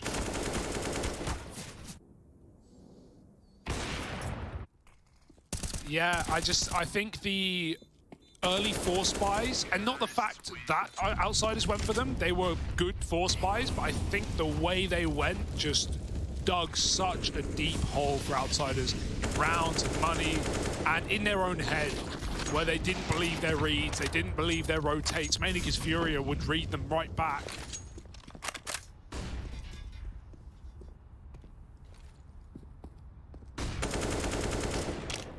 So just got to do the dirty now. 2 more rounds, and they wait, and they get given exactly what they wanted. One more man in con. Yuri is not ready for a second. Takes a shot, but it's Jame to escape. Meanwhile, they run long. They avoid this con setup. 2 guys speeding it. Flit's going to spot, but got to watch out for the AWP, and Safe is very quick on it. Just need the bomb now, as outsiders panic with their rotate. Yeah, they got a scramble kicker coming through the dumpster smoke just to have any sort of resistance in the bomb site. Buster's also maneuvered his way in between that smoke wall.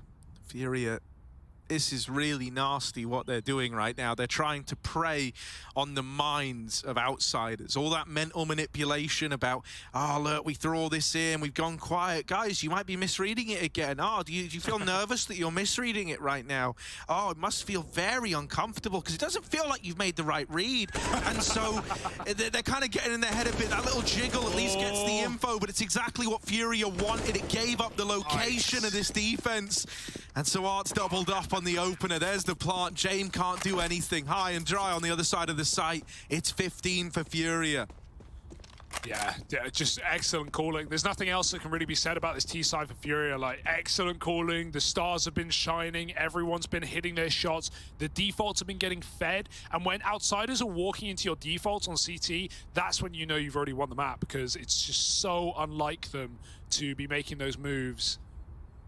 A lot of clutch rounds for FURIA in this game, and none of us forget that 1v4 to start it all. What a precedent set by K Serato, who came in with that, you know, 4-on-1 pistol flank. How many times do you run that in prac and it doesn't work? But the stars align for FURIA. There's Mercury and Gatorade. FURIA keeps sipping the Kool-Aid. Up to 15 and one more to do it, to send us to Vertigo. And I mean, you can't argue with the fashion they've done it in, you know, like this T side has been a thing of beauty for FURIA.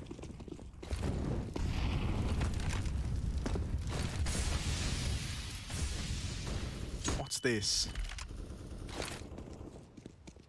Okay, nothing weird happening in con. It's just a regular little walk up. K Serato rewarded over at short. Just wait. It's aggro for Buster. You know, maybe frustration setting in. He feels like he needs to make a play. Feels like he needs to get involved. Wants to try and be proactive, but ends up making matters worse. And now there's so much freedom to FURIA to just go and explore the map, see everything it has to offer. There is a bit of re-aggression on short. Flit's actually coming through this smoke slowly. They're boosted right now, and mate, if Flit did go walking, oh, he's missed the timing now. Able to get the M4 out of there at least. And FURIA saw him grab the M4 and then he went away. So they're like, okay, it feels like maybe they're rotating away from B. Art with a jiggle wins that fight on the opener again, just so consistent at securing these man advantages. James gonna hold the line at least. Flit tries to play into it and does reclaim one of these lost men over at short. So Yakinda, good timing on the con component. Double sight hold is demolished by drop, and there's safe with the turn. 16-8. It's going the distance. Outsiders versus FURIA, the game that just keeps on delivering. We're now going to a third. It's going to be a little bit of vertigo to close this one off.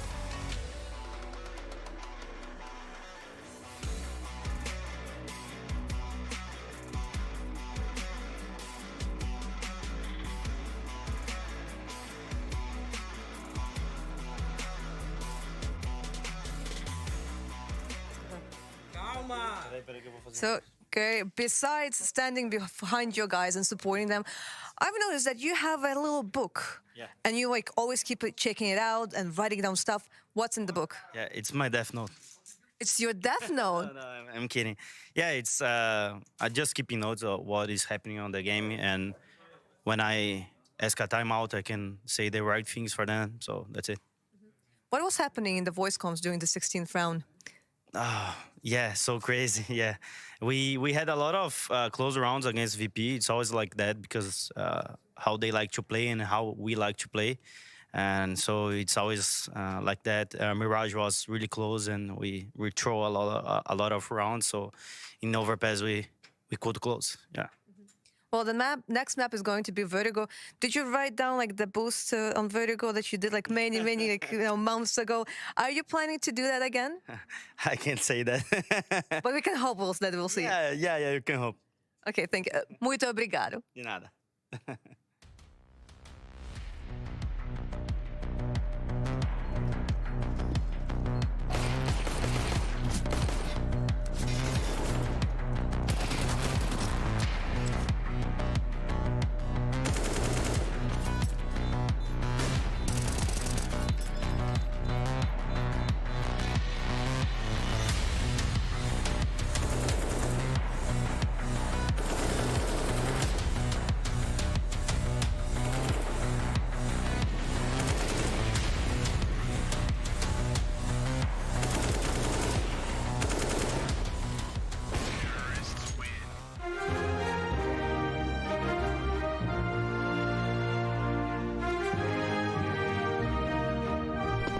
coming. I see you're in danger.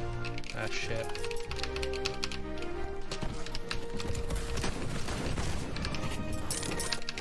Alright, I'm doing it.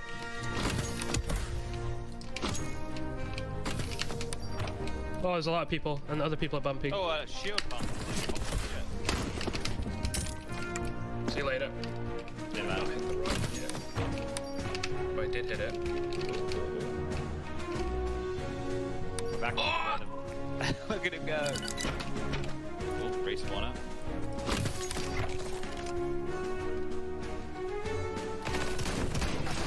Oh.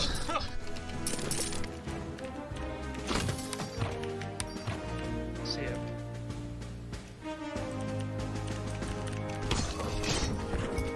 Here. Guy below me at Bane's pit. Okay, I'm gonna go do it. Good luck. See ya. Oh, I see him. I don't have bumps, I can't help. Oh! The gas thing. Yeah. 6 enemies remaining. Done it. Well, it's really sick to land. It's really sucked to land. Need help!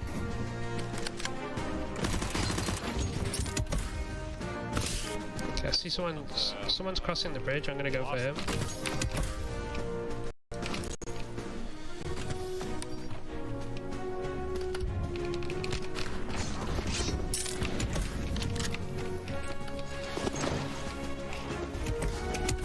The other guy's a guy. I think this guy's out of ammo. I'm trying to block the other guy. Let's go for the other one. I'm getting dinged.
Guerri wrote it in his death note, and so it would be that the outsiders fall from the overpass to their deaths, leading us to 1 apiece in our series. We're going to a third map, and it's going to be Vertigo between outsiders and Furia. But for now, let's break down what we just saw on Overpass. I think that interview was interesting for multiple reasons. One of the things I'd like to discuss with my analysts Blair and Maui is how Guerri mentioned to Heku that they think they should have won Mirage, and that's actually something that we talked about on the desk after Mirage took place. Absolutely. I think that's something we spoke about in that segment, right, where we were talking how Furia looked like they were in complete control of that game, but it was just the multitude of clutches being won by VP. Unfortunately, on the map of Overpass here, I felt like the first half was VP kind of all the way. They won 8-7 rounds on a T side. That's pretty much mission accomplished. But that was some incredible calling, some great CS being shown by Furia on the T side. And must be such sweet revenge, like vengeance. Because the last time they played Overpass against Outsiders was an ESL Challenger, and they got demolished. And this was just such a fitting reply. And you casted that, by the way, Blair. Yeah, it was fantastic job, by the way. Thank you. On that desk. Just a quick round of applause for Blair. On that cast. Now let's cut that off. Maui, get into your point. You're gonna make a point. Yeah, no, the thing is that the mid-rounding was phenomenal from Furia in this game. Like, every time they found a pick, even sometimes when they got picked, they somehow read the rotations of outsiders impeccably. The amount of times when outsiders would stack a bomb site and then just somehow Furia goes to the one that has less people at it. It's like they really studied those demos. That's what I have to imagine. That ESL Challenger Finals, they wanted revenge. They got it in this map. They probably wanted it on Mirage too. Didn't obviously happen, but it was darn close. Now, it doesn't tie in directly, but let's take a look at round 16, where Serato went absolutely huge. I love this round primarily because I was already enjoying what FURIA had in store for us here, right? They had Serato waiting outside towards Monster. You had 4 players who are making the way towards Long. Now, I imagine what, even Harry called it out, they were probably going to go around the world. They were going to be going in through bathrooms and heading down connected towards a late B hit. But because they didn't find any resistance from outsiders towards this bathrooms area, A bomb site, they just went in for the plant. Great retake here. It's a 4v5 in favor of FURIA, and Yakinder and Cody just completely dismantled this hold. But look at Serato sneaking in all the way from Monster. Underneath, under the ground. From the B bomb site, and a 1v4 out of nowhere. Just the subterranean warrior, Serato. Oh, man. A TMNT. Yeah, I mean, we can just pretty much let this round play out, let the gameplay do the talking. You know, James there with... He got the kill, but he didn't have the kit. Yeah, he didn't have the time. With the CZ at the end, but then he ends up not defusing, just in case no one was rare. It was a successful club. They won just one on the CD side for outsiders, and that was Drop almost pulling off a 1 versus 3, and Yakinder saving the day, winning the round, right? Yes. And that round came down to Yakinder pulling off a clutch again. Apart from that, it felt like, look, either FURIA won these rounds very convincingly, or they just outread outsiders, beg your pardon, even when outsiders were almost, when they had a man advantage, when they had the right read sometimes, it's just the individuals. And I do want to touch upon Odd. He went 12-6 on this T side, and we talk about how Odd can sometimes be a liability as an individual, but here he was just clinical, not just calling perfectly, but also getting those very crucial opening kills. Yeah, I want to relate him to one other player, one other pro IGL that a lot of people have come to love in the last couple of years, and that's Hampus. So both guys call around themselves a lot. Paul, I know, is a big fan of Hampus, and for people out there... I love Hampus. Yeah, for people, I love Hampus with all my heart. Yeah, I mean, people love the Doctor. He's my son.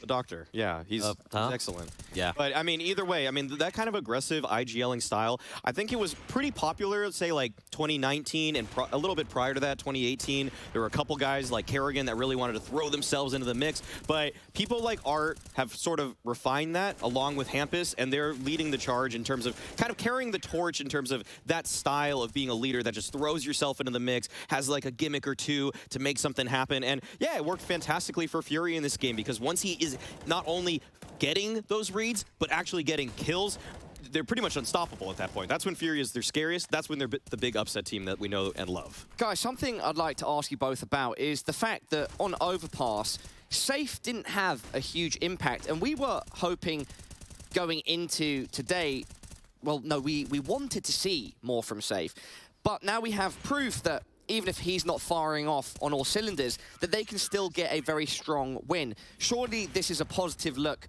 for FURIA, and we know now that they don't have to rely on a big performance from Safe. It's also the way Overpass played out, right? They started on the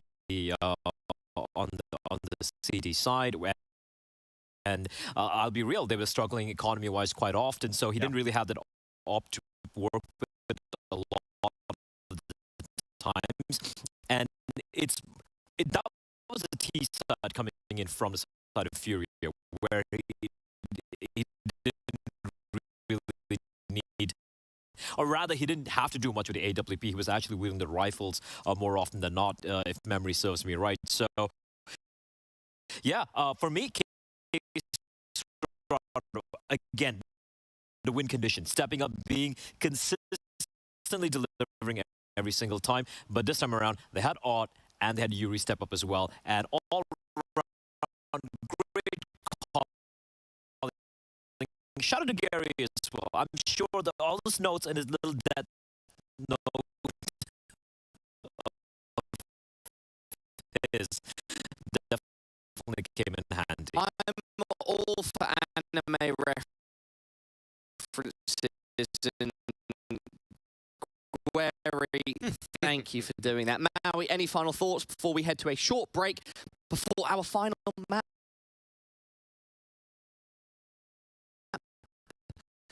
Vertigo? One guy I would love to see join this match, Buster. He's so pivotal to the success of Outsiders on it. That B anchor. I need to see him join.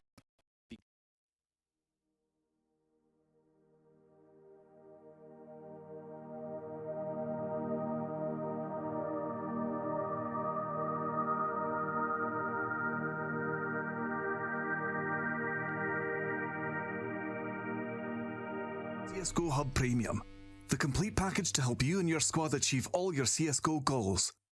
Name 3 CS coaches. Amiran, Remy, and Amy. Who? Amy. Who's Amy? Amy guy.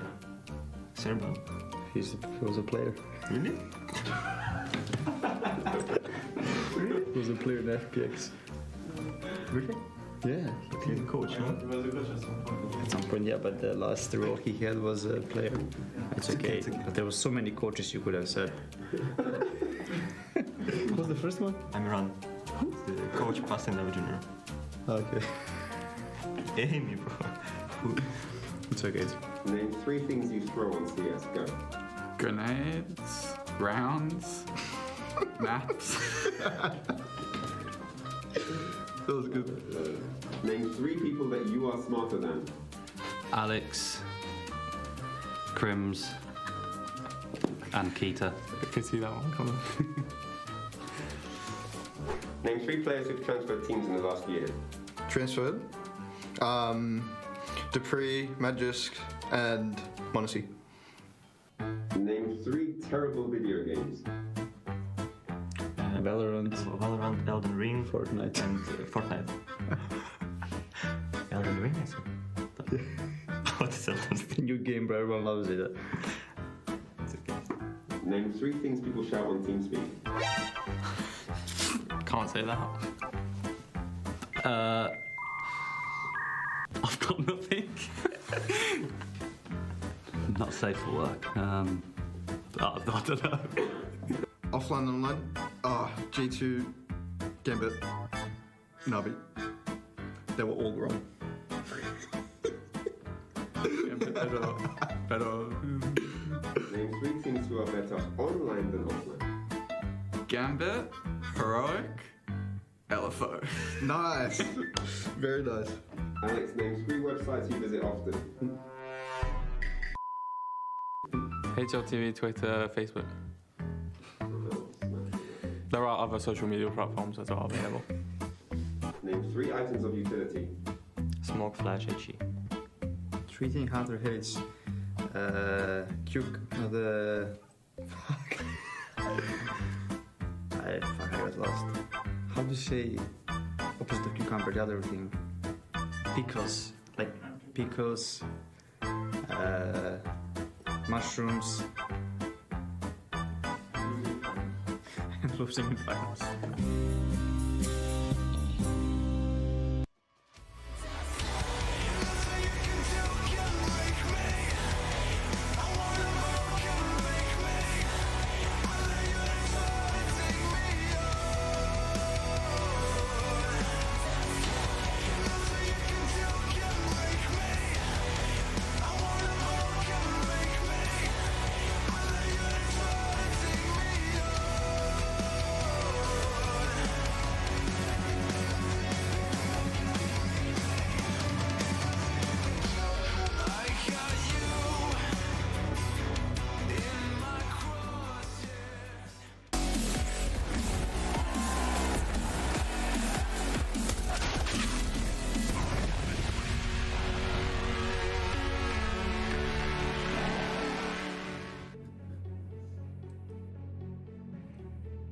Well, we've gone the distance. We've gone all 3 maps.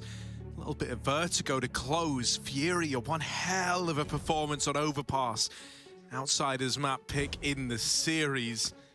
Now we get to another El Clasico of the FURIA squad, right? We talked about how Overpass was one of the backbone maps during their rise in NA.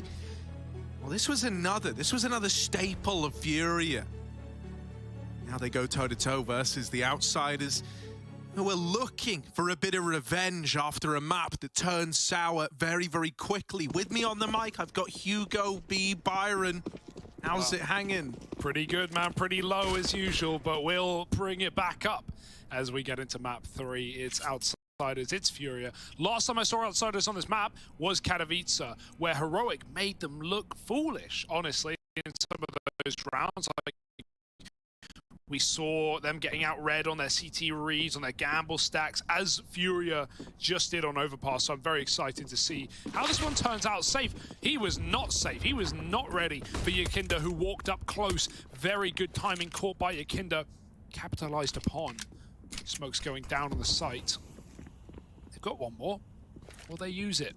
Or will they get weird with it? Yuri wants to nade the plant. There's 3 HEs ready to stop this bomb from going down. Out they go, and bam! They're a bit early. Way too early. Flick recommit to the stick after eating only one of those nades. And now Outsiders can play the 5-on-4. They're in a perfect position. If he wants, Flick can stay default. It's not a bad decision. He's got teammates to play off the back of, and he hides inside of a smoke. As now, going over, FURIA are still waiting for the fade. It's a re-smoke by kick it late, and the kills just keep coming in. All for Outsiders.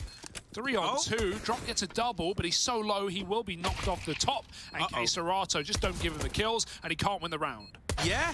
Oh, Jave actually throws himself into the fight. Serato dealt with in a pistol round by the wayside. It's going to go the way of the Outsiders. They lock that in, looking to dust themselves off, right? They looked a little over it by the end of Overpass. Yeah. It didn't feel like the team, we know and love, so a return to form, we'll call it, to open up here, right? A good deal of, kind of restraint shown once they get to that 5-on-4. No crazy man disadvantage rounds, at least not in the first round of a go. Oh, they get flung into the rafters. Yuri will trade one, but there's 2 guns. Where that came from, Yakinda won't let them get the AK, and Art is getting cheeky, getting beaky. Ready with a taser. Now, it doesn't have this much range, but he's hoping they clear him close instead. Poor Art. He's going to walk into this. Yakinda faked the footsteps away, but he never moved a muscle. And oh, it's exactly what he wanted. Yakinda He's got the Zeus. He won't fall for it. Come on. He won't fall for it. I wish he did. Did he cycle the gun out? I'm guessing he did. Probably threw it off the map. Right, how do you reckon Art's going to try and Zeus this one to a win? Run default? Because, let me be objective here, a win with a Zeus is just 1 kill. It's not about the outcome of the round, per se. Oh, yeah, it's about Zeus. You can win on, like, a personal level if you get a Zeus kill. So let's see, Art, what are you made of, my man? Stern stuff, but not enough to get a Zeus. Yakinda's killing. It's fine, because this is true. When you have a Zeus, there's no such thing as baiting. No. This is a tactical outplay right now from Art. This is a weapon-seeking mission, and sometimes you've got to be patient. But Yakinda has read this well. Not only did he not push Art in ladder, but he shouldn't push him here either. That's why VP Outsiders have all the AKs. They have them for a reason. They don't want to give them away, and they'll keep 4 into the next round. Art would love a dink at the end. He's lost his Zeus. It's a calamity, but it is a round for Outsiders nonetheless. 2-0. That was flat USPs. It was meant to be clean, and it is. And so, full buy now for FURIA in round 3.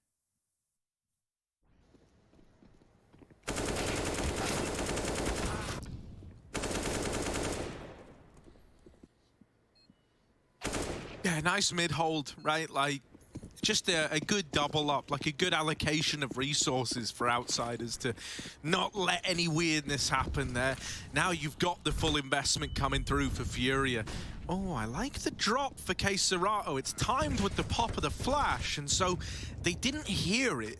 They certainly didn't see it. And oh, Drop has just saved his life. That was the word. Oh, the nade. Well, he maybe delayed his death or so. Okay, Serato gets dunked on, and now Outsiders look to go B, but they've got an A pick as well. That can change their mind. The bomb's doubling back to that site. Save. Silent mid-drop goes back to elevator. Art's still holding A. Outsiders haven't shown that they are here, but they're coming.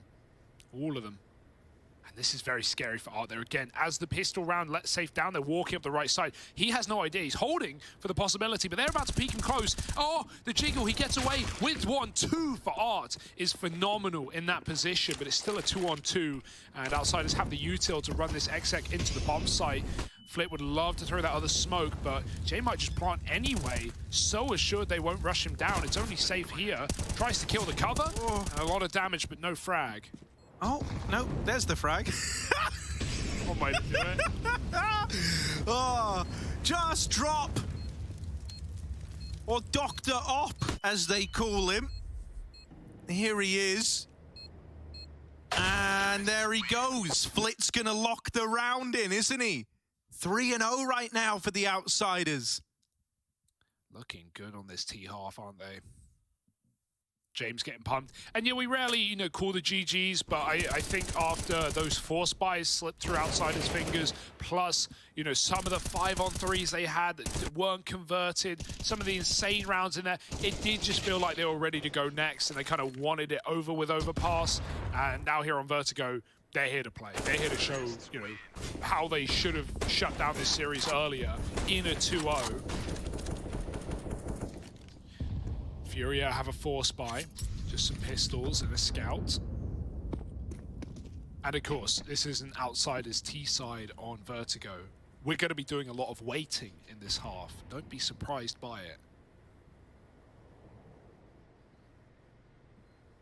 Perfect time to practice your breathing.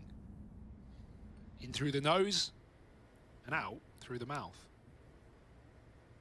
But be aware, you do have to, you know, consciously take every breath, or else everything goes wrong. Yeah. So don't think about that too much. Ooh, Flit. Mama. Oh, they saw him. That's not going to make it any easier, though. And he even runs CT. I like that from Flit. Immediately, his brain goes to creating space, to causing chaos, to denying these rotations. James even going to float around in middle. Like a little bit of grime in a drink. There's that grime. Pour it out. Fury, they just want to kill them with a bomb, go in late. But, yeah. Oh, there's a scout. Nice. Maybe a kill, maybe a frag, maybe something. Or maybe just no hope. Come on. Show us, Safe. Show us what you can do with this gun. It's got to be quick. No pressure. Pixel gap. Fighting dudes. And still on the receiving end of Buster. So 4-0.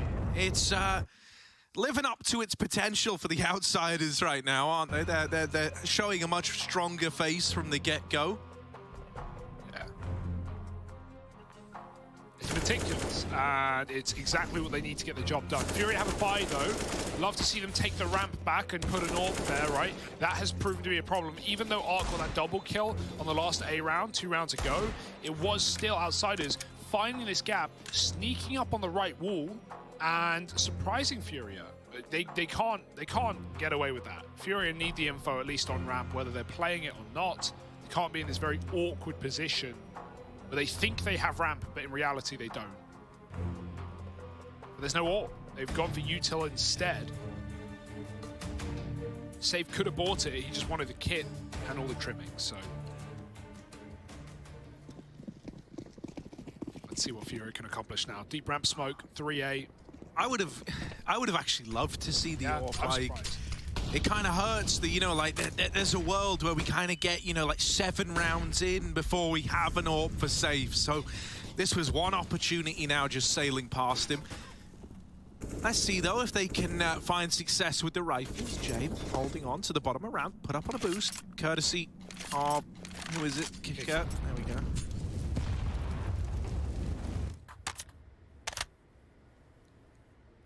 But again, like this setup is nice because Furia have given up ramp, but they are ready to swing together. So if Art just suddenly goes, they're close, Yuri can help. And now that there's an AWP for James as well, Art doesn't want to be caught going for this jump spot. Ooh, deep in the matrix. He will get out. James still holding And he's going to be here all damn day. You can just slit the net again. He snuck through the smoke. Oh, it's flashed, and oh, he realizes this time he knows, but look how close these timings are coming on A. Yeah, that penny drops at like just the right time. Just the right time. Even half a second longer and Art was a dead man. Now what? How do they want to try and contain this? Good pace. Kicker. His patience might get reward. Oh, hang on a moment. We're still hanging on. Still hanging. There we go. Kicker with the opener. And now, while it was nothing, it's actually still nothing. Deceptively slow as they move in. And here. And that's the round. Yeah, it was always going to be done. They can get the kills, but there's one man who will just live in CT, and Safe won't even die and upgrade onto the AK. Too slow. Simply too slow, right? Would have loved Yakinda to chase that kill. He didn't chase a kill. Maybe he was also blinded by that flash that got off the angle anyway. He didn't want to overface, that's fine. But then, you know, outsiders get caught. It's the molly that's thrown in. It forces Yakinda to smoke. It stops them from running their execute. And then when Kickett's throwing that molly at like 25 seconds, he's like trapped himself. And he can't get short back anyway. I don't think he even landed, but very slow. No other way of putting it. It's fine. Back to the drawing board. FURIA found a solution. Now they want to spice it up. Everyone's spicing it up. Smoke walks on either side, and Art will come out the better. Even spam damage to Yakinda. He gets out with the AK. Robbery on the ramp. I love the change up. Both teams felt like, all right, they're conditioned. Let's make a play. And it was FURIA that won it. Buster has gained some real estate, though. He's making mogul moves and is going to get dealt with on that push in. Arm was coming back, and now it's heading A-ward once more. A 3-on-4 at the door. Of course. Now. Repositioning in middle. Very nice. Flit still waiting patiently. Oh, this could be good. Oh, it's not. It's okay, though. You know, you take that over dying there on the swing, really. Like, you at least get the info. You know that Safe's still in mid. You heard Art rotate away as well. So you've actually kind of pieced together from that one peak, even though it, once again, like, it looks silly. You kind of piece together that B is the right choice. Jane, we're going to follow him all the way down to the ground. And hello? Hang on. Hang on a bloody moment. Hang on a moment. 15 seconds. The Yakinda still has time. There's still a chance. That double. There's a man in the sight. He's got to run with the bomb out, and they're just going to wait. Swinging it now, and there's the round. Locked in. FURIA get it back under control. Nice try. Very nice try for Yakinda. You don't get many of those opportunities in your life, but when you do, you milk them for all it's worth. Regardless of that, you know what loses that round for outsiders? The molly. They throw a molly on wood, but it goes too deep, Harry. It's not, you know, close. It doesn't clear out that FAMAS, and then they do the close boost, and it's a perfect headshot angle for the FAMAS. Just tear him. Look at this. Drop has all the room in the world. That molly is not good. And if that lands better, maybe Drop's forced out of position. Maybe the boost gets a kill, and maybe outsiders take a sight. But instead, it's too little too late. Art stops the plant with no time to go, no time to fake. And FURIA building back into this map after all. You're banned from the construction site, Harry. They say no tank tops and no shorts, but what do they think about maid dresses? That's true. There's not on the sign, but I fail for some of the other ones, so that's all well and good. Yep. Playing far too much music.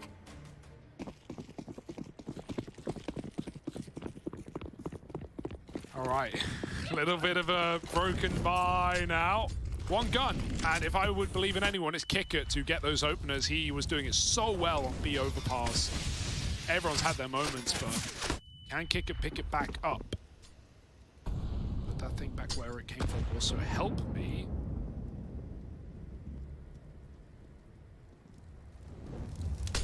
The molly.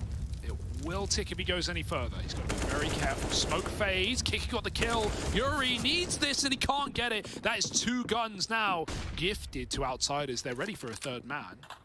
And Kicker throws a gun back so he can go and grab a weapon. Don't tell me they leave without at least getting the weapon. Flip will lead the way. FURIA keeps stalling it with this ramp molly. That's fine. Outsiders, they got time.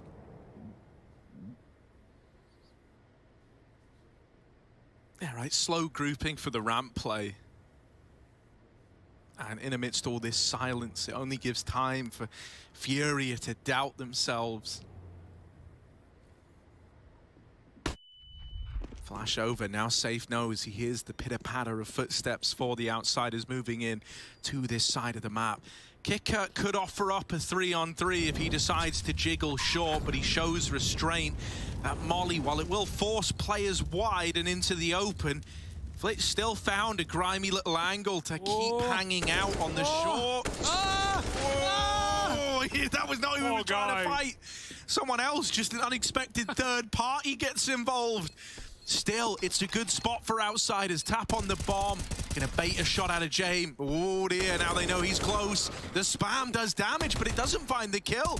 And this shouldn't be winnable for Drop. He's doing all he can, but can't get past James.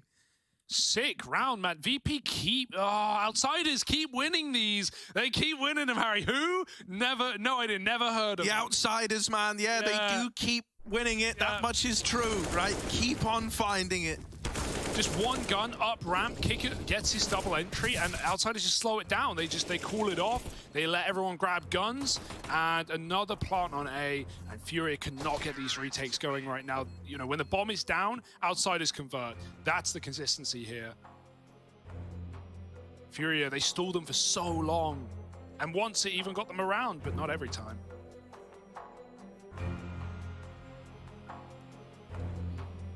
Blimey. Oh, those were some hand warmers right there.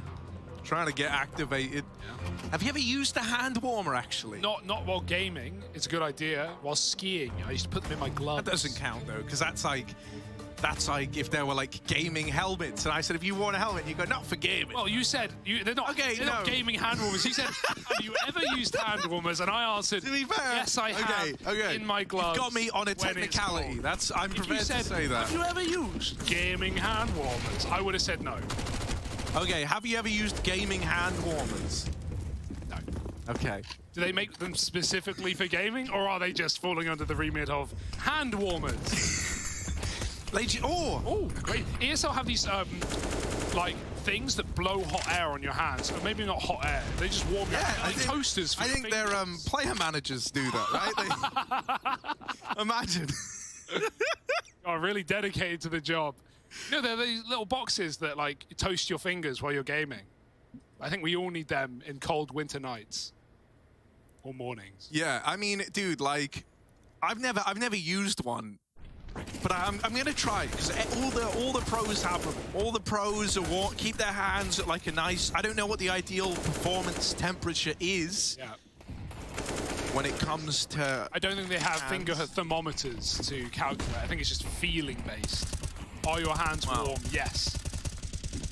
Hot hands principle. Here we go. It's another investment round for FURIA. Oh, it's a lovely shot for Flit. Checks the boost. Art does drop the bomb. Go for it, mate. Full send. Even though outsiders hold this, ramp control, when FURIA have taken it, they've often been given picks. The molly, Art goes right in front of it. There's a little gappy-wappy, and Kicker fights back.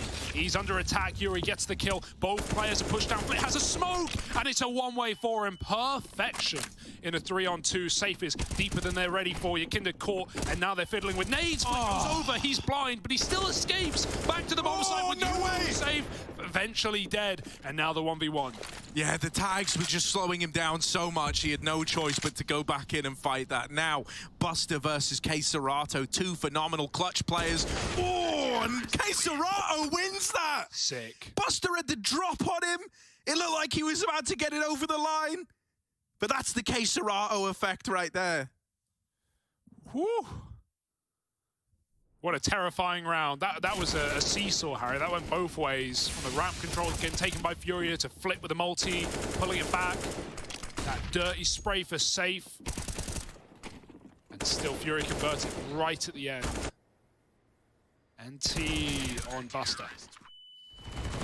Yeah, Yeah, very quick turn. Oh my god, it's quick.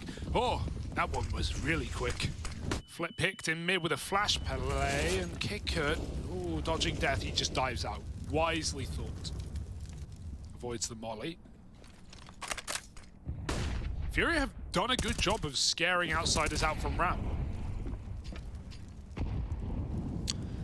Yeah, it's a hard thing to do versus this team as well. Like, I don't know, man. It's normally something that outsiders have such a good recipe for. Like, you've got guys like Yakindar who can really work these openers here normally, or Kicker, you know, oftentimes like his kind of partner in crime on this side of the map.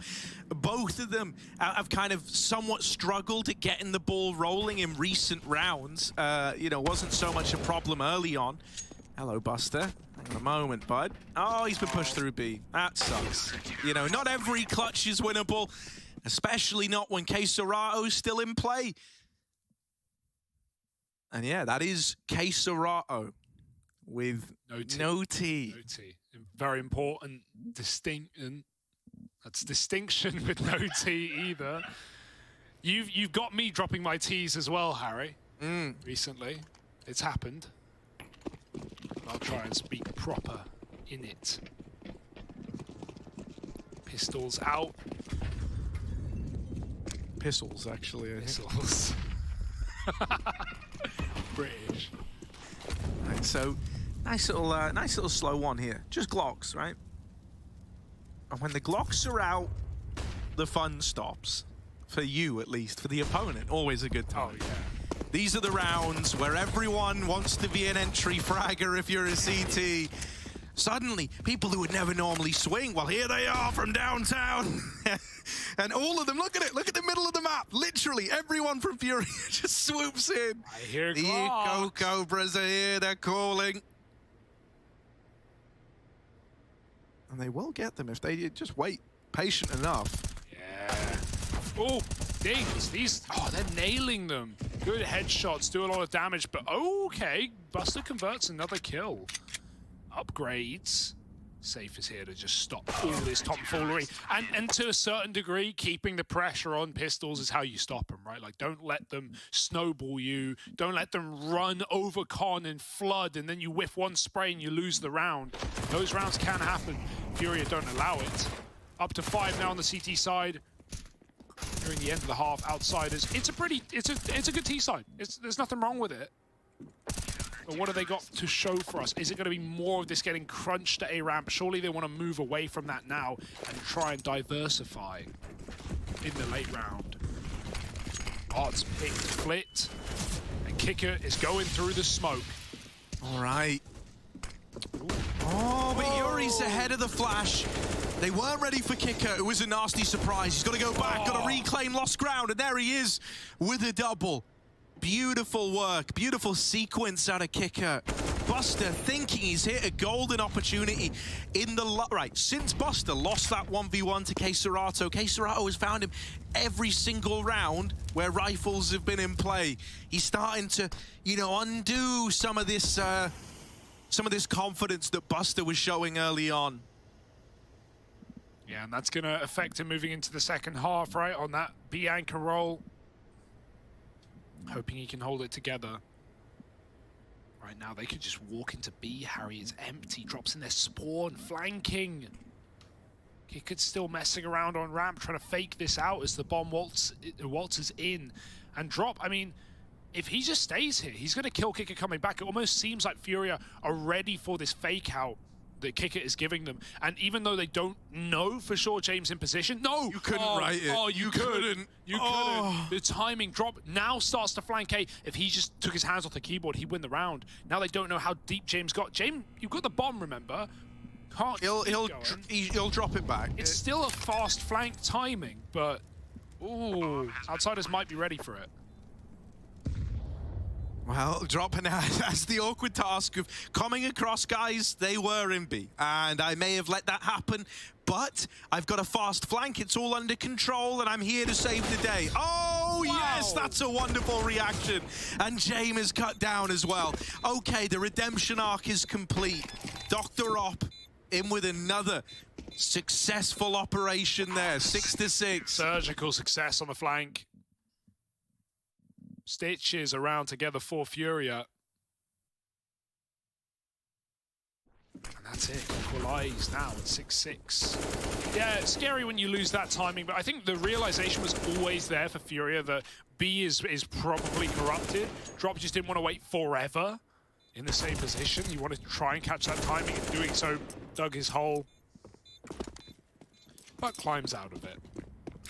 So here we go, nearing the end of the half, and Outsiders, they've decided to half buy. Ooh, that's a nice pick. Art's really been getting away with this. We noticed Safe didn't buy up his first AWP on the CT side. He's stayed away from it. It's been Art AWPing. Yeah. So that adds up why we haven't seen Safe AWPing, you know, when he's had the money. It's because Art would rather.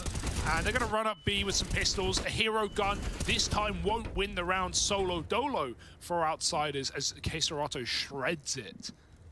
But you know, even though it hasn't been safe on the AWP, Art has been consistently finding 5-on-4s down ramp. So that's been a reassuring factor for FURIA. And this one's a 5 alive round. They're poised excellently to win this half now. Let's see if the Outsiders can stop them as they have a full buy. Jay may be tempted to take this fight. Art keeps going for this peak. Well, you know, I mean, obviously in the Henny era, you never really had Art apart from like occasionally secondary AWPing, but you know, I mean, he's done his fair share ever since Henny left this team. Like, he's been a kind of consistent AWP user, right? We'll say that. AWP abuser. Yes, and you know, Gary always said he preferred the CS that was being played when Art wasn't AWPing. But CT side Vertigo, I actually think, you know, this makes a lot of sense to have it as an exception, right? Art is your ramp man. He's someone who is more than willing to try those opening fights. I imagine T side, that's when we're going to see it go back to Safe, and he's going to take more of a... No, this is illegal. This is not allowed. Like, this isn't what AWPs are meant to... What? Oh. Oh! Oh, this is sickening. It is a roller coaster of emotions, and we're all strapped in. Art dropping that smoke. He even tries the no-scope on the exit. Like, do it. Go on, try it again. How is he alive? That is a vintage Art Momo. Yeah. And he's what a tactical decision. He's wasted so much time now. And they don't want to go anywhere near a psychopath who would do that with an AWP on ramp. So they'll rotate round to B. Queserato dropped bottom of the stairs. He's been good here, but he's been jiggled. Oh, Buster. He's got a luster for a kill. Queserato getting wider and wider, and it's a surprise! Bubbled up, Safe in middle, stops him over the top. And it's just shame. No time to save. 8 rounds for FURIA, all part of Art's master plan. Come on, hit the fist bump. There we go. Nice. Clean. Was a little worried there. Safe was going to get left hanging. What a game. This whole series has been a wild ride. And it's not done. One more of the half. I'd love to see Disrespect play. Go through the smokes again, kick it. Give us what you've been getting away with every single time. Up ramp with opening kills, but they're spamming. Oh, they're blind now. Perfect flash from his captain, and he evades capture.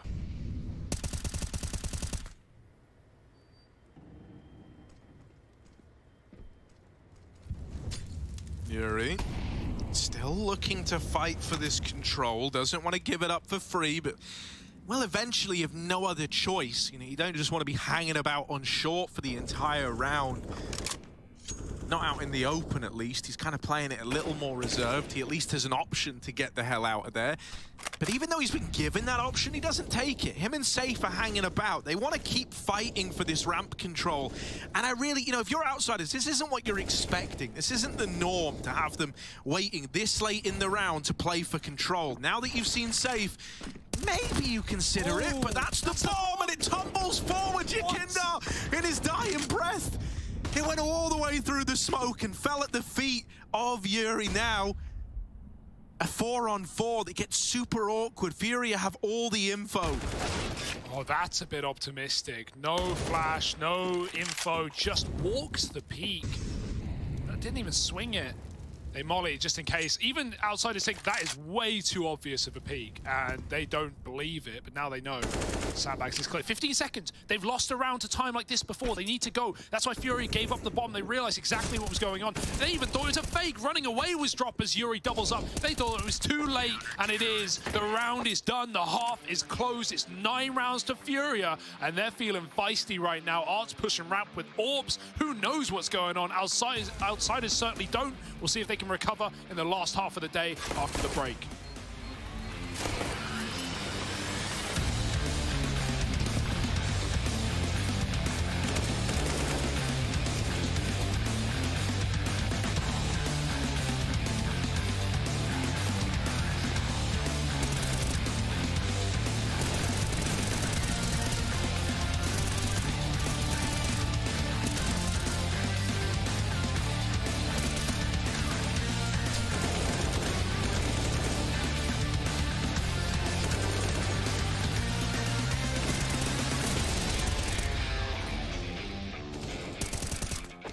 Я дал смок мейн, даю огонь твист. Выбегать все буду. Не выбегать, я фул. Ну супер. По девятке. Они походу все твист. Там по вас. Твист убил. Чё? По девятке. Твист. Они... Мейн. Твист. Хорош. Мейн. Мейн, 2 в 1. 2 в 1. Киты могут быть. Я же вон на себя играю. Хорош.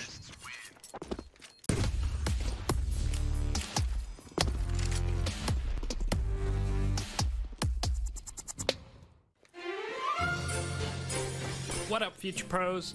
I have a nifty fast A smoke I saw Apex throw to help you on your pistol A rushes. You throw this smoke from the T spawn and it will block off the left side of the A side, allowing your teammates to run up short with a bit of smoke coverage. To throw the smoke, first shoot out the glass above. Really, this is the only one you need to break, but shoot them all anyway. Then get yourself stuck into this invisible corner next to this beam. Aim between these 2 dots as shown and jump through the smoke. This smoke will soar through the sky and land perfectly to block off the vision of short from the bomb site nice and early. As long as your teammates take out anyone playing close, you will have a decent standing to win the round. Good luck and rush A?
Well, we all know what's at stake here. Little opening game between the Outsiders and Furia.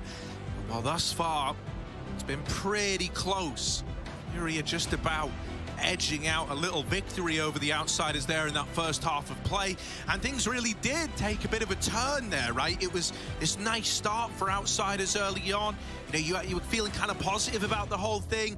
Then we've had a bit of a switch up, you know, the ramp fight starting to go the other way. Guys like Serato doing a bang-up job, him and Drop over towards that B site.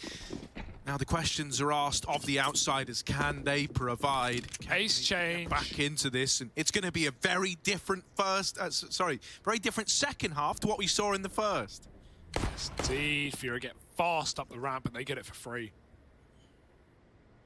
In no hurry past that point. Pull the veil of silence over the eyes and ears of Outsiders. Yakinda wants to break that veil. Nice shot. He flicked back to safe. Didn't even try and kill Drop. And it's actually Yeah, it was dropped to get the kill over Yuri, who will follow up. And that's a good one from James. 3-on-3, back and forth. But still, what stands are the 2 smoke players left for Furia. They've got full util. Art doesn't want to lose it. He wants to run an exec. Meanwhile, Caserato's poking and prodding at the B-bomb site. Art's throwing his stuff, but he is on a rotate. And now it's all gone really bad for Furia. They've got to commit back to A. They were leaving. Art's come back up the ramp as they've lost Caserato and all of his control. He does have a re-smoke, he'll drop it. They hear he's close, and now they see his shots coming in from above. They're gonna run him down. 2 bullets, one of them connects, and he swaps the Glocks. Drop, can get the stick. Does Art even have one more? Yeah, he got the reload in.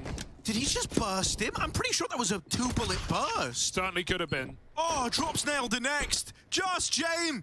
One of the original players from this site hold left in the clutch. They're peeking him together. Don't give him this. Don't give him it. Oh, James out of ammo with the knife. He can't quite reach him. Knives out on either side. Oh, Drop conceals his intention. And it's not a stab, but it is a backstab in a way. Made it look like it was a knife battle and then just Glocks him to close. I swear that was a burst. I believe you. I swear it was. I hope we have it on replay. Mate, the jump knife, it looks so close. I thought it was going to connect. Look at this. Look at this. So close. Drop dodges, and then he goes as wide as he can. Oh, actually, I say that. He ran right round the corner. He was asking for death at 33 health. Rounds around. Forget it. Furia win it. Somehow, some way. Good shots by Art, and he's back to his usual tricks. Quick. Up the short side. This is the most tapered I've ever seen Art on short vertigo. Dude, the fact that he's not already in CT spawn is impressive. Here's the thing, Art's like a real mastermind for finding the short gap, especially. Like, this is something that we need to watch. He uses this position a lot as well. It's just... Oh, good. Nice curse. It's hard to clear, is what I was going to say before he got hard. Yeah, all right. Sure, buddy. You got him killed, Harry. Take responsibility. Still a clean anti-eco. That was 5 USPs for outsiders, and they were all there. They get cleaned up quick. Flash peek, a couple of nice taps, but nothing more. And here we go. Furia now up against the full buy. James even got the AWP. And he's got a spawn. Buster opens the round, however. Art's over mid, running amok into this B site, but Buster's gonna deal with him. The trades go either which way, and Flair. Wow. With him gone, it's a 2v2. Furia. They have the site. Nade's going over. Yakinda are looking for a gap. Ooh, there's some damage, but ultimately, Yakinda's gonna clutch it out. Lovely. What a save. What a flick back. And it's outsiders to convert the first gun round of the half. They're going to get it done, Harry. That's all that matters at the end of the day. Yeah. And it'll try and wonderful from Yakinda, right? We could all see that happening. Everyone knew that he was about to have something cool happen. Beautiful scenes. Yep, I'm sure. Round is a round, Harry, and if the comeback was ever going to happen, it's off the back of winning your first buy. Yes, it's a bonus for Furia, but they run it quick, don't they? They speed the B site. And so outsiders, they're going to be very happy getting away with that. But at the same time, you can write it off if you're Furia. You go, yeah, we tried something funky, we tried something aggressive. We don't have to do that. Hopefully our gun rounds will be a little more meticulous, as we saw outsiders were on the T half as well. What a speedy round. Furia, they want to do it again. They're buying more max.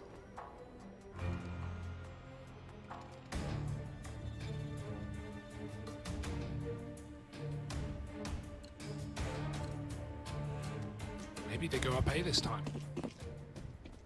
James has a B spawn. He'll take it. And they'll meet him there. They're doing it again. It's the same strat. Okay. Well, there's no way they do the same thing twice, right? Is that allowed? Here's the mid play. Okay, Serato trades it out at least. Now it probably will go back to the drawing board, but Art making, you know, not even a dent. Oh, Yuri, you nasty man. Spams Buster out. a pivotal trade at a pivotal moment. Safe's all the way up inside of the A site. This is an R-esque maneuver, just hanging out close to the short wall, concealed from any prying eyes that might attempt to look at you. Kicker just looked at the lineup to throw the molly or the nade on default. You jump throw it from the corner, so he knows where he's aiming. He's ready to give them the beans if they try and stick it, and they will. The bomb's coming up, smoke down. If Kicker can't get a frag, he will throw one instead. Going over the top, so dangerous. They've heard him. Flashes, Kicker avoids the HEs. He's surely going to go back for nades. The molly will do it from his teammate. He lines up another. That molly does nothing. It's already smoked. Kicker needs to get the nade in the same lineup. He won't. That will do nothing instead. 3-on-3. Retake is on for outsiders, and Yuri still sits in the middle of the site. Playing the smoke, but that's a timer. It's got a clock on it, so does his life. How many can he take with him? He's been spotted and dropped by Yakinda. Now a pistol in the post is not what Safe wants. He needs to bait for Keserato. Even one kill from Safe can go a long way. They throw a smoke on short. That's not where Furia are. Fake on the first. He clears it, and he can tell his teammate not to peek. Keserato takes a head and ducks down and plays the time. He's won it out, and there's nothing Kicker can do. Faked him. Pistol dropped, but round one by Keserato. Beautiful rush for Safe, just to get that guarantee to set up his clutcher for the round. Oh, and he does him. Oh, man! He went back for the AWP. What a read. It was boost. Dude, I like that because, you know, if there is one consistency, you know, it's like these outsiders guys, they love, you know, like min-maxing the old economy, right? Don't they? They love studying the currency scrolls, as it were. Yep. I read the weeklies when they come through my post box. Do you ever receive post anymore? Yeah, I do. Only spam. It's like my email. Never anything interesting. Only spams. Only spam. Over at Top Ramp, Yakinda's got a new membership. Ah. Well, we all know the first photo he's going to receive is you. And... Oh! Yeah, it's fine. It's under control. One more? Yeah. One more? There it is. Yuri and Safe putting on a clinic. And now just one more. Uno más. Here he is. Bomb has been planted. Here he is. It's coming. It's going to happen. Hold your breath, everybody. A singular edition. An extra number. Oh, hang on, he thought about it. Hang on. One more. Hang on. Oh, I wasn't ready for the close angle. Was not ready. Went a bit like South African on that one. By mistake, obviously. Yeah. Going back to your roots.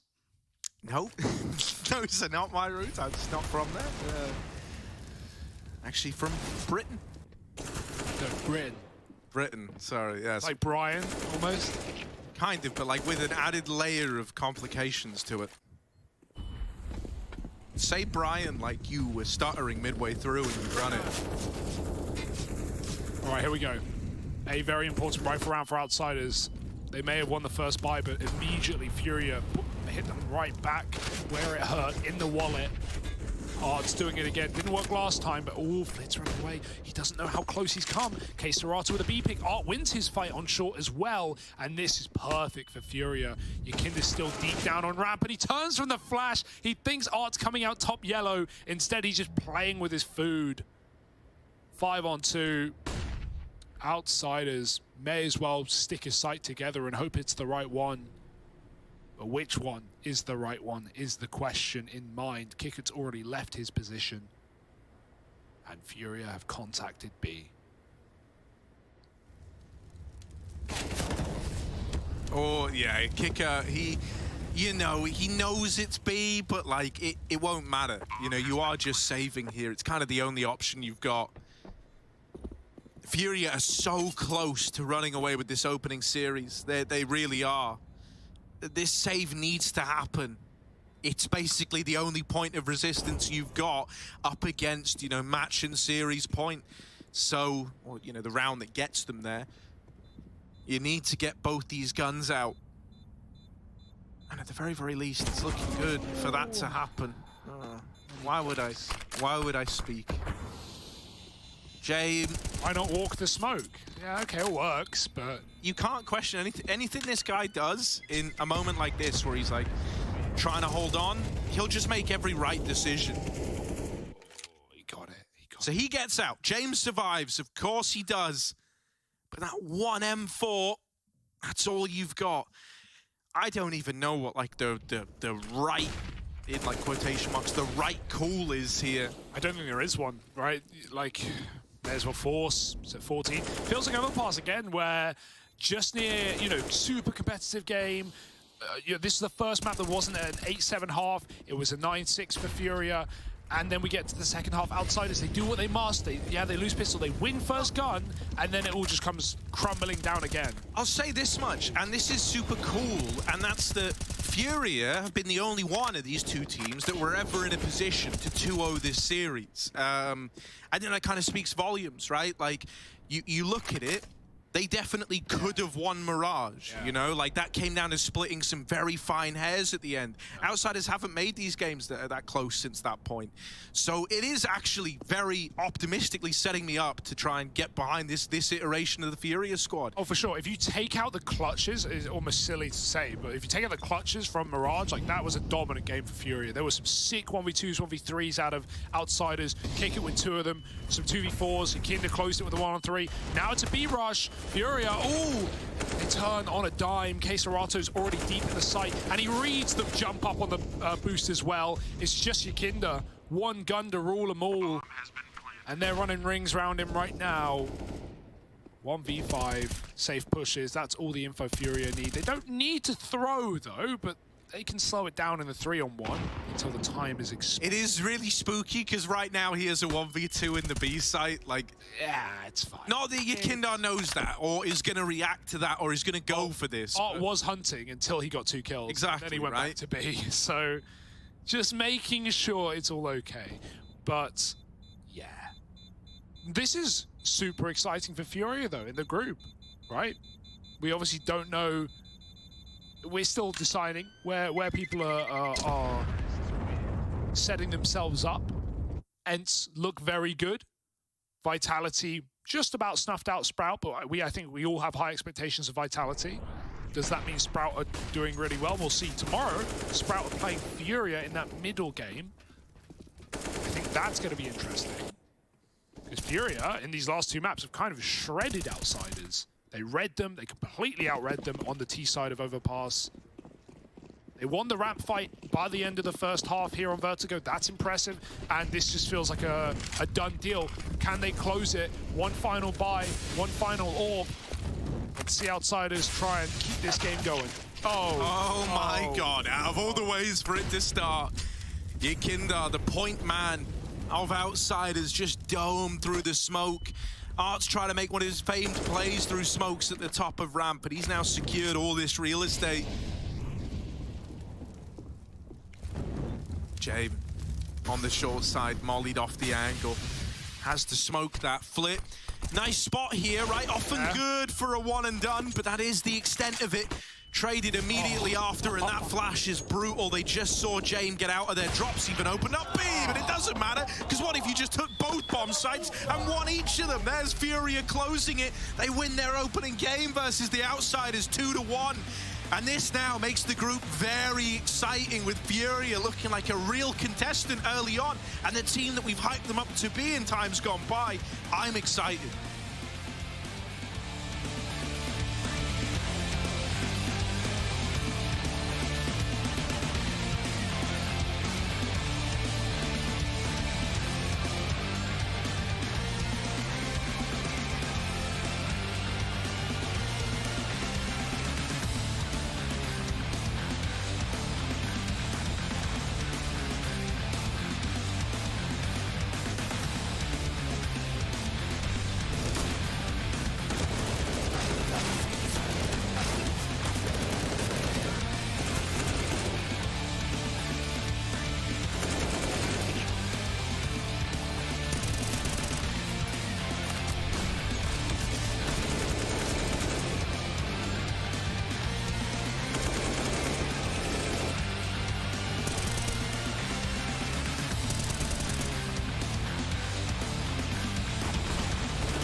the brown bear?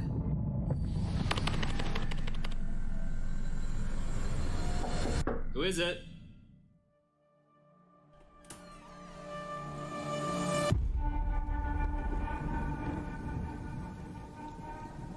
I know you fear this prison. A prison you cannot smell, or taste, or touch. A prison for your mind, for your soul. I want you to break free. And I know you want to. You want to feel the taste of victory on your lips once more. And so, the choice is yours. You take the blue pill, and the story ends. You wake up in your bed, and you're coaching that spawn-based Counter-Strike you've always been dreaming of. Or you take the red pill, and I show you how deep the casting rabbit hole goes. The team you're coaching? Cloud9.